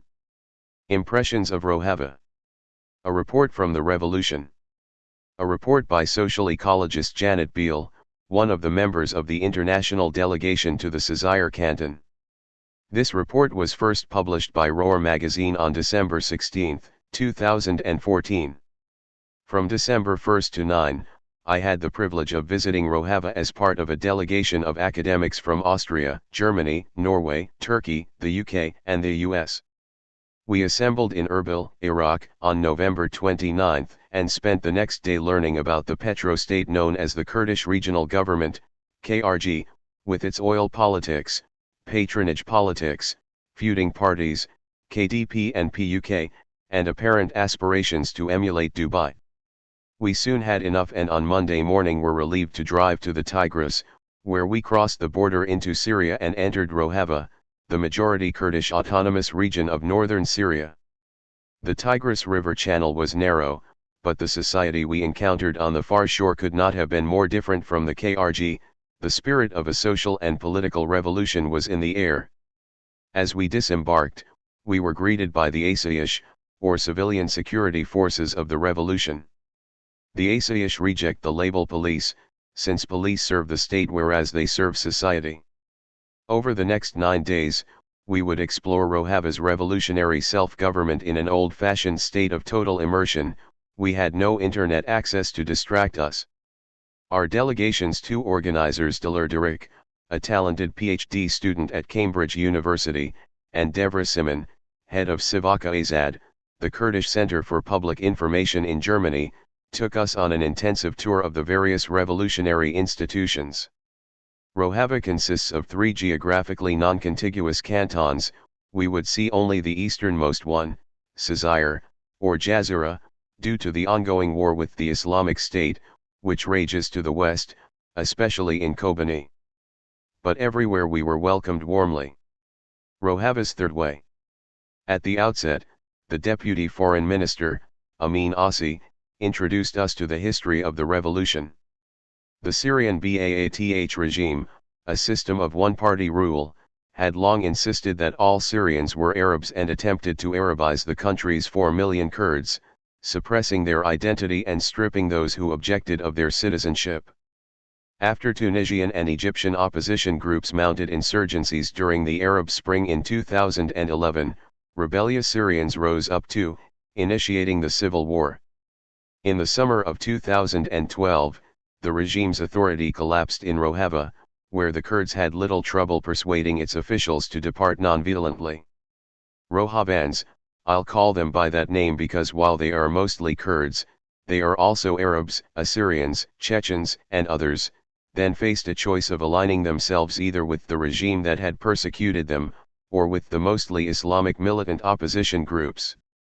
Rojava's Kurds being relatively secular, they refused both sides and decided instead to embark on a third way, based on the ideas of Abdullah Öcalan, the imprisoned Kurdish leader who rethought the Kurdish issue, the nature of revolution, and an alternative modernity to the nation-state and capitalism. Initially, under his leadership, Kurds had fought for a state, but several decades ago, again under his leadership, their goal began to change. They now reject the state as a source of oppression and instead strive for self-government, for popular democracy. Drawing eclectically from sources in history, philosophy, politics, and anthropology, Öcalan proposed democratic confederalism as the name for the overarching program of bottom-up democracy, gender equality, ecology, and a cooperative economy. The implementation of those principles, in institutions not only of democratic self-government but also of economics, education, health, and gender, is called democratic autonomy. A women's revolution. Under their third way, Rojava's 3 cantons declared democratic autonomy and formally established it in a social contract, the non-statist term it uses instead of constitution. Under that program, they created a system of popular self-government, based in neighborhood commune assemblies, comprising several hundred households each, which anyone may attend, and with power rising from the bottom up through elected deputies to the city and cantonal levels. When our delegation visited a Kamishlo neighborhood, Kamishlo being the largest city in the Cizre canton, we attended a meeting of a local people's council, where the electricity and matters relating to women, conflict resolution, and families of martyrs were discussed. Men and women sat and participated together. Elsewhere in Kamishlo, we witnessed an assembly of women addressing problems particular to their gender. Gender is of special importance to this project in human emancipation. We quickly realized that the Rojava revolution is fundamentally a women's revolution. This part of the world is traditionally home to extreme patriarchal oppression. To be born female is to be at risk for violent abuse, childhood marriage, honor killings, polygamy, and more. But today the women of Rojava have shaken off that tradition and participate fully in public life at every level of politics and society. Institutional leadership consists not of one position but 2, one male and one female official for the sake of gender equality and also to keep power from concentrating into one person's hands. Representatives of Yekataya Star, the umbrella organization for women's groups, explained that women are essential to democracy. They even defined the antagonist of women's freedom, strikingly, not as patriarchy but as the nation-state and capitalist modernity. The women's revolution aims to free everyone. Women are to this revolution what the proletariat was to Marxist-Leninist revolutions of the past century. It has profoundly transformed not only women's status but every aspect of society. Even the traditionally male-dominated strands of society, like the military, have been profoundly transformed. The People's Protection Units, YPG, have been joined by the YPJ or Women's Protection Units whose images by now have become world famous. Together, the YPG and the YPJ are defending society against the jihadist forces of ISIS and al-Nusra with Kalashnikovs and, perhaps equally formidably, a fierce intellectual and emotional commitment not only to their community's survival but to its political ideas and aspirations too. When we visited a meeting of the YPJ, we were told that the fighters' education consists not only of training in practical matters like weapons but also in democratic autonomy. We are fighting for our ideas, they emphasized at every turn. Two of the women who met with us had been injured in battle. One sat with an 4-bag, another with a metal crutch. Both were wincing in pain but had the fortitude and self-discipline to participate in our session. Cooperation and education. Rojavans fight for the survival of their community but above all, as the YPJ told us, for their ideas. They even put the successful implementation of democracy above ethnicity. Their social agreement affirms the inclusion of ethnic minorities, Arabs, Chechens, Assyrians, and religions, Muslims, Christians, Yazidis, and democratic autonomy in practice seems to bend over backwards to include minorities, without imposing it on others against their will, leaving the door open to all. When our delegation asked a group of Assyrians to tell us their challenges with democratic autonomy, they said they had none. In 9 days we could not possibly have scoured Rojava for all problems, and our interlocutors candidly admitted that Rojava is hardly above criticism, but as far as I could see, Rojava at the very least aspires to model tolerance and pluralism in a part of the world that has seen far too much fanaticism and repression, and to whatever extent it succeeds, it deserves commendation. Rojava's economic model is the same as its political model, an economics advisor in Derek told us, to create a community economy, building cooperatives in all sectors and educating the people in the idea. The advisor expressed satisfaction that even though 70% of Rojava's resources must go to the war effort, the economy still manages to meet everyone's basic needs. They strive for self-sufficiency, because they must. The crucial fact is that Rojava exists under an embargo. It can neither export to nor import from its immediate neighbor to the north, Turkey, which would like to see the whole Kurdish project disappear. Even the KRG, under control of their ethnic kin but economically beholden to Turkey, observes the embargo, although more cross-border KRG-Rojava trade is occurring now in the wake of political developments. But the country still lacks resources. That does not dampen their spirit. If there is only bread, then we all have a share, the advisor told us. We visited an economics academy and economic cooperatives, a sewing cooperative in Derek, making uniforms for the defense forces, a cooperative greenhouse, growing cucumbers and tomatoes, a dairy cooperative in Rhineland, where a new shed was under construction. The Kurdish areas are the most fertile parts of Syria, home to its abundant wheat supply, but the Baath regime had deliberately refrained from industrializing the area, a source of raw materials. Hence wheat was cultivated but could not be milled into flour. We visited a mill, newly constructed since the revolution, improvised from local materials. It now provides flour for the bread consumed in Cizre, whose residents get 3 loaves a day. Similarly, Cizre was Syria's major source of petroleum, with several thousand oil rigs, mostly in the Rhineland area. But the Baath regime ensured that Rojava had no refineries, forcing the oil to be transported to refineries elsewhere in Syria. But since the revolution, Rojavans have improvised 2 new oil refineries, which are used mainly to provide diesel for the generators that power the canton. The local oil industry, if such it can be called, produces only enough for local needs, nothing more. A DIY revolution. The level of improvisation was striking throughout the canton. The more we traveled through Rojava, the more I marveled at the do-it-yourself nature of the revolution, its reliance on local ingenuity and the scarce materials at hand. But it was not until we visited the various academies, the Women's Academy in Rhineland and the Mesopotamian Academy in Kamishlo, that I realized that it is integral to the system as a whole. The education system in Rojava is non-traditional, rejecting ideas of hierarchy, power, and hegemony. Instead of following a teacher-student hierarchy, students teach each other and learn from each other's experience. Students learn what is useful. In practical matters, they search for meaning, as we were told, in intellectual matters. They do not memorize, they learn to think for themselves and make decisions, to become the subjects of their own lives. They learn to be empowered and to participate in democratic autonomy.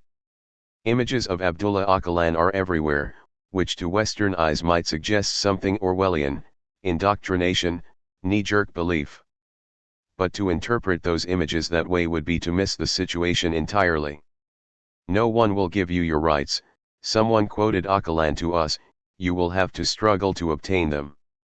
And to carry out that struggle, Rojavans know they must educate both themselves and society. Öcalan taught them democratic confederalism as a set of principles. Their role has been to figure out how to implement it, in democratic autonomy, and thereby to empower themselves. The Kurds have historically had few friends. They were ignored by the Treaty of Lausanne that divided up the Middle East after World War I. For most of the past century, they suffered as minorities in Turkey, Syria, Iran, and Iraq.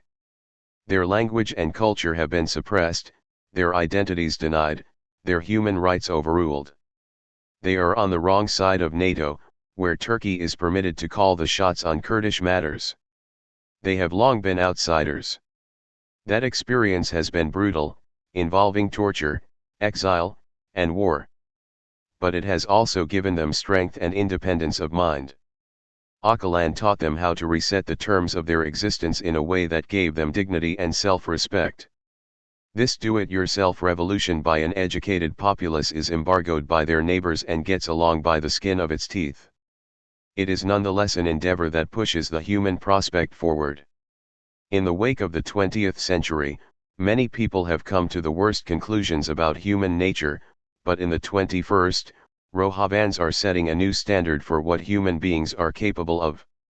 In a world fast losing hope, they shine as a beacon. Anyone with a bit of faith in humanity should wish the Rojavans well with their revolution and do what they can to help it succeed. They should demand that their governments stop allowing Turkey to define a rejectionist international policy toward the Kurds and toward democratic autonomy. They should demand an end to the embargo against Rojava. The members of the delegation in which I participated, even though I am not an academic, did their work well.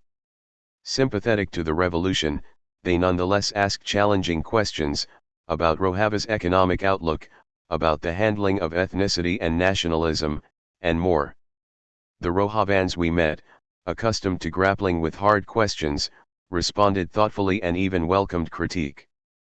Readers interested in learning more about the Rojava Revolution may look forward to forthcoming writings by the other delegation members, Welat, Oktay, I, Rebecca Coles, Antonia Davidovic, Eirik Eiglid, David Greber, Thomas Jeffrey Miley, Johanna Reiha, Nazan Ustandog, and Christian Zimmer. As for me, I have much more to say than this short article allows and plan to write a further work, one that incorporates drawings I made during the trip. Janet Beale is an independent writer, artist, and translator living in Burlington, VT. She previously edited the Murray Bookchin Reader and is the author of Ecology or Catastrophe, The Life of Murray Bookchin, forthcoming from Oxford University Press. The travel account of a Karakok autonome activist. The following is a report by an anonymous member of the Turkish/Swiss anarchist non-organization Karakok Autonom. The Turksa word Karakok translates to black root. I have made it to Surak, a city in Turkey that forms part of the border with Syria. The war is ever present. And the Turkish military is, too, with its armor and water cannons. The population in the smaller town where I am currently staying swings from a few hundred to several thousand the next day and then back again. Many are fleeing from here, but many are also arriving, wanting to get over the border to join the resistance in Kobane, to fight in the ranks of the YPG/YPJ, to deliver food, hustling up whatever way they can think of to help. Constant fluctuation is the rule. Over and over again, the Turkish military goes on the attack, using water cannons and tear gas to drive people away from the border. Turkey is trying its best to impede any support from reaching Kurdish fighters. Hundreds of thousands of people have already fled from Kobane into Turkey. People in Surak have opened their homes to the refugees. Anywhere from several dozen to several hundred people live provisionally in every available structure. Despite lack of the barest necessities, life goes on.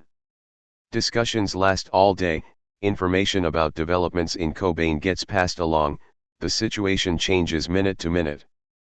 Nobody has any idea what could happen before sunup, or what tomorrow will bring.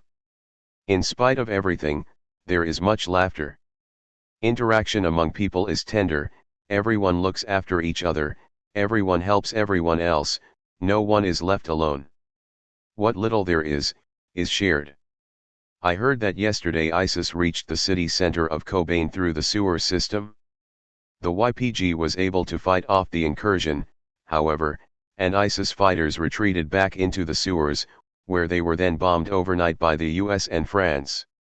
Every day between 4 and 5 in the afternoon, fighting between the YPG and ISIS begins.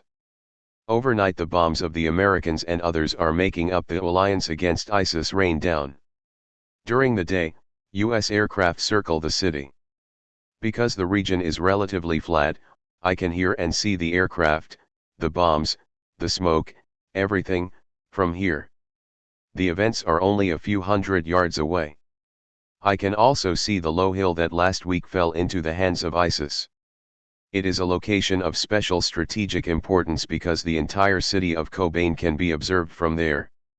Last week there were pictures in the media of ISIS flags raised there. Since then, though, the hill could be retaken and is now back in the hands of the YPG. Still, it is presently empty of people, this because at only 100 yards remove stands another hill which is occupied by the Turkish military. I speak with people from Kobane who have fled here to Surak. They tell me about the citizens' assemblies, the self-governing structures. Before I came, wasn't sure if the reports I had read and heard were true. Could it be that these tales of Rojava, the liberated region, were embellished? Will I hear from fleeing former Rojava residents that the self-governing structures don't really have much bearing on day-to-day life but operate rather on the fringes while familiar party structures make up the actual government? But when I speak with residents here, I find that my doubts are unfounded. On the contrary, I am gaining higher esteem for the developments here, as I hear first-hand reports from youths, women, and elderly gentlemen. They describe the citizens' assemblies, how everything is discussed and decided collectively, that everything is managed from below. They tell me about the women's committees, the communes. What most astonishes me is that to the citizens of Rojava, these structures are not as big a deal as they often are to us hundreds of miles away. For them it is everyday life. They do not speak of revolution, but rather talk about something that is, for them, obvious and mundane. There is nothing special about it. An older woman tells me about the structures in Rojava and paints a picture of a real existing libertarian society, without using any theoretical terminology or throwing around the names of whatever libertarian gurus. Presumably she doesn't know them, and that doesn't matter in the slightest. Terms and names are superfluous, when there is reality. I also notice, however, that some are very conscious in their stand for the structures and principles of Rojava. Some also find the whole thing to be anything but wonderful. One citizen fleeing from Kobane told me that she wishes a state would be established in Rojava. When I asked her why, she said, then we wouldn't have to do everything ourselves. Politicians can decide and organize the basics. She is convinced that a state would protect the population. If we had a state, we wouldn't be getting attacked from all sides. Or at least we would have support from other states. She then relates that she had to give up 90% of her land's yield to regions with no agriculture, because it was decided in the Citizens' Assembly that goods should be as evenly distributed as possible to meet the needs of all. There should not be abundance in one place when there is shortage in another. The woman I spoke to would rather keep her entire yield, or at least a greater portion of it. I see how alive the revolution in Rojava is, and also the discrepancies that come with it. Under a dictatorship, everyone is supposed to think alike. Here there are varied perspectives that are also communicated freely and openly. I heard about a survey that was conducted in Rojava by the Committee for Research and Statistics. The goal was to suss out which political system the citizens of Rojava wanted. Almost 70% stood behind the idea of democratic federalism.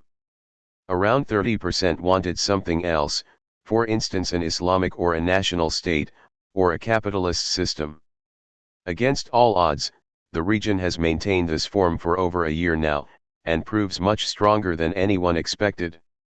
When ISIS marched on Kobane, everyone assumed that the city would succumb in a few days. But the population is resisting. Everyone has armed themselves, everyone does guard duty. And now ISIS is retreating, more and more parts of Kobane are being retaken. Why Kobane did not fall?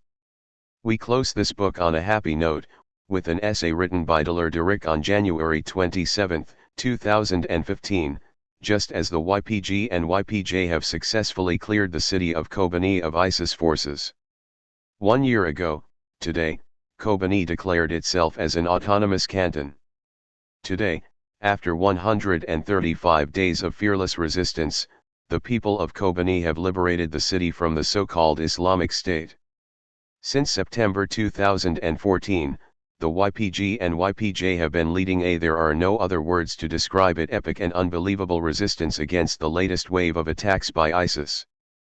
The women and men, who lead the most glorious resistance of our time, hoisted their flags on the last hills that were occupied by ISIS and immediately began their line dances, accompanied by old Kurdish revolutionary songs and slogans. Ever since, people around the world rushed to the streets to celebrate.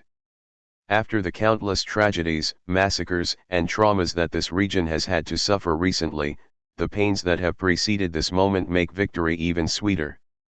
One eye sheds tears for the dead, while the other cries out of much deserved joy.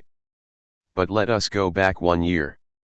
It was around this time in January 2014 when major international actors met at the so-called Geneva II conference to discuss a resolution to the war in Syria.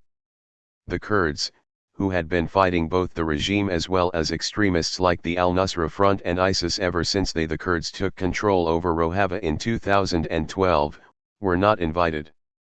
Further, in order to pacify the Turkish state, the international community adopted an explicitly hostile attitude towards Rojava, because the main actors in the region are ideologically affiliated with the Kurdistan Workers' Party, PKK, the Turkish state's archenemy, which is labeled as terrorist by the US, the EU, and Turkey. In fact, the international community marginalized Rojava long before it marginalized the jihadists in Syria. Turkish state officials repeatedly emphasized that they would not tolerate terrorists by the Syrian-Turkish border, referring to the Kurds in Rojava, not to radical Islamists. Yet, without relying on anyone's approval, and in spite of all this hostility, the people of Rojava declared 3 autonomous cantons at the same time as the Geneva II conference, Kobane, Afrin, and Cizre. The message was, we will build our autonomy and we do not need anyone's approval. For the last 3 years, the Kurds, who took a third way and refused to pick either the opposition or Assad, tried to warn the world about ISIS, but were completely ignored. The co-chair of the PYD in Rojava, Soleh Muslim, was denied visas to the US 4 times. In 2013, almost a year before the world even knew about the jihadist group, his son died fighting against ISIS. The latest wave of attacks on Kobani is just one out of many that preceded it. All of the Kurds' warnings were discarded as conspiracy theories, simply because listening to them would mean to acknowledge that the anti-Assad bloc has indirectly or directly supported and sponsored jihadist murderers in Syria. Today, U.S. Vice President Joe Biden and others state exactly what the Kurds have been saying for years. States like Saudi Arabia, Qatar, and Turkey supported jihadists. Literally overnight, after thousands of people had been murdered already, ISIS became an issue, around the same time in which ISIS crossed over into Iraq, the failed state into which the US poured billions of dollars after invading and where many forces hold strategic economic and political interests. And then the same states that formerly supported the jihadists suddenly became part of the coalition against them, including Qatar and Saudi Arabia. After the people in Kobani had already resisted for more than a month all by themselves, the coalition saw an opportunity to show that their strategy against ISIS works. They suddenly supported the same people they had previously marginalized. But even today, though everyone appropriates Kobani's resistance for their own agendas, the same forces that lead this resistance are labeled as terrorist, while there are no consequences for the states that explicitly contributed to the rise of ISIS. If we lived in a world in which the dominant forces that portray themselves as the defenders of human rights, freedom, and democracy were actually genuinely interested in the principles that they advocate, all of this hell on earth would have been avoided. But leaving aside the fact that arms trade and the destabilization of the region are profitable for many global actors, another ugly truth is that those who wanted to topple Assad benefited from jihadist presence in Syria for a long time. This was much to the benefit of the Assad regime, which kept on claiming that no genuine opposition in Syria exists. And today, the horrid reality is that Assad looks like the lesser evil, so that even the coalition seems to soften on him. What a Kafkaesque tragedy for the people of Syria. Considering all of this, are we really expected to congratulate the main instigators of war and conflict in the Middle East for liberating Kobani? Those who funded or at least turned a blind eye to murderous jihadists? Those who started unjust wars and destroyed the region with their policies? Those who appeased the Turkish state, which has supported extremist rapists and murderers? What is really behind Kobani's resilience? What does Kobani symbolize in an era of failed revolutions and endless wars? The people who are fighting in Kobani have an ideology, a worldview, a vision that has kept them going. Can we say that the coalition airstrikes did not help at all? Of course we cannot. But let us ask ourselves why the coalition went from Kobani is about to fall and it is not our priority to save it to putting all efforts into protecting it. Had it not been for the resilience of the people on the ground, who collectively mobilized with Kalashnikovs only to defend their city, the opportunity for the coalition to rescue Kobani for its own interests would not have arisen. After all, half a year before US-led airstrikes bombarded ISIS positions around Kobani, elderly women in their 60s had established their autonomous mothers' self-defense battalions on the ground. Without these people's determination and willingness to sacrifice, no airstrikes on earth would have saved the city. It is important to understand that the Rojava revolution has been a people's struggle from the beginning until today. Unlike other uprisings in the recent times, it was luckily not co-opted by anyone due to geopolitical conditions and survived by relying on its own strength, against all odds. Kobani's courageous stance against the men who want to draw the colors of the Middle East black resonated with struggling people all over the world.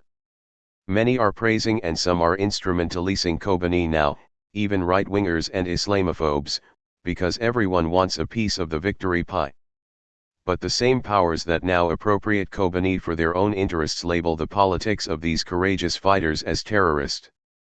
The resistance of Kobani is based on a rooted tradition and did not appear out of nowhere. The fighters emphasize that it is the philosophy of the PKK that motivates their struggle. When liberating Kobani, the fighters immediately chanted Baiji Sarak Apo, long live Apo, Abdullah Öcalan, the PKK's imprisoned ideological representative. In other words, the strongest enemies of ISIS are internationally labeled as terrorist, just like the rapist, fascist jihadist murderers. Similarly, everyone is trying to instrumentalize the suffering of the Yazidi people from Mount Sinjar, Shengal, for their own interests, but the thousands of Yazidi refugees in the Rojava state that the international community is doing nothing for them, while it was the YPG/YPJ and PKK that have rescued them in August and looked after them ever since, in spite of the embargo on Rojava and the war in Kobani. Uncomfortable facts for those who portray themselves as the rescuers. Rojava is an alternative for the region, torn by ethnic and religious hatred, unjust wars, and economic exploitation. It does not aim to build a new state, but to create an alternative system to the global capitalist, male-dominated nation-state paradigm by advocating regional autonomy through women's liberation and in cooperation with all peoples of the region, termed as democratic confederalism by Öcalan. The refusal to accept the parameters of the global system is what has mobilized the population in such a devastated region, in between war and embargo, and this is precisely the reason why Kobani will never fall. In the midst of war, Rojava's cantons have managed to establish an incredibly empowering women's movement, a self-governance system that operates through local councils in a bottom-up grassroots fashion, and a society in which all ethnic and religious components of the region work hand in hand to create a brighter future. This is in radical contrast to the monopolist one religion, one language, one nation, one state, one flag policies, the dictatorships, monarchies, sectarian tyrannies, and patriarchal violence in the region. And the anticipation of such a free life is the main motor of the Kobani resistance. The dominant system makes us believe that principles and ideals are dead, which is why a collective mobilization and sacrificial resistance such as the one in Kobani seems so unbelievable to most people. But the fact that the second largest city of Iraq, Mosul, fell into ISIS's hands within days, even though the US had put billions of dollars into training the Iraqi army, while the small city of Kobani, where elderly women created their autonomous battalions, has become a fortress of resistance for people across the globe, shows us that the possibility of a different future is well alive. You cannot separate the political mobilization of the people in Rojava from their victories against ISIS. That is why the least we can do to honor the fighters of Kobani is to respect and support their political aims. The recognition of the Rojava cantons is long overdue. But even if the world does not recognize Rojava, it will still insist on being, because it has proven that it does not need anyone's approval to exist. It is exactly this resistance, will, and self-reliant struggle, this refusal to subscribe to the Stockholm symptom-like state in which the Middle East finds itself, so much that it is forced to be happy over democracy that comes in forms of breadcrumbs, that has not allowed Kobani to fall. The victory and dignity of Kobani should give hope to all peoples of the Middle East and beyond. Surrounded by the dark flag of ISIS, the bloodthirsty Assad regime, the vicious Turkish state, a suffocating embargo, cold-blooded foreign policy calculations by global hegemonic powers, ethnic tensions, and sectarian wars, the smiling people of Kobani have stuck to their liberationist revolutionary principles and helped the son of Mesopotamia rise against all of this darkness. Victory belongs to those who dedicated their lives to it. Let us honor the braveness of these selfless human beings and the victims of the war by exposing the policies and interests of the states and structures that created this inferno to begin with. May we look forward to more revolutionary moments of joy like today and never forget those who dedicated their lives to it. By G. Kobani. Appendix A, the Constitution of the Rojava Cantons. The Social Contract of Rojava Cantons in Syria. Preamble. We, the people of the democratic autonomous regions of Afrin, Cizre, and Kobani, a confederation of Kurds, Arabs, Syriacs, Arameans, Turkmen, Armenians, and Chechens, freely and solemnly declare and establish this charter. In pursuit of freedom, justice, dignity, and democracy and led by principles of equality and environmental sustainability, the charter proclaims a new social contract, based upon mutual and peaceful coexistence and understanding between all strands of society. It protects fundamental human rights and liberties and reaffirms the people's right to self-determination. Under the Charter, we, the people of the autonomous regions, unite in the spirit of reconciliation, pluralism, and democratic participation so that all may express themselves freely in public life.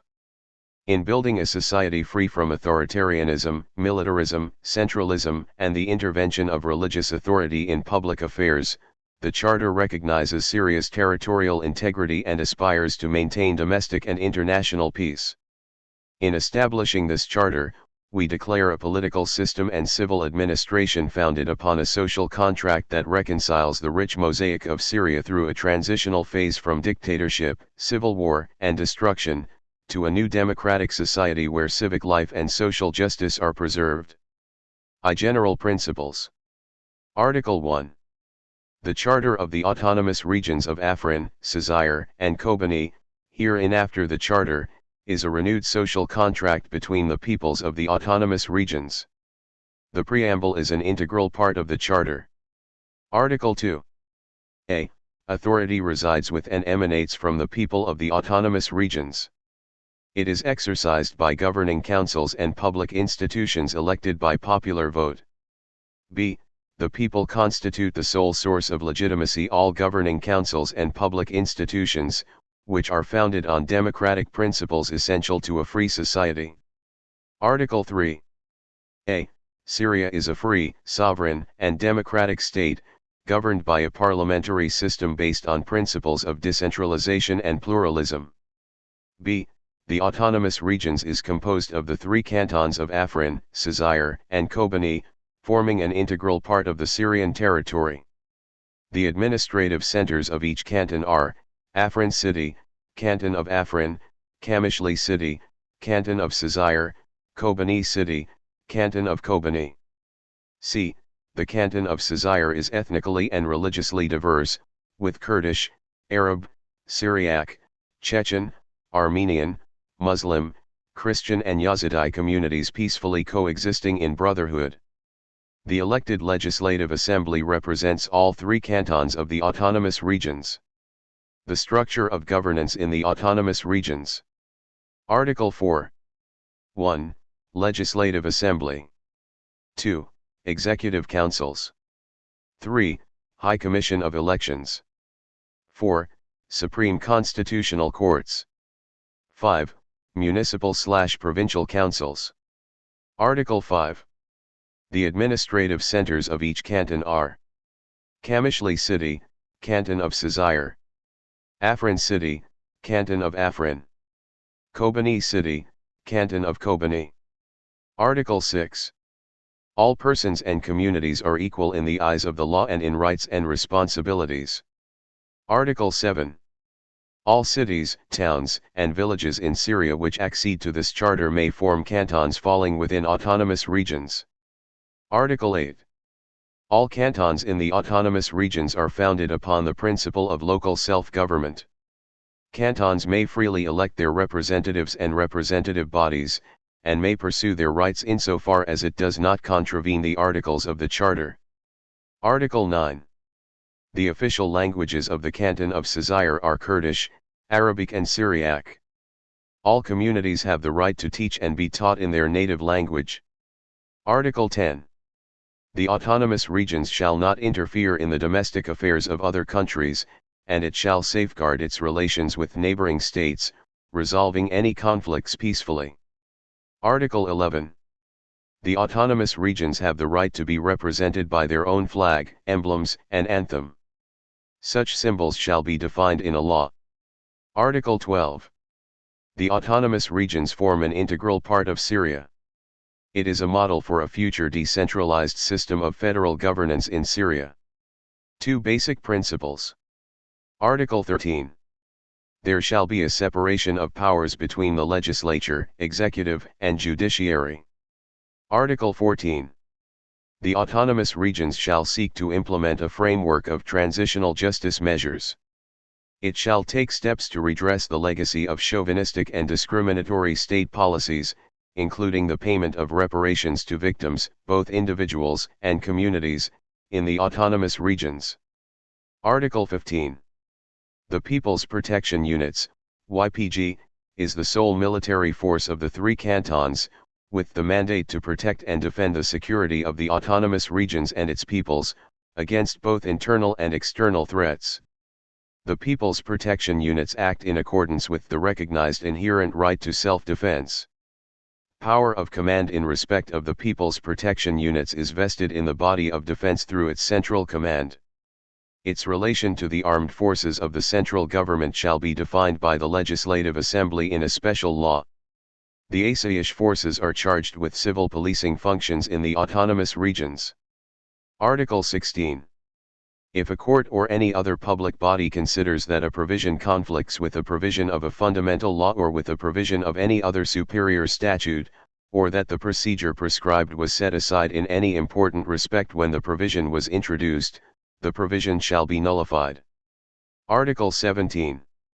The Charter guarantees the rights of the youth to participate actively in public and political life. Article 18. Unlawful acts and omissions and the appropriate penalties are defined by criminal and civil law. Article 19. The system of taxation and other fiscal regulations are defined by law. Article 20. The Charter holds as inviolable the fundamental rights and freedoms set out in international human rights treaties, conventions, and declarations. 3 Rights and liberties. Article 21.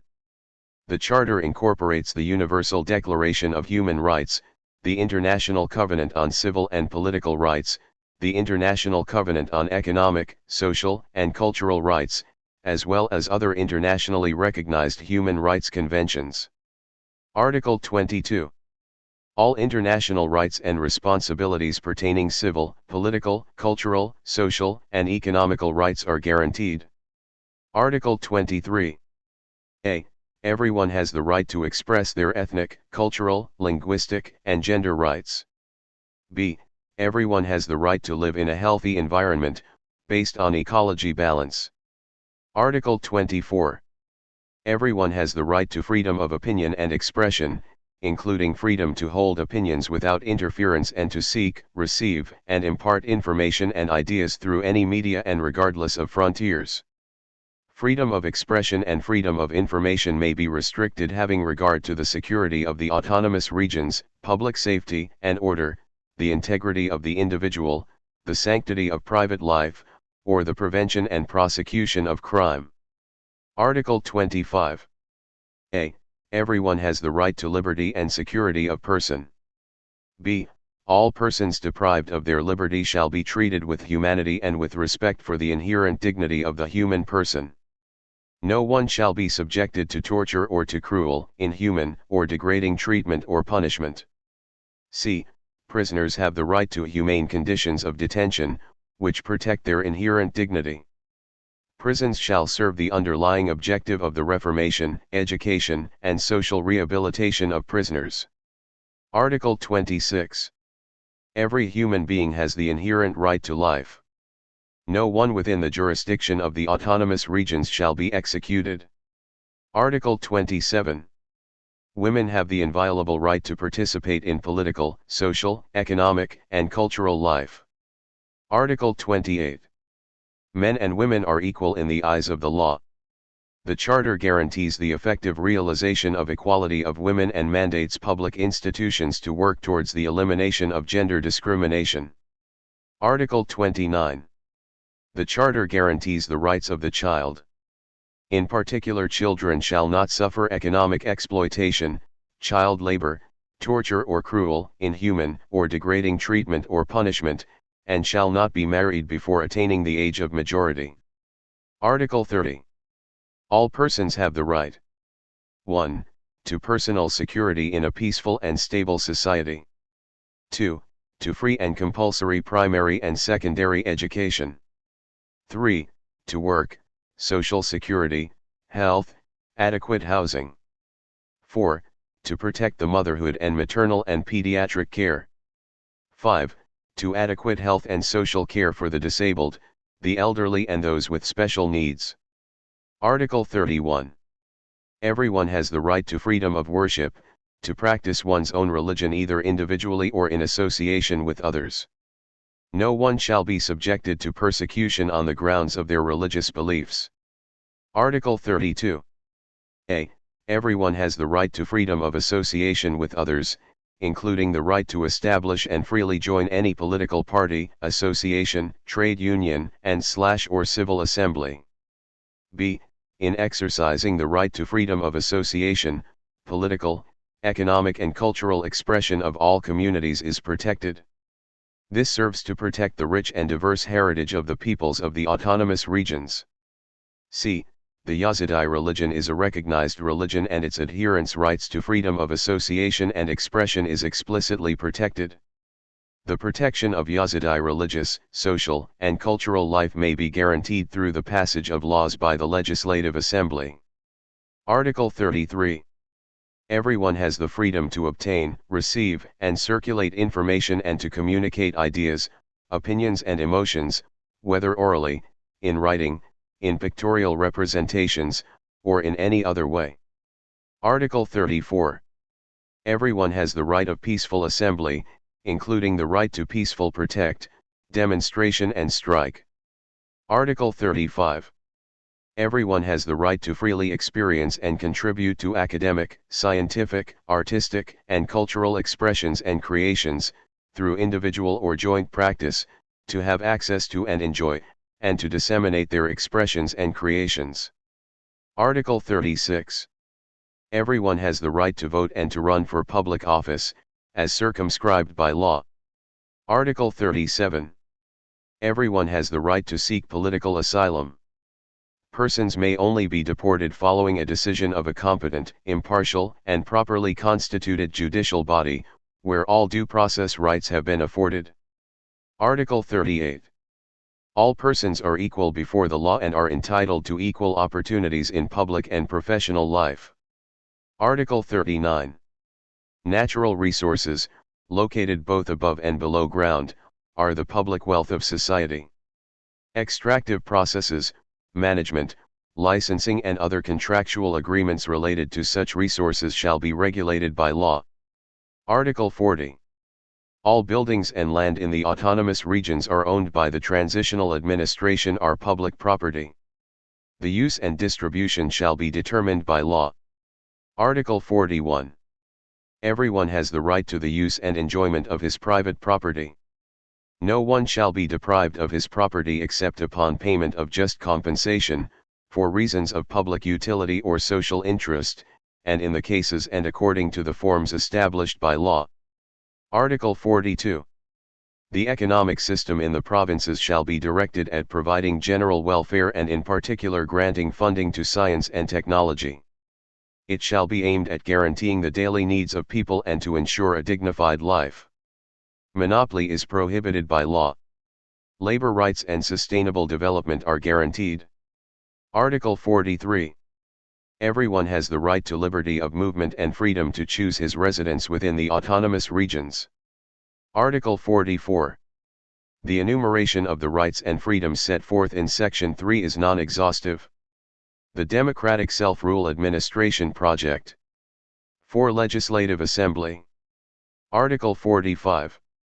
The Legislative Assembly in the autonomous region is elected by the people by direct, secret ballot, and the duration of the course is 4 years. Article 46. The first meeting of the Legislative Assembly shall be held no later than the 16th day following the announcement of the final results of elections in all autonomous regions. Such results will be certified and announced by the Higher Commission of Elections. The President of the Transitional Executive Council will convene the first meeting of the Legislative Assembly.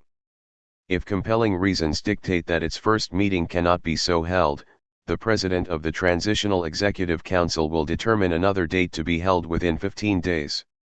Quorum is met by 50 plus 1% attendance of the total. The oldest member of the Legislative Assembly will chair its first meeting at which the co-presidents and Executive Council will be elected. The sessions of the Legislative Assembly are public unless necessity demands otherwise. The movement of the Legislative Assembly into closed session is governed by its rules of procedure. Article 47. There shall be one member of the Supreme Legislature Council per 15,000 registered voters residing within the autonomous region. The Legislative Assembly must be composed of at least 40% of either sex according to the electoral laws. The representation of the Syriac community, as well as youth representation in the election lists, is governed by electoral laws. Article 48. 1. No member of the Legislative Assembly may run for more than 2 consecutive terms. 2. The term of the Legislative Assembly may be extended in exceptional cases at the request of 1/4, 1/4, of its members or at the request of the office of the President of the Council, with the consent of 2/3 of the members of the Council. Such extension shall be for no longer than 6 months. Article 49. Every person who has reached the age of 18 years is eligible to vote. Candidates for the Legislative Assembly must have attained the age of 22 years. Conditions for candidacy and election are stipulated by electoral law. Article 50. Members of the Legislative Assembly enjoy immunity in respect of acts and omissions carried out in the function of official duties. Any prosecutions require the authorization of the Legislative Assembly, with the exception of flagrante crime. At the earliest opportunity, the office of the President of the Council shall be informed of all pending prosecutions. Article 51. No member, during his term of office, is permitted any public, private, or other profession. Such employment is suspended once he makes the constitutional oath. He has the right to return to his job, with all its rights and benefits, once his membership ends. Article 52. Local councils in each province of the autonomous regional shall be formed through direct elections. Article 53. The functions of the Legislative Assembly are to establish rules and procedures governing the work of the Legislative Assembly, enact legislation and proposed regulations for the local councils and other institutions, including permanent and ad hoc committees, under its purview, exercise control over administrative and executive bodies, including use of powers of review, ratification of international treaties and agreements, delegate its powers to the Executive Council or to one of its members and thereafter to withdraw such powers, declare a state of war and peace, ratify the appointment of members of the Supreme Constitutional Court, adopt the general budget, establish general policy and development plans, approve and grant amnesty, adopt decrees promulgated by the Executive Council, and adopt laws for the common governance of the provincial councils of the autonomous regions.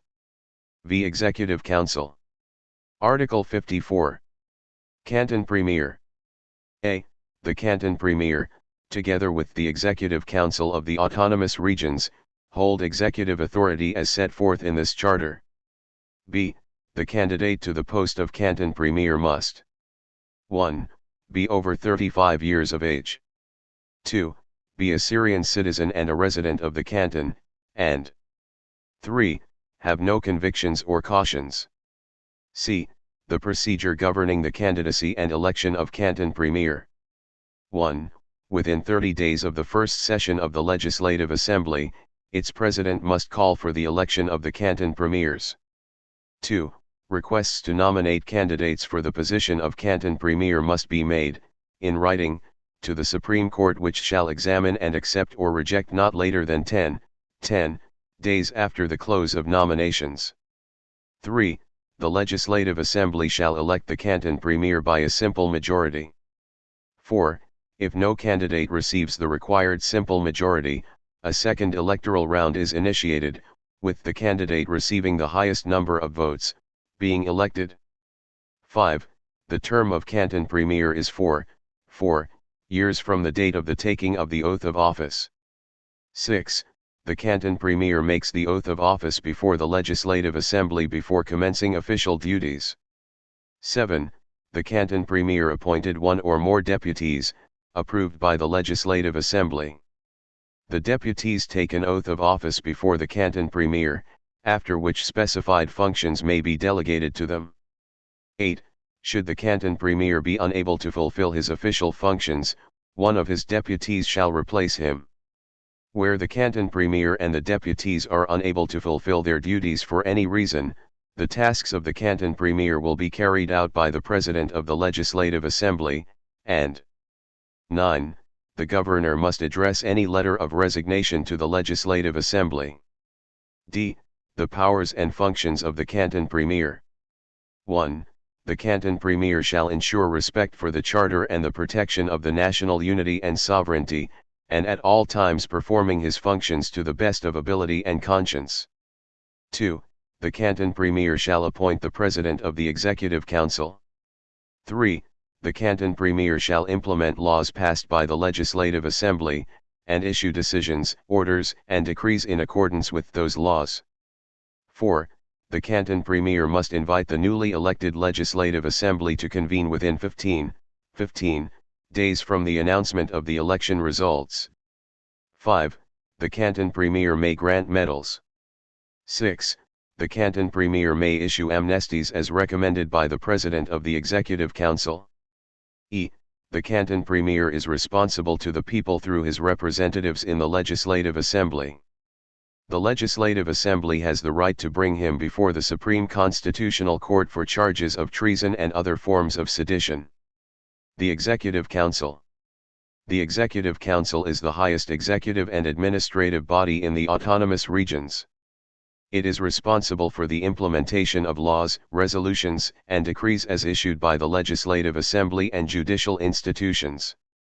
It shall coordinate the institutions of the autonomous regions. Article 55.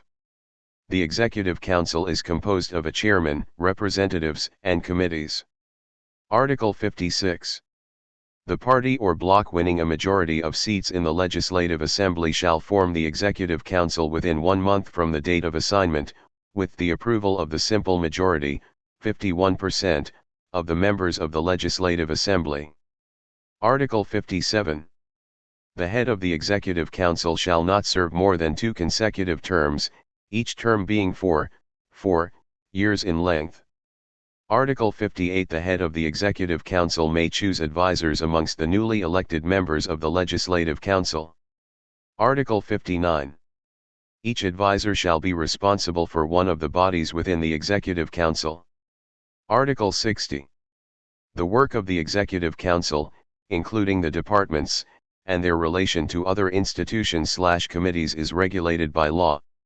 Article 61.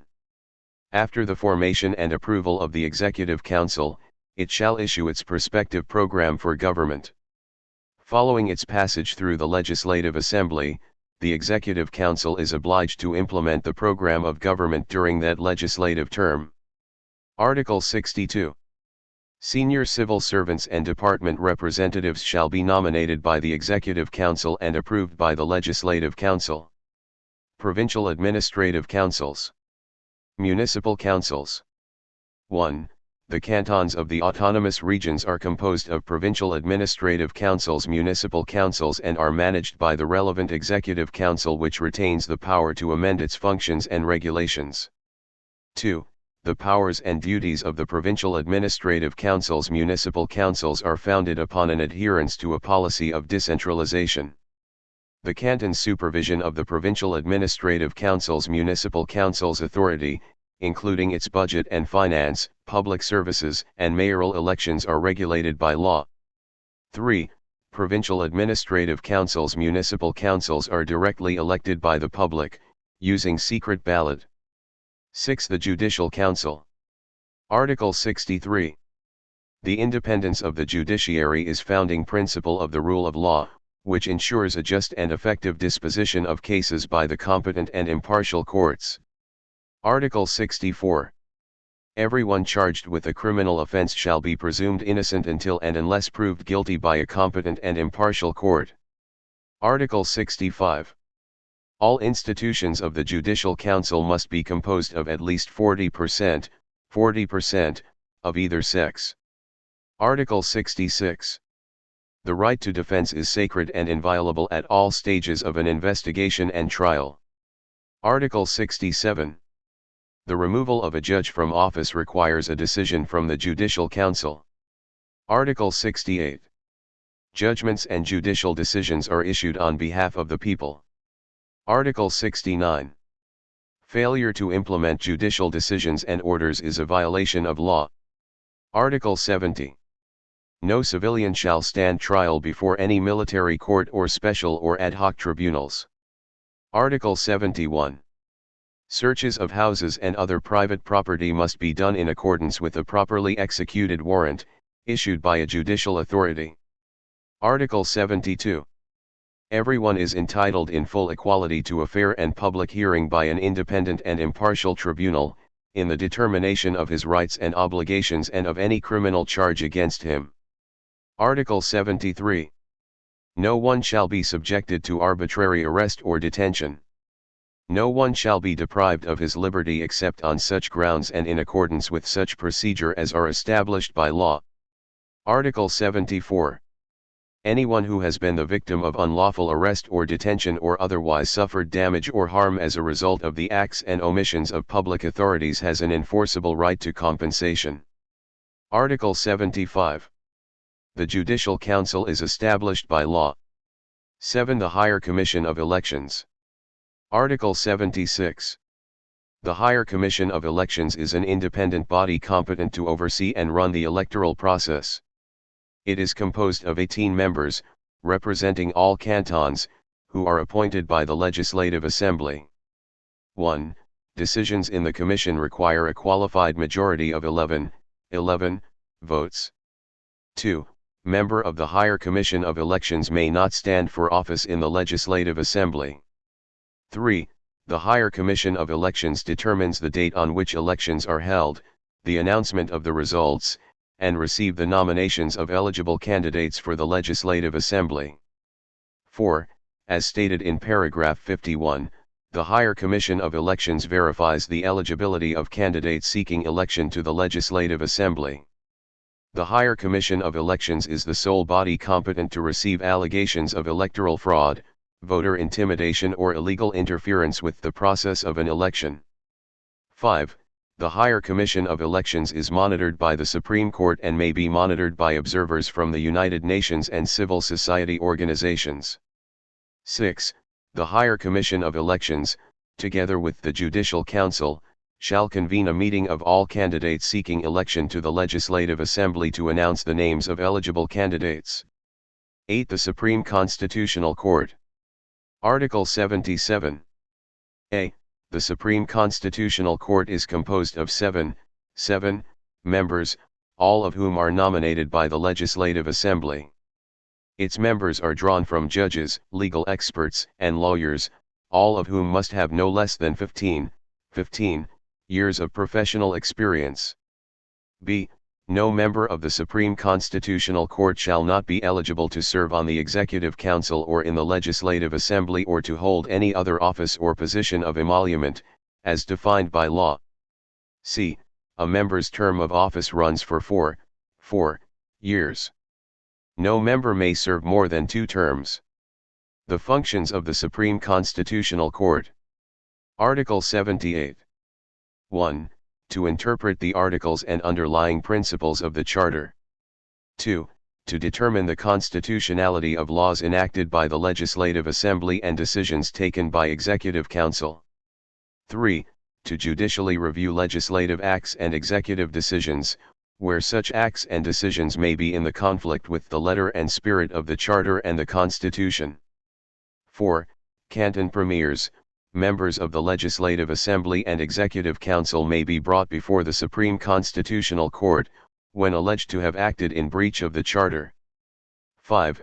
Its decisions are reached through simple majority vote. Article 79. A member of the Supreme Constitutional Court shall not be removed from office except for stated misbehavior or incapacity. The provisions and procedures governing the work of the Supreme Constitutional Court shall be set out in a special law. Article 80. Procedure for determination of the constitutionality of laws as follow. 1. The decision for the non-constitutional of any law will be as follow. A. Where, prior to a law's enactment, more than 20% 20%, of the Legislative Assembly objects to its constitutionality, the Supreme Constitutional Court is seized of the matter and shall render its decision within 15 days. If the law is to be urgently enacted, a decision shall be rendered within 7 days. b. Where, following the rendering of the judgment of the Supreme Constitutional Court, more than 20% of the Legislative Assembly still objects to its constitutionality, an appeal may be lodged. c. If, on appeal, the Supreme Constitutional Court rules the law to be enacted as unconstitutional, the law shall be considered null and void. 2. If an argument is raised in a court concerning the constitutionality of a law as follow. a.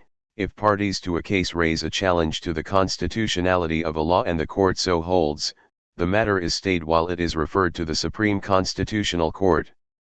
b. The Supreme Constitutional Court must deliver its judgment within 30 days. 9. General Rules. Article 81. The Charter applies within the autonomous regions. It may only be amended by a qualified majority of two-thirds of the Legislative Assembly. Article 82. The Charter shall be laid before the Transitional Legislative Assembly for review and ratification. Article 83.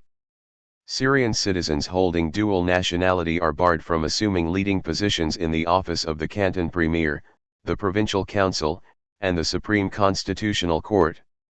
Article 84.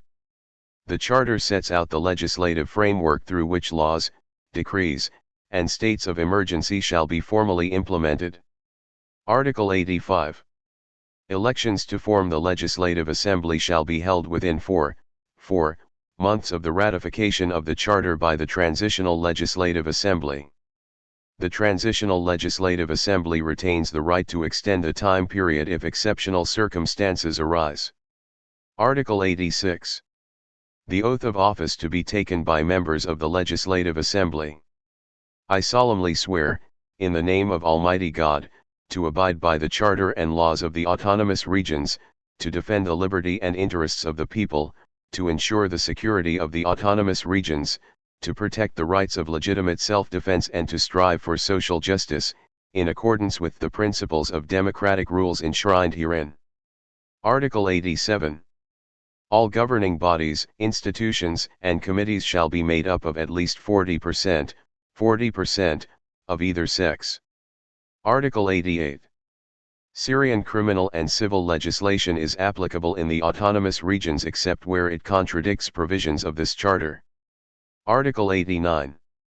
In the case of conflict between laws passed by the Legislative Assembly and legislation of the central government, the Supreme Constitutional Court will rule upon the applicable law, based on the best interest of the autonomous regions. Article 90. The Charter guarantees the protection of the environment and regards the sustainable development of natural ecosystems as a moral and a sacred national duty. Article 91. The education system of the autonomous regions shall be based upon the values of reconciliation, dignity, and pluralism.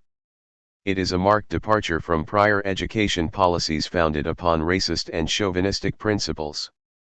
Education within the autonomous regions rejects prior education policies based on racist and chauvinistic principles. Founded upon the values of reconciliation, dignity, and pluralism. A. The new educational curriculum of the cantons shall recognize the rich history, culture, and heritage of the peoples of the autonomous regions. B. The education system, public service channels and academic institutions shall promote human rights and democracy. Article 92. A. The Charter enshrines the principle of separation of religion and state. B. Freedom of religion shall be protected. All religions and faiths in the autonomous regions shall be respected.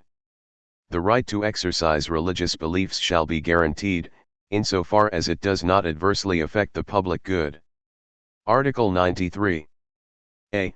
The promotion of cultural, social, and economic advancement by administrative institutions ensures enhanced stability and public welfare within the autonomous regions. B. There is no legitimacy for authority which contradicts this Charter. Article 94 Martial law may be invoked and revoked by a qualified majority of two-thirds of the Executive Council, in a special session chaired by the Canton Premier. The decision must then be presented to and unanimously adopted by the Legislative Assembly, with its provisions contained in a special law. The Executive Council bodies. Article 95. 1. Body of Foreign Relations. 2. Body of Defense. 3. Body of Internal Affairs. 4. Body of Justice. 5. Body of Cantonal and Municipal Councils and affiliated to it Committee of Planning and Census. 6. Body of Finance, and affiliated to it. A. Committee on Banking Regulations. B. Committee of Customs and Excise. 7. Body of Social Affairs. 8. Body of Education. 9. Body of Agriculture. 10. Body of Energy. 11. Body of Health. 12. Body of Trade and Economic Cooperation. 13. Body of Martyrs and Veterans Affairs. 14. Body of Culture. 15. Body of Transport. 16. Body of Youth and Sports. 17. Body of Environment, Tourism, and Historical Objects. 18. Body of Religious Affairs. 19. Body of Family and Gender Equality. 20. Body of Human Rights. 21. Body of Communications. 22. Body of Food Security. Article 96. The Charter shall be published in the media and press. Appendix B. A timeline of Kurdish resistance. Appendix C. A lexicon. Abdullah Öcalan, aka Apo, 67-year-old Kurdish founder and president of the PKK. He has been imprisoned by the Turkish government since 1999. He is the current president of the PKK and is its main ideological architect. AKP, acronym for Adalet ve Kalkınma Partisi, the Justice and Development Party, Turkey's ruling political party. AKP is a socially conservative political party and uses draconian measures like censorship, arrests, and overwhelming force against demonstrations of dissent in Turkey. Al-Nusra Front, this relatively large and organized Syrian militia, is a branch of Al-Qaeda, started in the summer of 2012. Al-Anfal campaign, genocide committed against the Kurds and other minorities in Iraq between 1986 and 1989 by Iraqi forces loyal to the Ba'athist Party under Saddam Hussein. Alawite, Shia religious minority found in Lebanon, Turkey, and most prevalently in Syria. Bashar al-Assad derives much of his support from this ethno-religious group. Asayish, the Kurdish word for security and the name of the Kurdish community protection forces within the Rojava cantons, also the main police force within the KRG. Ba'athist Party, pan-Arab nationalist movement that later went on to hold power in both Iraq and Syria under different factions. Secular and nominally leftist, but in reality very dictatorial and militaristic, the Ba'athist Party is perhaps most famous for becoming the political party of Saddam Hussein. BDP, Turkish acronym for Barış ve Demokrasi Partisi, the Peace and Democracy Party. BDP is a Turkish political party founded after the Democratic Society Party, DTP, was banned by Turkish courts in 2008 for being a front for the PKK. The BDP is the current political party most sympathetic to Kurdish rights and the PKK in Turkey. There is currently an investigation by Turkish authorities into this political party. FSA, acronym for the Free Syrian Army, which was originally called the Free Officers Movement, FOM. It was started in 2011 by defecting Syrian military officers who refused to attack protesters and declared war on any armed force that did. The FSA leadership is made up of mainly Sunni ex-military officers. It welcomes defections from all parts of the Syrian government's security forces, police and military, and has sought to coordinate the various militia groups in Syria. It currently is estimated to have a force of about 40,000. It supports and is supported by both the SNC and National Coalition for Syrian Revolutionary and Opposition Forces, Nxraf. HPG, Kurdish acronym for Hezin Parastina Gel, the People's Defense Force. The HPG is technically the official name of the PKK's armed wing, but it is often used interchangeably with PKK. In 1992 it was changed to Kurdistan National Liberty Army, ARGK, but most still refer to it by its old name HPG or just PKK. HRK, Kurdish acronym for Hezin Rahyilata Kurdistan, the East Kurdistan Defense Forces. HRK is the armed wing of the PJAK in Iran. The HRK have carried out ambushes, industrial sabotage and robberies aimed against the Iranian state since 2005. A few thousand people on both sides of the conflict have died as the result of the fighting. ISIS, the Islamic State of Iraq and Syria, also known as the Islamic State of Iraq and Al-Sham, the Islamic State of Iraq and the Levant, and more recently the Islamic State, IS. ISIS is hardline conservative Sunni jihadist group formed as a radical offshoot of Al-Qaeda. It is incredibly violent, practicing crucifixion and sex slavery. ISIS controls a large swath of territory in Syria and Iraq and declared itself a caliphate with its capital in Ar-Raqqa, Syria. KADEK, Kurdish acronym for Kurdistan Freedom and Democracy Congress, the name the PKK adopted for itself for a while in 2002. One of the many names that the PKK. KCK, Kurdish acronym for Komas Sivakan Kurdistan, the group of communities in Kurdistan. An umbrella organization, started by the PKK in 2007 to replace the KKK, Koma Komalan Kurdistan, to put in practice the ideas of democratic confederalism. It is an international group and covers Kurdish groups in Turkey, Syria, Iran, Iraq, and ex-USSR regions. Most of the KCK's activities have been in southern Turkey. KNC, acronym for the Kurdish National Congress in Syria. The KNC is a political coalition that came about as a result of the Syrian civil war. The KRG sponsored the first meetings of the KNC in 2011 to address the Syrian crisis and what it meant to Kurds. Since 2011, the KNC has grown to include 15 Kurdish political parties in Syria, including the PYD. The KNC differs from the Syrian National Congress, SNC, because the KNC demands decentralization, as opposed to federalist aims, and autonomy from any Syrian government. KDP, acronym for the Kurdish Democratic Party.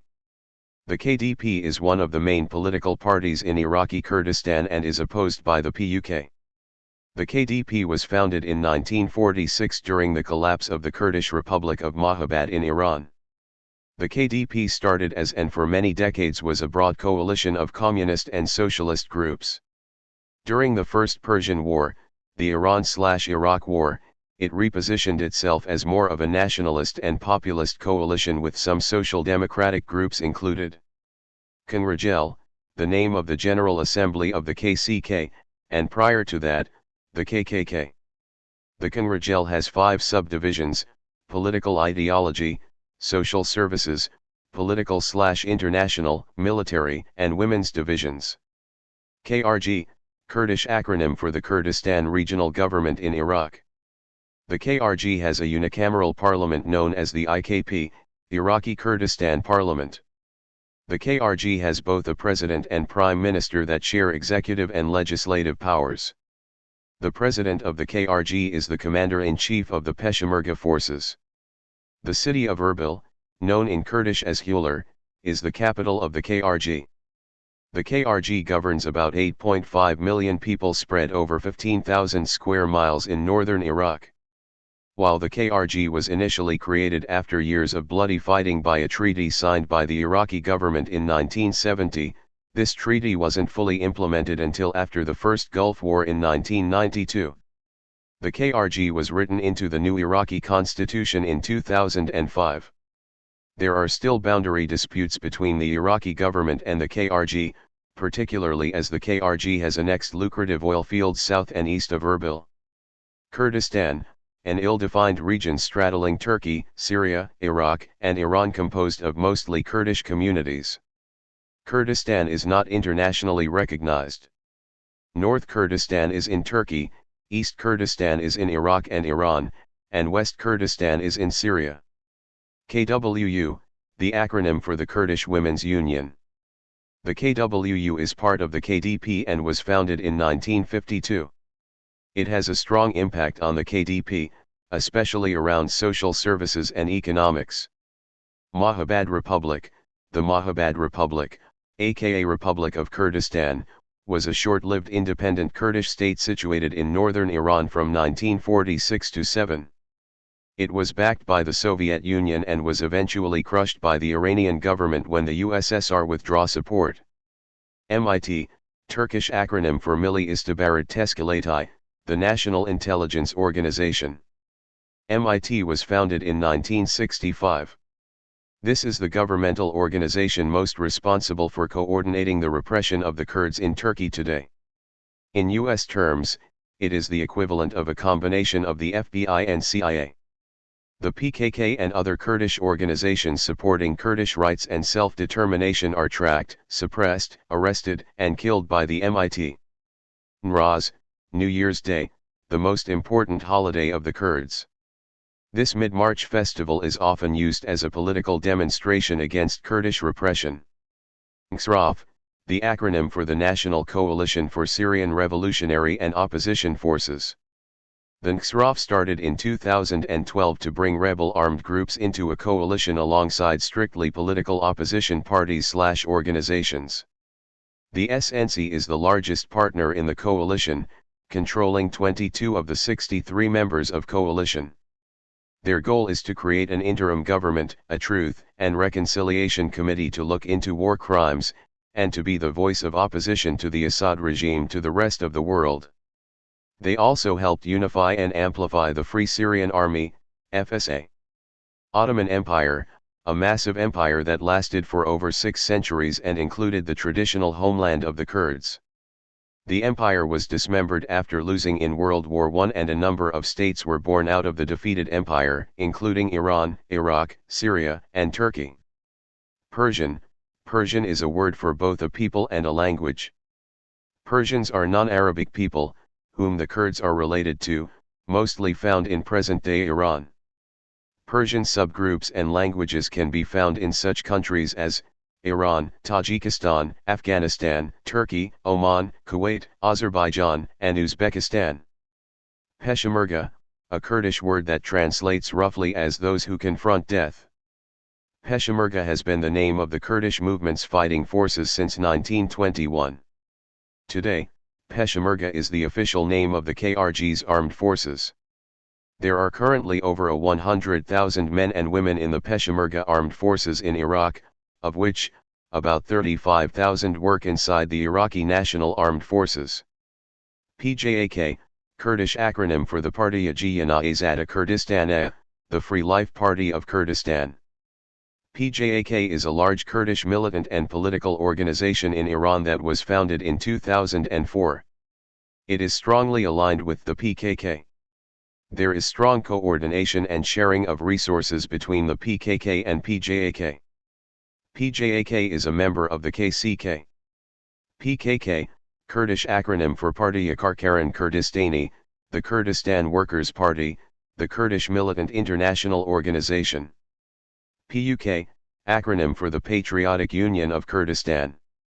PUK is one of the main political parties in Iraqi Kurdistan and was founded in 1975. The KRG's current president, Fuad Masum, is a member of the PUK. PUK is a moderate socialist political coalition made up of 5 smaller leftist organizations.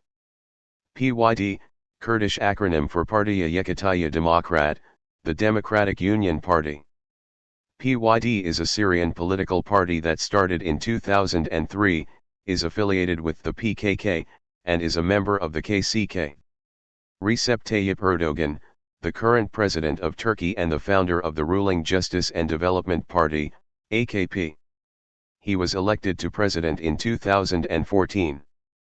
Rojava Canton, any one of the 3 semi-autonomous regions in northern Syria. In late 2012, the KNC and PYD called for a Rojava Republic free of Syrian government control. By 2013, YPG/YPJ forces had liberated 9 cities and numerous villages in the north of Syria with a total population of about 3.5 million. Rojava Confederation, aka Rojava Republics, a confederation that consists currently of the 3 autonomous Rojava cantons, Cizre, Kobani, and Afrin. Salafist, a member of the conservative Sunni religious movement that seeks to emulate the earliest Muslims. Often associated with jihad.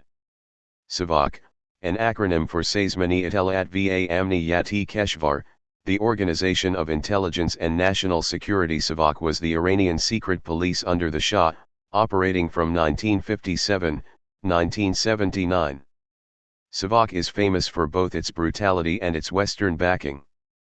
SNC, an acronym for the Syrian National Congress, which was formed in Istanbul in 2011. The SNC sought to be a coalition of oppositional groups, organizations, and political parties in Syria. Many of the founding members are Muslim Brotherhood in exile.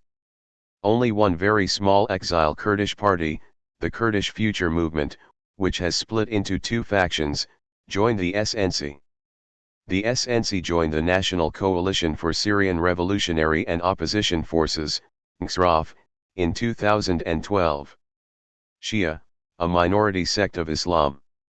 Shias, sometimes referred to as Shiites, believe that Muhammad's son-in-law and cousin Ali, as well as Ali's descendants, the Imams, are free from human sin. Sunni is the majority sect of Islam. Sunnis follow the teachings of the first 4 caliphs after the Prophet Muhammad.